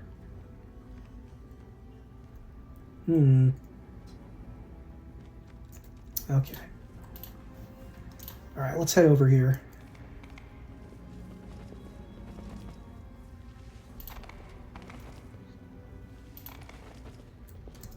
And if you would do the honors of starting this. Yet another obstacle.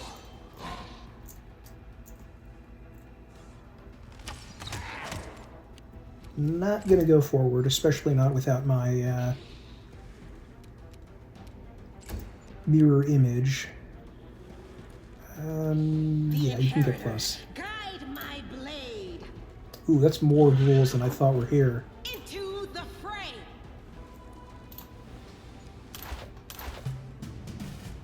Crap.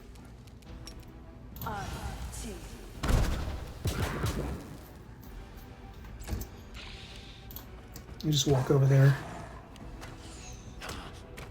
Ouch. Bob and weave, Lan. Bob and weave. Okay, went straight for him. Not nice.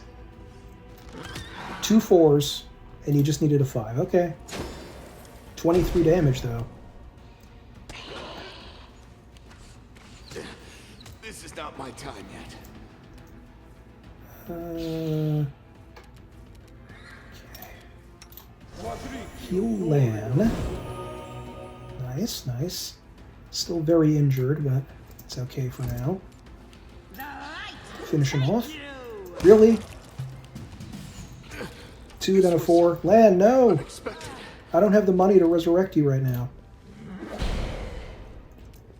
Missed. For heaven's sake. The inheritor, guide my blade. Jeez, you're not doing a very good job there.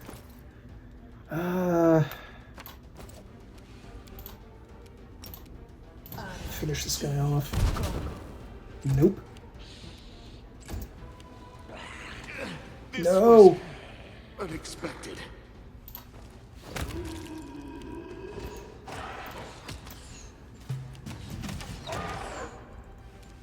Oh, I can't move. Because I'm paralyzed by the ghoul, aren't I? I could bring in the Azada. But the Azada sometimes damages us. But I'm gonna try it anyway. Yeah. Okay, good. It damages those guys.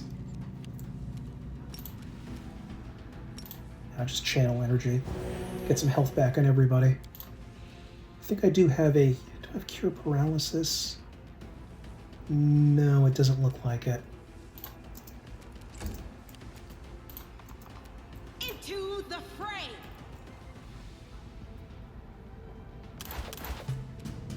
The light, take you. Seela's great, but I kind of want to get rid of her just so that weird bug doesn't happen. Oh, I can stand up, actually. Make every strike count. Get him. Maybe I should have just run away.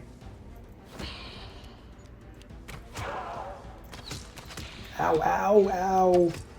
Ooh. Oh my god, what are the level of these guys? Level 8. Jeez.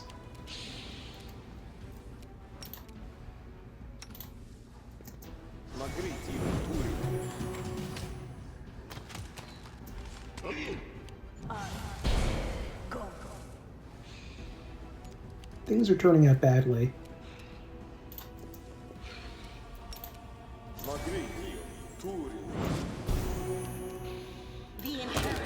Okay, one finished off.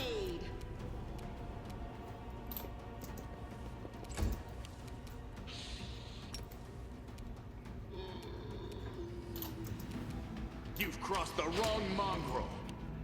Help. Do not attack one of my weak guys. Unexpected.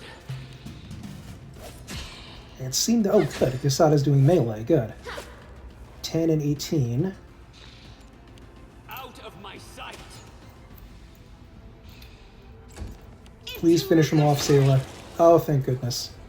And we got our level. Yay! Oh, wait, I'm still paralyzed, aren't I? Yep. There we go. No, no, no. Oh, my God. He almost ran across the trap to go to the other side to disarm the trap. Good lord. Okay. Oh, the waiting's never fun. Let's get some healing going. Smile. The world's not ending just yet. Okay, there we go. And we're done with this area now. Do have our extra level going in, which is lovely. And let's see if we can get a Ring of Protection, I think. Oh, it did. Ring of Protection +2. Nice. I did buy a Ring of Protection +2 for myself, I think, or someone else when I was back in camp. Can definitely use this. Do you have one? You do not. Might as well give you this, well, I'll give you this vast intelligence thing. I don't think it's all that important, but whatever. Okay, Cloak of Cleansing. Resistance +2. That's excellent. Give that to Dayrin. Now we can do our levels. First, my character. Alrighty, as usual, Trickery and Stealth. Use Magic Device.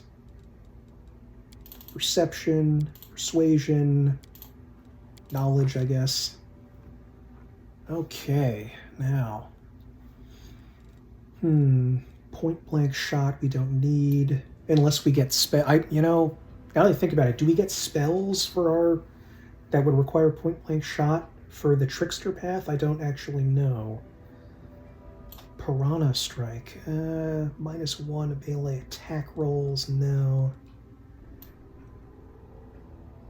Steel Soul. Extra resistant to magic might actually be good. Great Fortitude. Ooh, was +1 to natural armor bonus. Extra rogue talent. Weapon focus.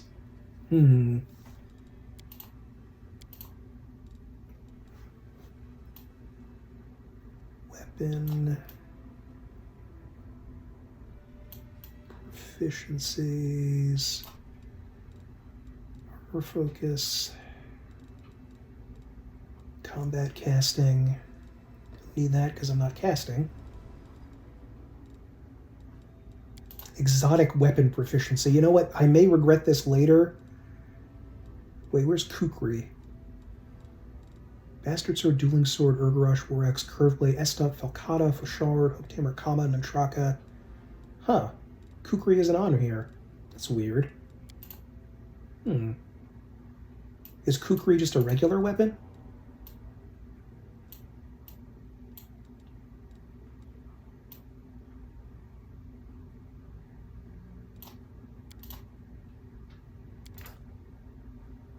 Weapon focus. Huh, it's not allowing me to take it. Can I not have Kukri? I might have to look this up. Because I thought it was, or is it martial proficiency instead of rogue proficiency? Sonic weapon proficiency. Yeah, martial. Kukri a martial? I have to look this up. Okay, it looks like Kukris are actually martial weapons. I think I'm thinking of like D&D 3rd edition. I thought that Kukri were exotic weapons in that game. So I guess, again, I may not like this later on, but I'm going to go for martial weapon proficiency so I can use Kukris later on. That may not be a good idea, but that's what I'm doing. Okay, lore, religion, persuasion, knowledge. And she gets a feat. Good. Point blank shot, weapon finesse, weapon focus. Tower shield proficiency could be good. That would, I think if you use a tower shield, you take a -2 penalty to your attack rolls, which sucks. But it may just be useful to make her even more incredible a tank. In fact, yeah, I think I'm going to do that. Tower shield proficiency. And level up our horsey. Get some athletics and mobility. Focused strike. Armor proficiency, so you can get armor later on. Lan. Snapshot, clustered shot, deadly shot. When you use a full attack to make multiple ranged weapons against the same opponent, take total of the damage from all hits before applying the opponent's damage reduction. I think it might actually be better for him just to get some other stuff. Lunge. Lunge can actually be useful because you can increase the reach of your melee attacks, so you can hit people without them being able to hit you in melee. Hammer the gap. Repeatedly strike the same location, causing increasing amounts of damage. Extra damage. That might be good. Dodge could be good, though, just to, help him not die. That's always useful. Extra key. We don't really use his key very often. Volley fire is if we had multiple archers in the party, which we do not. I'm just going to make his fortitude stronger. Just because I despise those weird effects that the demons sometimes have that cause you to get stunned or something like that. Dayrin. Precise shot. That is something we definitely want with him. Do we want it yet? Improved initiative might be good. Toughness. No, I'm going to go with precise shot. So he can actually harm things if he gets any ray attacks. Okay, whenever your healing spells heal a target up to its maximum hit points, any excess points persist for 1 round per level as temporary hit points. Lifelink, bond. I never like this kind of thing in games where you link the health between 2 people and hitting one does damage to another. It always gets too confusing and ends up not really working very well. Maximum number of hit points whenever you cast a cure spell is healed is based on your oracle level, not the limit based on the spell. Combat healer. Whenever you cast a cure spell, you can cast it as a swift action by expending 2 spell slots. This does not increase the level of the spell. No, I'm going to go for enhanced cures, I guess. And a level 1, we don't really need this. So I'm just going to go with remove fear. Level 2 spell. Let's see, resist energy. Inflict wounds.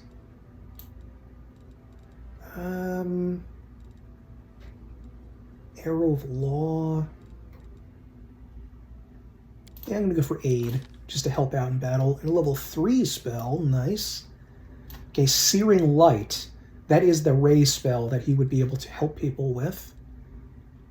Fact, yeah, just to get him a little bit into combat. Instead of just standing there, I'm going to give him Searing Light. So, now that we are all finished up here, we can go back, rest up, recharge, and take care of the Hell Knight mission. Okay, in order to get to the Hell Knights, we do need to fight our way. I think we might have to fight something down. Oh, no. Well, wait a minute. No, we're good, actually. We can just head right over there. Fortunately, I had to take a long break during recording. I'm sorry that this has taken so long, but unfortunately I had a long... Oh, wait a minute, are we? Oh, we're fatigued, aren't we? Alright. Long attack of sciatica that has been vexing me for quite some time. I read in a book by one great thinker that the further we are from civilization, the less civilized we become, as though stone walls, law scrolls, and the expectation to eat at a table laid with a tablecloth are all that stand between us and barbarism. That sounds a lot like Heart of Darkness.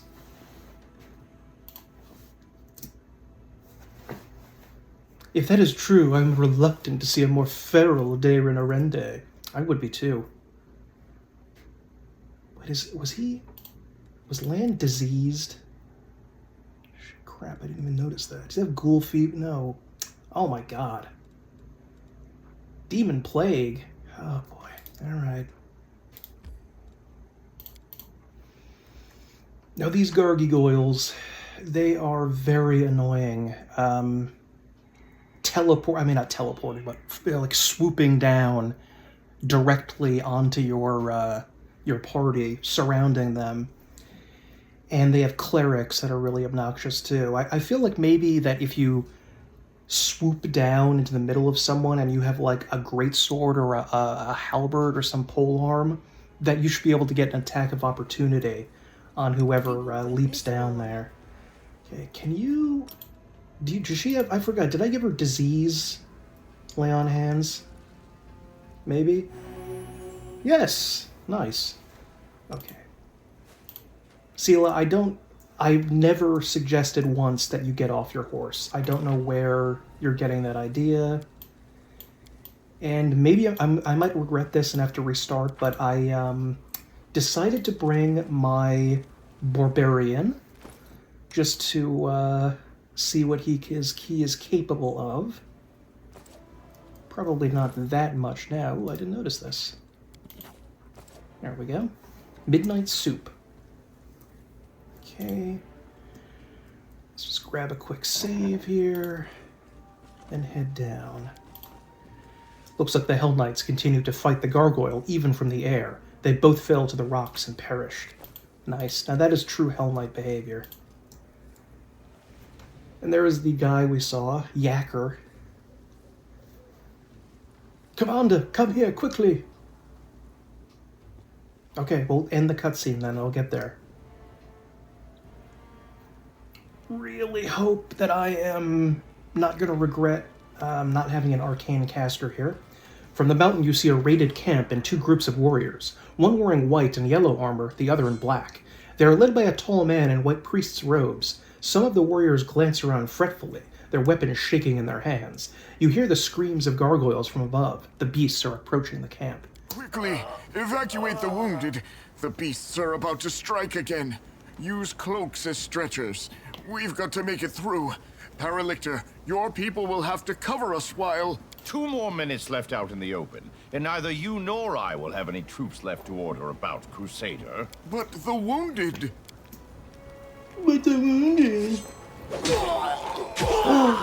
Just killing the wounded. Seal must love that. She's probably had the time of her life seeing that. Retreat to shelter. The one called Paralicta makes a barely noticeable gesture, and the swords of his troops execute the wounded. That seems like a bad idea. Like, you could just, like, accidentally scratch your ear, and that's like, he did the signal! The barely perceptible signal. Kill everyone.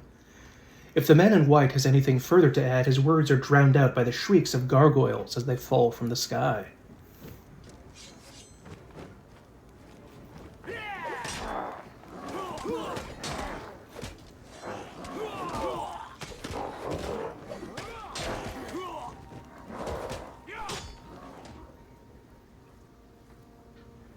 Okay. The Paralictor will lead the unit to shelter. We need to get through to them. Okay. What do we have again? Okay, that's just the anti-fatigue one. Okay. Let's have some fun. Oh, come on. I got that bless off. This is bull crap. This is bull absolute crap. Alright, fine. Chargez! Nice. Miss, nice. See his armor working out. No clerics, thankfully. And because he basically, because he can always rage now, why not? Admittedly, the demon mythic path, does he? His weapon is not appearing. That's peculiar. Okay. You've crossed the wrong mongrel. Lan, just shoot the bow. Don't speak. We don't need to hear what you have to say.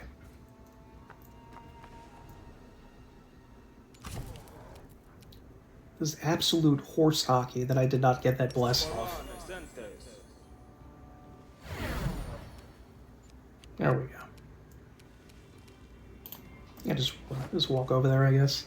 Roll to 1. Alright, let's see if sneak attacks can do anything good against these guys. Well, since I was not able to hit, we don't know. What is my dexterity again? 21. Come on, 21.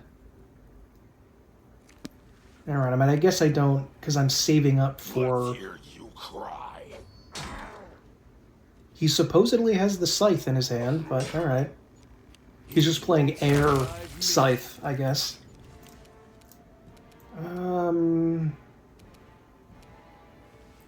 What, delay poison communal? No, that's neutralize poison, never mind. If you want to go nuts with Stinking Cloud... wait, where are we? Oh. Where are you? Oh, really? If you want to go nuts with Stinking Cloud, you can get the spell Delay Poison Communal. So all of your party is immune to poison, essentially, for while the spell lasts. And Stinking Cloud is considered a poison effect spell. So, you can basically just spray Stinking Clouds wherever you want. And just not have any trouble at all. Come on, Seela, please do this. Please, Seela. Thank you. How could there be such a big glitch with a character that that's like a main character that we meet at the beginning of the game? Okay. Just run over here, Darren. Just don't worry your pretty little head. We'll do the fighting for now. There we go. Grab save there. This end fight against the gargoyles is no joke. It is very, very serious. I think if you're playing in real-time mode, you can have multiple characters charge simultaneously. I don't know. I think I've tried to do that. I don't know if that really is working out in turn-based mode for me. It's just kind of... Feels like you should have been able to fire a crossbow from that range, but okay. So maybe you can, I'm not sure, but... As long as I'm not playing Last Aslanti, the little, like, glitches and things are not a huge concern for me.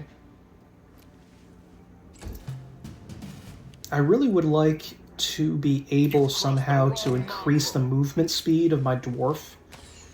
Because I assume they have lower base movement speed because of their little legs. But I don't know if there's... I'm not sure if there's a way to do that. There must be some kind of item that I can get and do that. I don't... Why am I not... Wait. I'm fatigued from... I thought I could say permanently... raged. That's peculiar. Ow. Ow. Ouchies. Jeez. He hit every time. Good lord.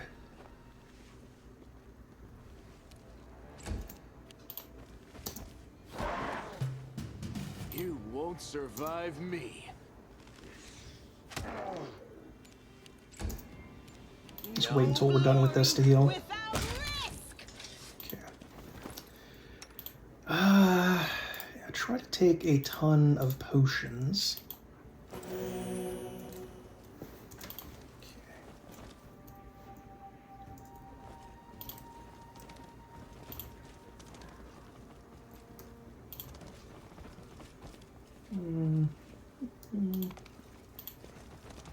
Hello, Yacker. Ooh, Bastard Sword of Hope. Unfortunately, Bastard Swords are considered exotic weapons in Pathfinder, which is... That's a little odd, but this is a really good Bastard Sword if I was willing to, switch. Okay. The sight before you is at once macabre and picturesque. It's not picturesque at all. A lifeless couple, a man and a woman dressed in white and yellow priest robes, lie on the ground surrounded by the bodies of dead gargoyles. Yeah, blood and viscera, that's what I think of when I think of picturesque. They are tangled in death. The claws of the monsters are tearing at the human's clothes, and the largest gargoyle's talon has pierced the man's chest and punctured his heart. But before they died, he or his companion defeated the enemy. Suddenly, the woman opens her eyes. She doesn't look at you, but stares up at the world wound's horrific sky. Her pale lips open, and she exhales abruptly. The sun will never rise again. There's only darkness above me. Even the sky is cursed, and we along with it. Yacker, walking in the front, steps over the man's body without looking, but turns around at the sound of the woman's voice. The Mendavian faithful break too easily. Oh, if all Mendavian devotees broke easily, I would be much happier. Unfortunately, most of them have good health, unconquerable will, and a never-ending desire to moralize. Darren is jeering, but looks at the wounded woman with hesitation. He shrugs. She is not just wounded. I can see the signs of a severe exhaustion. I wonder what happened here. Yeah, try to heal her, I guess. Why not? The woman pushes you away with a weak gesture. Expend your efforts on someone who can be helped. Leave me. My crusade is over. What happened here? Who are you? I am a priest of ardent Sarenrae from the Order of the Sunrise Sword. Known to her faithful as the Dawnflower, the Healing Light, and the Everlight, Sarenrae is a goddess who teaches temperance and patience in all things. Compassion and peace are her greatest virtues, and if the enemies of the faith can be redeemed, they should be. Worship of this goddess of healing, honesty, redemption, and the sun began far to the east of the Inner Sea, in the vast Padishah Emperor of Kalesh. I'm sure that's a Dune reference to the Padishah Emperor. But her worshippers can now be found throughout the world. So she's a very anti-undead kind of entity. Sarenrae is. From the Order of the Sunrise Sword, next to me is Ashes Stryger, the head, that terrible name, the head of our order. Sorrowful pride sounds in the woman's voice. He has led our forces on raids to the world wound many times. But this campaign, the gargoyles attacked a few nights ago, a vast number. We've never seen anything like it. Ashes organized our resistance with great skill, but while the monsters were distracting our fighters, a small group of them raided the camp and took our supplies. We were left without food and water in the middle of the world wound, where it's nearly impossible to find provisions. We shared the last crumbs of our supplies and set off back the way we came. Everyone was suffering from hunger and thirst. We grew weak and could barely fight back when the gargoyles struck a second time. They snatched many of us away. I saw the pain in Ashish's face as he counted the losses, but he managed to rally us. We continued our trek and soon came across traces of a recent battle. Someone had destroyed a troop of demon worshippers. In our desperation, we decided to follow the strangers, to warn them of the gargoyles and seek their help, having no idea they were Hell Knights. But we received only scorn. Every gulp of water in my unit is accounted for, they said. They spared us 2 flasks and a sack of dried bread. They said we were allowed to keep the sack to use as bandages. 2 flasks between all of us, a sack for bandages. Hell Knights! Sela curls her fists, almost grunting through her clenched teeth. I'd rather ally with a flesh-eating poisonous wyvern. A leader has to take care of their own tribe first. All the scandalized gasps. How could he do such a thing? Suddenly fall away when you're first faced with a hard choice. Are you going to take food out of your own child's mouth to feed a starving stranger? Life can be cruel in times of war or famine. Folk are sometimes forced to make ugly choices like that, because if they don't, it'll cause even more death. But there's this one thing I've noticed. Some chieftains loathe making decisions like that. After they do, they drink and blame themselves, even though they know they did the right thing. Other ones, however, are all too happy to make them. They even boast about it afterward. Look at me and my heart of stone and my head of iron. It's kind of amazing that I'm picturing Ulbrich saying this as a griffin, and it sounds kind of funny in my head. What happened after that? The gargoyles attacked. Despite how the Hell Knight Paralictor had treated us, Ashes endeavored to help them and had us carry their wounded. But that monster had them slaughtered. Ashes was beside himself. It's difficult to conceive of such evil. He told our people to go with the Hell Knights and to find shelter while they stayed to cover our retreat. He was a strong cleric, but as he treated our wounded, he neglected himself, and he paid for it. Your commander can't be helped, but you're still alive. Allow me to help you and come with us. The woman looks at you wistfully. Why? So many deaths, so much sacrifices, such bravery, all for what? No, I will not go with you, stranger. My commander and I will die by what we lived for, compassion and nobility. I don't want to keep fighting for a world that bows to such laws. May the goddess forgive me. Farewell. The woman closes her eyes, exhausted. Yacker shakes his head. Commander, I'm not one to advise you, but you're wasting time on this fool, and the gargoyles will soon be back. That's their usual tactics. Fly up, regroup, attack again. I'm going back to my unit now, and I advise you not to stay here long either. Okay. Okay. It's a big fight, I think, over here. Some nasty gargs. We are the light. They are the darkness. Yeah, clerics. Those are the dangerous ones, because especially they're half fiend. So I think they have fiendish resistances.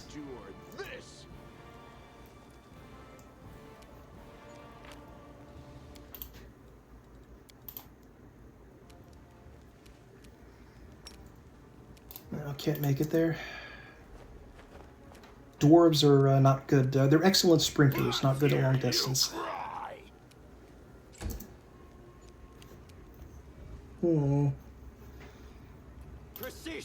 feel like I should probably save all the spells for the final attack. Is he sick or something? What's that? Oh no, that's just his powerless prophecy. I forgot. Okay. Make every strike count. Get him, Lan.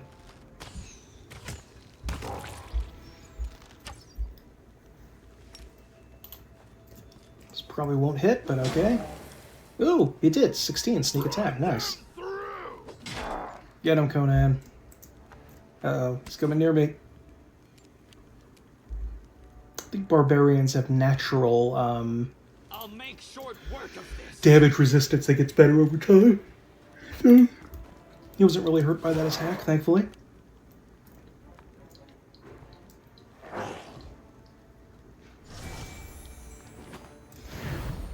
And there's going to be more dropping in a second, too. As soon as we thin these numbers here, they're going to come out and attack. No?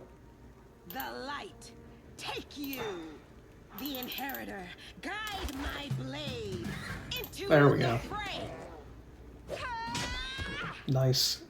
Ton of damage, Sela. Thank you.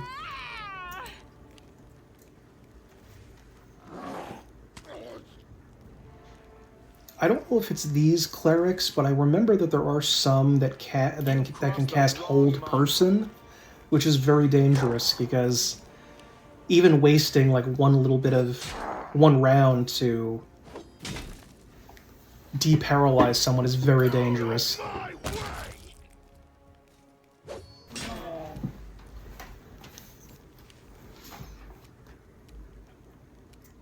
Out of my sight. So far, we're able to save most of our spells. Do have a couple of potions to use, I think, to buff us up when we get there.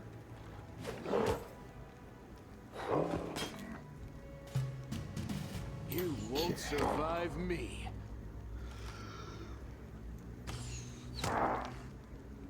I seem to have pretty decent initiative for my character, because usually rogues do tend to have that, but it's actually not necessarily a good thing to have really good... Yeah, there are the reinforcements. It's not necessarily a great idea to have great initiative as a rogue, because you want to attack second as a rogue. You want to get the enemy flanked by getting your melee guys up there first, and then you want to... I think he has long range healing, I think.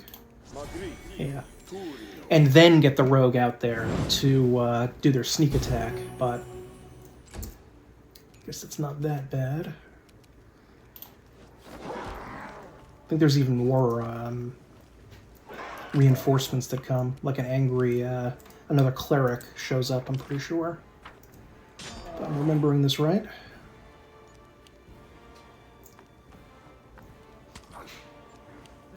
Get him, Sela. Nice. Endure this. Finish him off, Lan. Come on. Actually, do I not have the setting where it displays the enemy's health bar? That's weird. I could have sworn I did. 2 misses. Good job. Let's hear you cry. Get him. Nice. I will see to your demise. Still maybe a mistake to not bring an arcane caster, but I'm chaotic. I'm kind of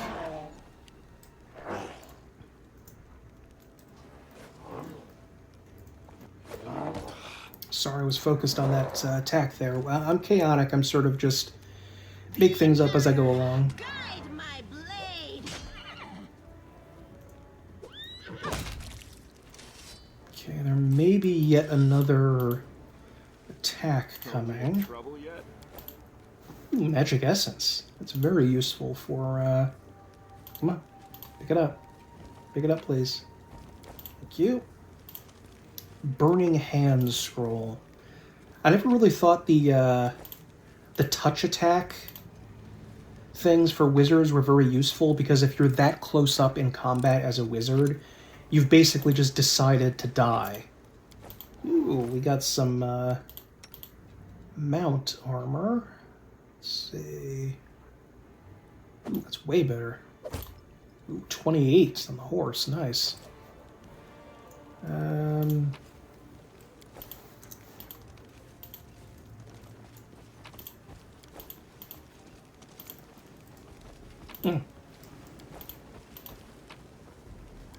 I'm not quite sure where they... I could have sworn there was another gargoyle attack, but maybe I was wrong. Another one of these oddly beautiful world wound things. Okay. Oh, we made it. Demonic energy has polluted the earth, creating tumors filled with poison. It looks kind of pretty, not a tumor filled with poison, but okay. Where is this cave? There it is, there it is. Okay. Going to grab a hard save before heading in. Heal yourself. Okay, you're okay. Want every drop of health that we can get here. Okay. Let's see if we can appropriately buff the party. Okay, restoration leather. Ooh, haste potions. Now that is useful. Oh, well, we have scrolls that we can try to use. Good, good, good. Cold iron ammunition. Don't think we need... Okay, we do have some displacement scrolls that we can use. What? Wand of Magic Missile, Remove Disease, and Bless. Okay. I already have Bless. Okay, so let's...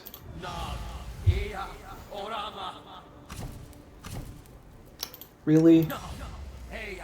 What is my use magic device? What is my use magic device? Plus 11. And what does it rank with? Charisma. Oh, my charisma. Oh, charisma's 12. It's not horrible. Should be able to do... Ooh boy. I may need to just cut here as I do this, unfortunately. So that's what I'll do. Okay, I did the best I could, so we're gonna go in. And... Unfortunately, the scrolls last such a short amount of time. Like, that displacement thing lasts less than 30 seconds, so it's gonna be gone very soon. Knight Commander, I presume. Your glory precedes you. I am Reginald de Renge, Paralictor of the Order of the God Claw, and temporary officer of the joint unit of Hell Knights and the Order of the Sunrise Sword. You and your people should take positions. The gargoyles are regrouping. We expect they will attempt to break through in 5 to 6 minutes. A Paralictor indeed. Impressive. Are you in command of this unit? Oh, no? Then step aside and let me discuss the matter with the commander. Would you look at their get-up? Head to toe in black. You can tell right away that lot means business. How can they move in all that armor, I wonder? Those spikes must catch on everything, eh? And answering the call of nature, that'd put the fear in you. One slip and you've killed it yourself. Good job, Ulrich. Joint Forcibly joined. The leader of the Order of the Sunrise Sword was unable to get to safety, which is not surprising, considering his, shall we say, excessive scrupulousness and sluggishness. Given the extreme situation, I took command of his people. It's supposed to be good when different people unite. We're here for a common cause. But it still gives me the creeps for some reason. Hell Knights shouldn't be allowed to get their claws into our paladins. It's wrong. Our? Does he worship Sarenrae? I don't remember. I saw you ordered your own wounded to be finished off. The gargoyles were clearly trying to capture as many prisoners as they could. I don't know the reason behind these abductions, but I'm not about to give the enemy what they want. That is why all my people were ordered not to be taken alive. And as for the wounded, we didn't have time to get them to safety anyway. Can you hear yourself? For the sake of principle, in order not to give the enemy what they want, you killed your own wounded. Helpless subordinates. Why does anyone still follow you? Because we are Hell Knights. We know our duty. Only someone who's never been responsible for the lives of others could feel any outrage at this decision. The wounded couldn't be saved. What good would it do to anyone if the rest perished along with them? I mean, we do find out later, admittedly, that it probably is better to die than be captured by the gargoyles from what we find out they're doing to people, so even though Regil doesn't know that, it is probably the right move. What charming people. Those fellows in black make Holren look like a sweet old soul by comparison. Did you really give just 2 flasks of water to the Knights of the Sunrise Sword suffering from thirst in a sack to use as bandages? Standing behind his commander, Yakir rolls his eyes. I spared them the exact volume of resources I could sacrifice without risking my own people. However, the situation has developed, and I've already ordered they be given additional supplies. They are temporarily under my charge, and I can use their forces to rebuff the attack. They'll work for their water. It seems you had a little choice. Either your people with the Knights of the Sunrise Sword would suffer. The World Wound is a cruel I'll be neutral place. here. Had the Sunrise Swords allocated their resources properly after the first gargoyle attack, healed themselves and given water only to their strongest warriors, they wouldn't have been so punished by the gargoyles in the following attack. We will not repeat their mistake. We need to get rid of the gargoyles, then we'll talk. Agreed.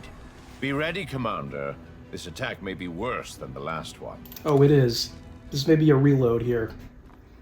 Because they can attack from both sides, because they went into a cave with a giant hole in the ceiling that the enemy can just leap down. So the Hell Knights are showing us that there are many different types of people fighting for various goals in the World Wound. It is not just... even though, yeah, it's not just the good versus evil. There's some unusual things going on here. Do I want to take the risk with the Azada? Don't know. You know, I think this Axiomite, they might actually also do electricity attacks and kill people. Oh, because he's staggered. He can't. It's a full round action to do that. Okay. Actually, wait. Half Fiend. You have fire resistance? Yes, he does. Okay. Half Fiend. A prayer scroll left. Ooh, I forgot to use these Harrowell. Yeah, I wouldn't have been able to use them because it would have been so hard. But he does have a prayer scroll, which is very nice. Don't think these guys have ranged attacks, so we don't have protection. We don't need protection from arrows. And prayer has negatively affected these guys and positively affected our guys, but I don't think it's not affecting these bros here. So the Hell Knights are fighting for our lawful evil, and they're fighting for law. They don't oppose the evil of the demons. They oppose their version of evil, which is very interesting. An interesting way to look at it. Unfortunately, I think that a lot of people will forget that a significant amount of life really is not just good versus evil. It's various complicated iterations of different... Was that a Parkskin potion? Various types of alignments. And that's why I enjoy the 9-point alignment system. I think it's suitably complex, and I don't really care about the, there are, of course, some people that don't like alignment and they don't use it, they ignore those rules, but I think that there is some benefit in trying to define the undefinable. Which you could admit that alignment is undefinable, like you can't explain good or evil, like we... You know, you could make that claim, but I feel like in the real world, if people are actually put into a position where they have to describe something that they find to be morally atrocious, then, you know, they're going to use words like good or evil. They're not going to use weasel words to get out of, like, describing a serial killer or something as evil. There's no way to say, like, oh, for his perspective, the Jedi are evil. Everyone has things that they believe are good and evil. And also, I don't necessarily agree with the notion that's become pretty common, that everyone is the hero of their own story, and everyone is, let's see if I can get this guy out. And everyone thinks that what they're doing is good, but I don't really believe that. I think there are people that do things that are evil, and they genuinely think, okay, what I'm doing is obviously bad. It is obviously evil and wrong. And they know, in an objective sense, even if they want to do it, that it is wrong. So I think that's very much, God.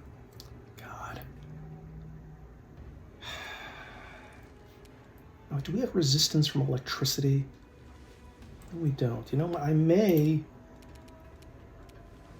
cast resist electricity and then summon the Azada, and hopefully they do not damage too many of these guys with their lightning attacks, because I think they cast lightning bolt.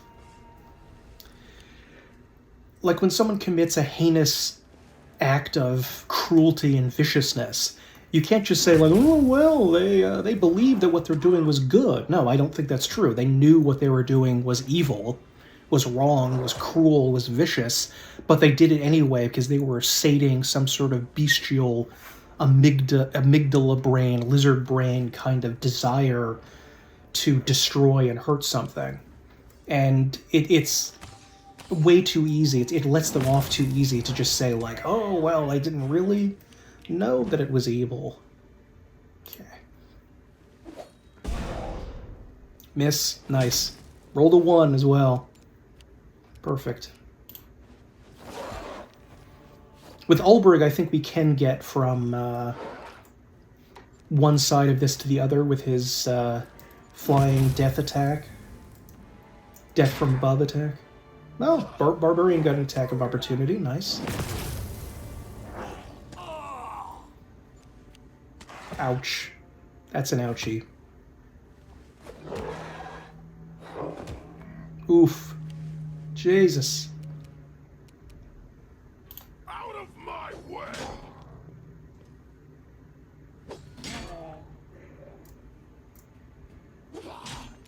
You've crossed the Finish him off? Yes, good. There's a lot more gargoyles, including the cleric ones, and like a boss gargoyle, too. And of course, one of my main fighters is nearly dead. Already.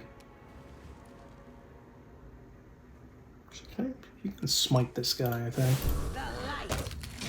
There we go. Need to clear up some space, so hopefully Ulbrich can heal.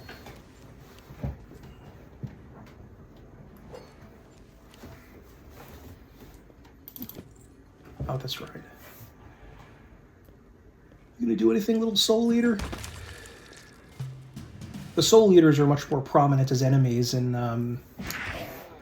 the previous game, Kingmaker, and he can't damage them because of damage reduction. Good. So he's at the very least a target.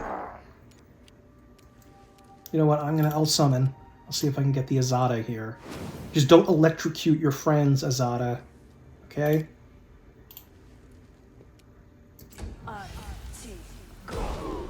I think you can kind of hide over here a little bit, but the area is so confined that, and there's going to be gangs of them over here and over to the right and left, so they'll find their way back here. I've tried to, like, hide the party back there.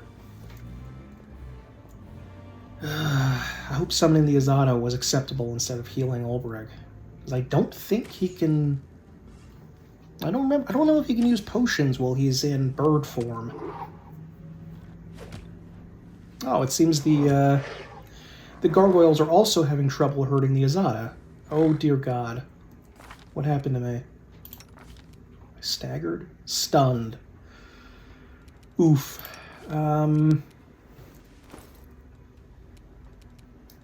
Sela, do you have mercy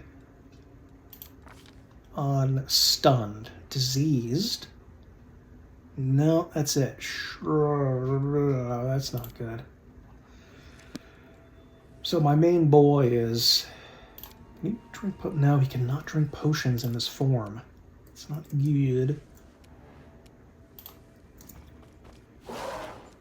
And you missed. Okay. Oh, and the barbarian is stunned as well. Good lord. Bet it was this cleric that did it.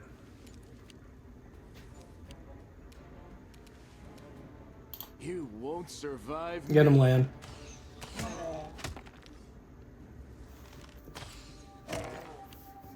We can't easily concentrate or safely concentrate all of the guys in like a line from front to back because we're going to be attacked from every side. So the more we move over here, the more exposed Lan and Daron are going to become.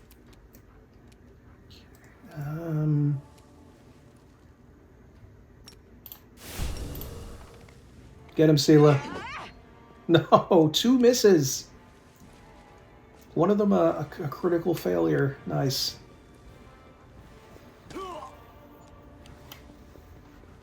Strangely enough, the Hell Knights have not followed their own suggestion. Yacker here is level 15, which means he is the strongest of all these knights, even stronger than Regil. And yet, oddly, they did not, like, give him armor and a decent weapon. They leave him naked and with a dagger, I guess. Right? Also, ooh, no, Tiny did on a crit, but otherwise seems unable to hurt these guys, but she is a distraction. She's a target to be hit.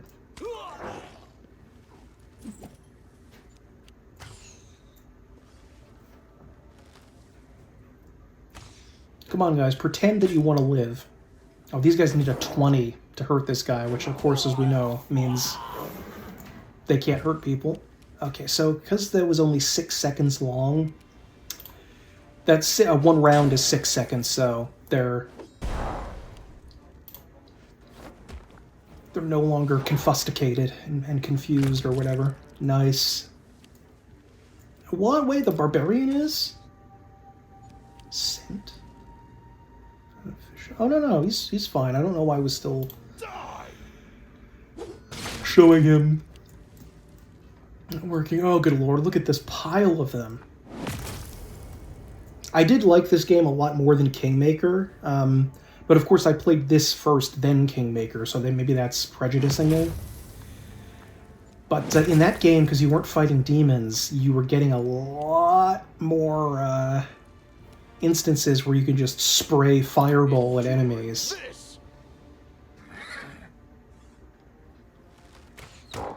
Like, that would have been an epic fireball place, but they're all half fiends, and so they resist fire. Oof.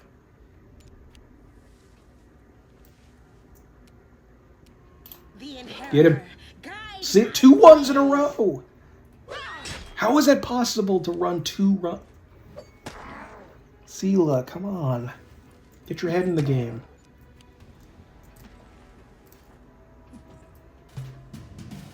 Hunter. 2 clerics over there. Perfect. Ow. Ooh. Ow. So much owies.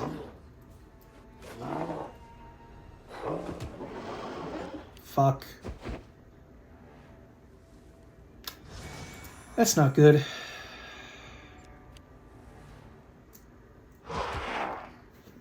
This would be kind of breaking my rule about... Oh, look at this. Okay, the High Cleric. Where is he? Wait, there we go. Gargoyle High Cleric. I think that's the boss.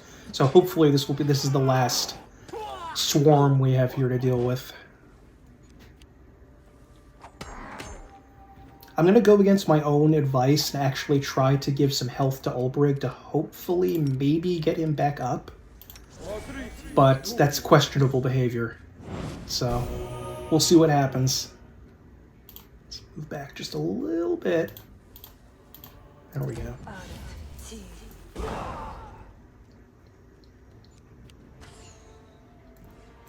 Guys, please try harder.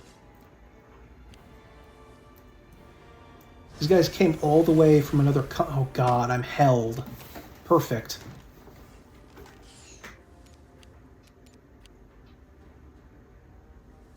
Should I try to stand up? I will. Fuck. Didn't work. Shit. God, there's so many of these guys. Good lord.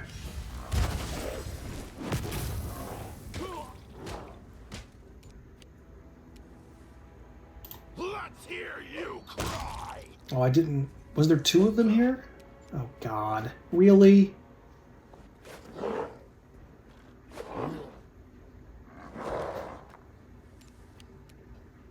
Make every strike count. There you go, Lan. Kicks, where's Sela? Okay, she's right there. Ouchies. Into the fray. Finish this guy off. Nice. Nice, nice, nice. Oh, and Mr. Tough Guy over here is stunned. Good for you. Regal. I call Regil regally deranged because he's a Looney Tune a lot of the times.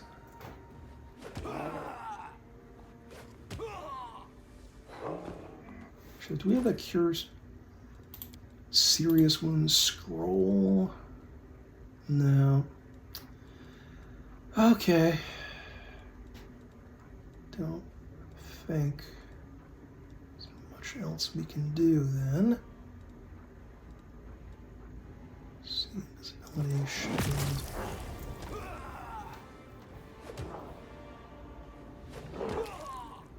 Ow. Jeez.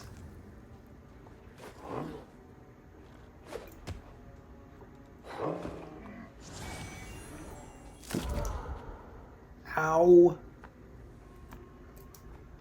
God, do I cure the paralysis on my character, or do I try to heal...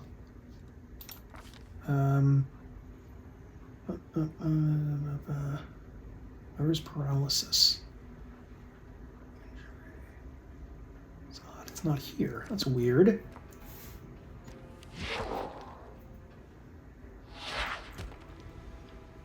I didn't really need to cast resist fire or anything. I don't know why I did that.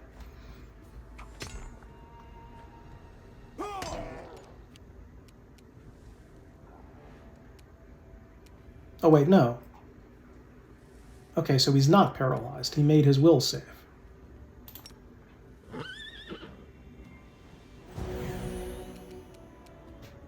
Okay, not going so good this battle.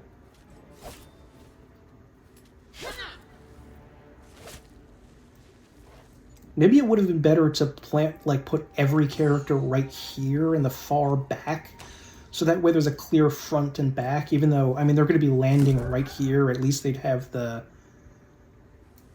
middle guys there. Or not the middle guys, the melee guys in the front rather than the middle. Maybe?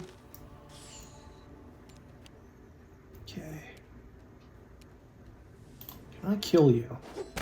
Nice. I'm gonna remain down. I'm gonna stay down this time. Thank God they're going after the summons. Ooh, she has less health than I was hoping for.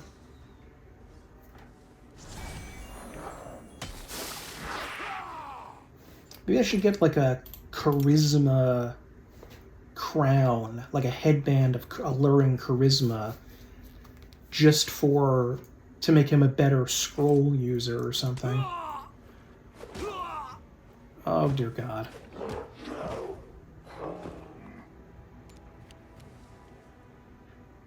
Run them through!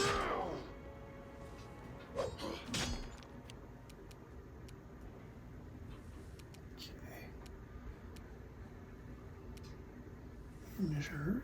You've crossed the wrong mongrel. Thankfully, they just ignored Lan. That was so lucky that they did that. And they're not really going after Daeron yet. They're near, though. They're close. They can definitely interrupt him if he tries to cast a spell. Fuck.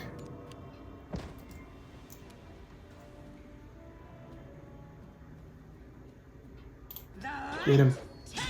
Nice. 30 damage. Another 14. He's still kicking, though.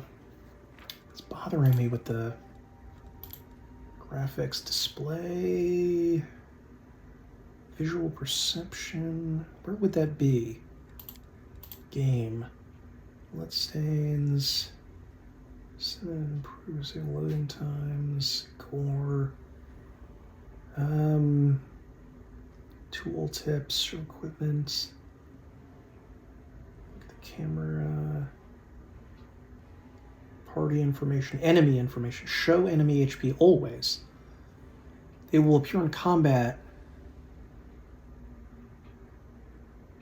Show HP instead of HP bar for enemies. But it's not showing, is it? It's not showing a number. Alright, whatever. That's a lot of Gargies. Not a lot of green, there's a lot of red in this. Sunrise Sword archers, put your bows down and run over here and just stand here so you can absorb damage from the Gargs. Please.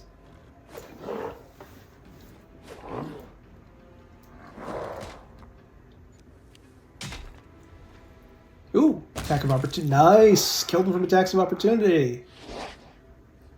Always good to see that. And just 5-foot step over this way. And try. Ulbrich is out of range, so he can stand up now. Even if he can only get like one more set of attacks in before he's killed, that might be potentially game-changing. But we're definitely teetering on the edge of a knife right here. It could definitely go bad in seconds if we get a bad roll somewhere. Ow. You asshole.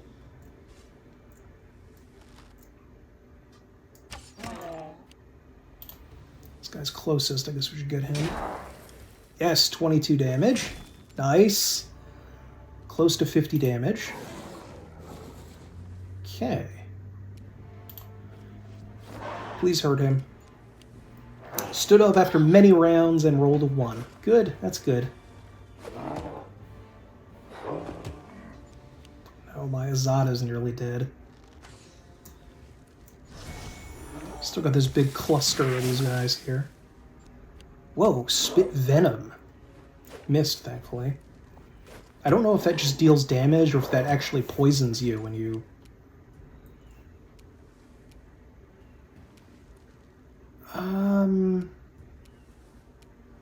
Over here.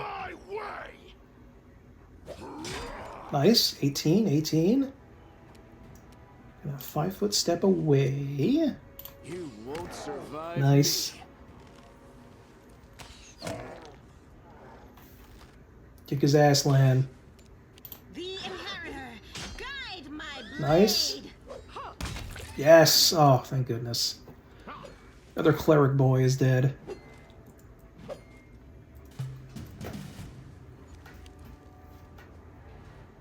It's so odd that Yacker is like 10 levels higher than Regil, but his subordinate somehow.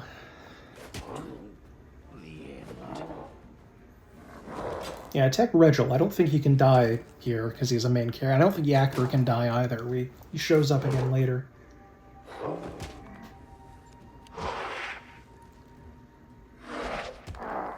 Ow.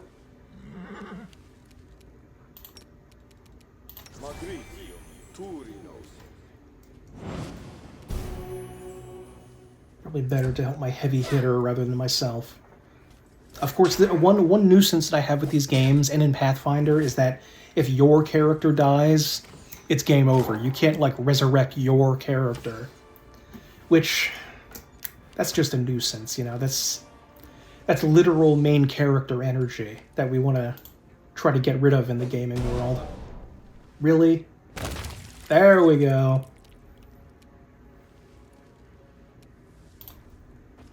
Get him, Ulrich. Not a lot of damage, but that's okay. Actually, it's less okay. You should have done way more damage than that, man. Oh no! My Azata! Soul Eater is still there, though. Still having fun.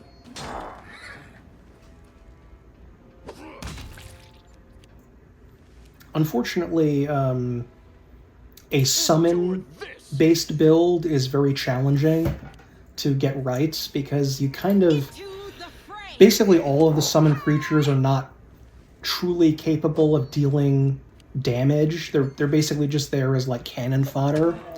So you kind of have to get some mythic abilities that make your summon characters viable.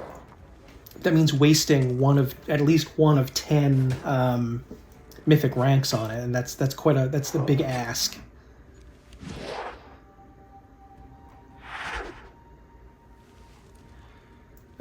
Okay, can't even hit.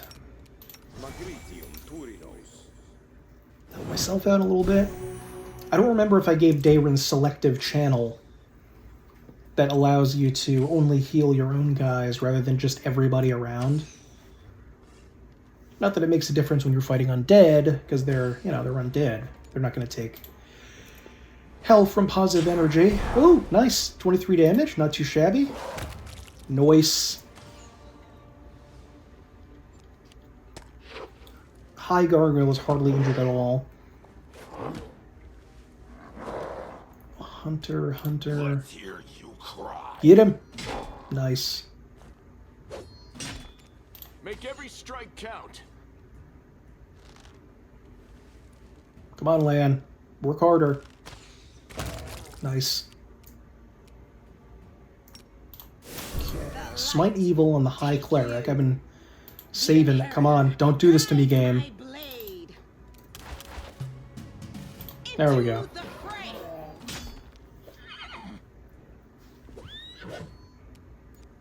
A lot of misses, but that's okay.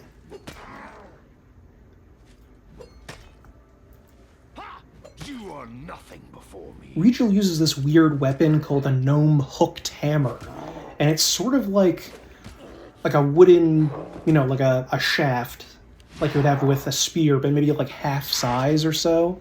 So maybe it's like a couple of feet, and there are like two miner's picks on either side. It's a very odd, I think, gnome-only weapon.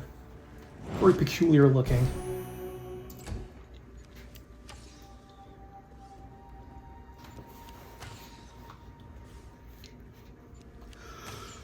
Okay, do I put my own character in danger next to the cleric? I may regret this, but I'll do it. Oh, okay. Got him. Come on, guys. It's just one guy. Okay. He's attacking the Soul Eater. Thank you. Run them through. You've crossed the wrong mongrel. Kick his ass, Lan. There you go. Finish him off. Yes, no. There we go. Thank goodness.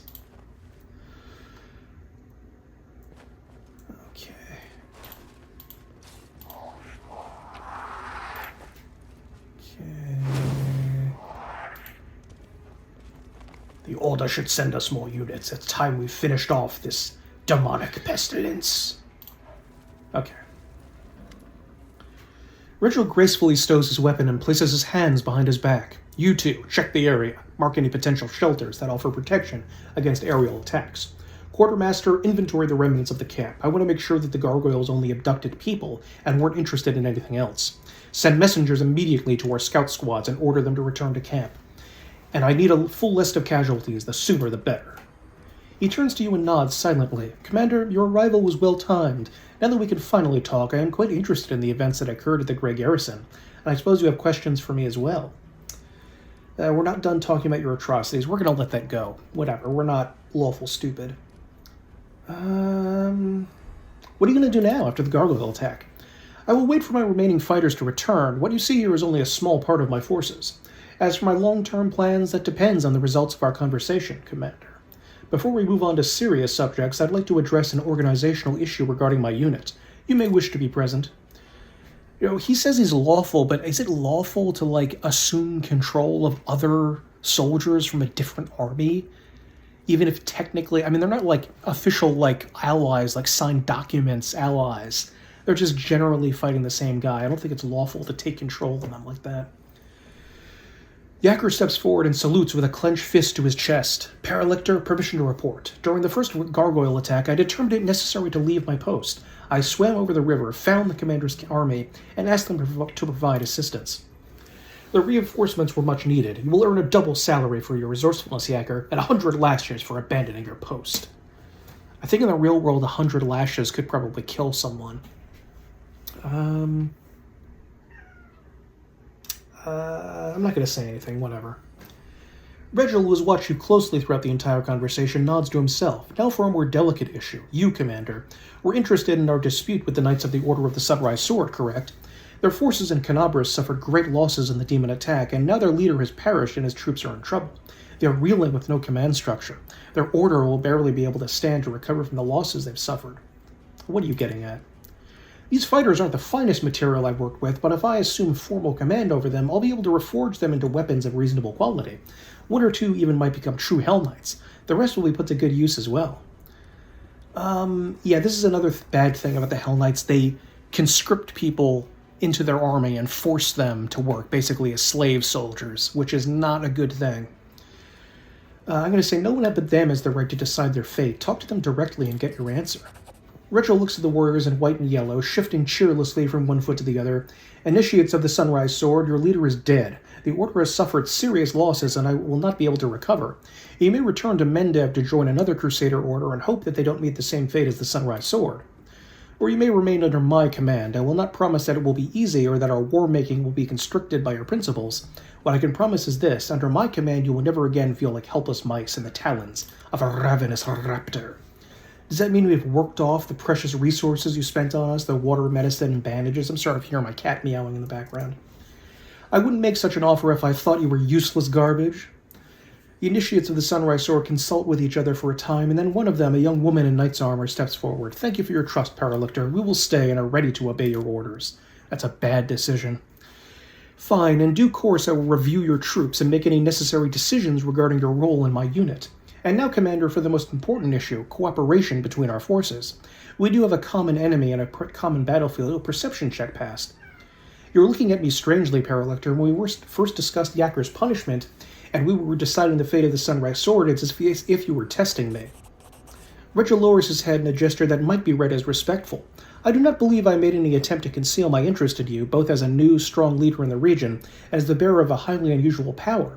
Of course I'd like to know what's inside your head. One could say that it's my duty. You can join forces with us, sure. Dresden? An ambitious goal, but most reasonable. Imagine how such a victory would rally all the separate bands of today's Crusaders under one banner, and we certainly need a base of operations inside the World Wound. I stand ready to support you. Moreover, I can accompany you in your campaign. However, I will remind you that Hell Knights are outside of Mendev's jurisdiction. My unit and I will join your forces and obey your orders, but only as long as I deem that our goals coincide. So you won't obey our orders, is what you're saying. That's ridiculous. Hell no, we don't need the likes of these black-armored statues. I don't want to fight side by side with someone who will slit my throat if I'm weak and wounded. You can't defeat one evil by inviting an equal but slightly more organized evil into your ranks. Slightly more organized than demons? I would consider that an insult. I never dealt with Hell Knights before. What I've seen, they're serious fighters. They're what we need. Shut up, Lan. Okay, yeah, sure. Yes, Commander, my forces in Reginald Derenge are at your disposal. And, of course, we do really want the Hell Knights because we can recruit Hell Knights into the army, and they're very useful for fighting on the Huzumawacha, on the attack on Dresden, and on the way there, too. Okay, let's take this mobility check and hope we don't instantly die, which I think we would otherwise. And you can see this guy right here. We're alive, praise be Saren Ray. And yeah, that is not actually the only reference to Dark Souls in one of these games. There's another one in Kingmaker. Ooh, Ring of Protection +2. The skeleton of a man wearing armor from the time of the First Crusade. It's holding the skeleton of a child with strange proportions. It animal paws instead of right arm and leg. Seems like maybe he's a mongrel or something. But that is where I'm going to end this very long episode here today. We're going to continue our journey next time as we go against the Descarite forces that are blocking our way to Dresden. So again, let me know what you think of this game and your experiences with it if you have had any, and what do you think of the playthrough. So thank you very much and have a good night.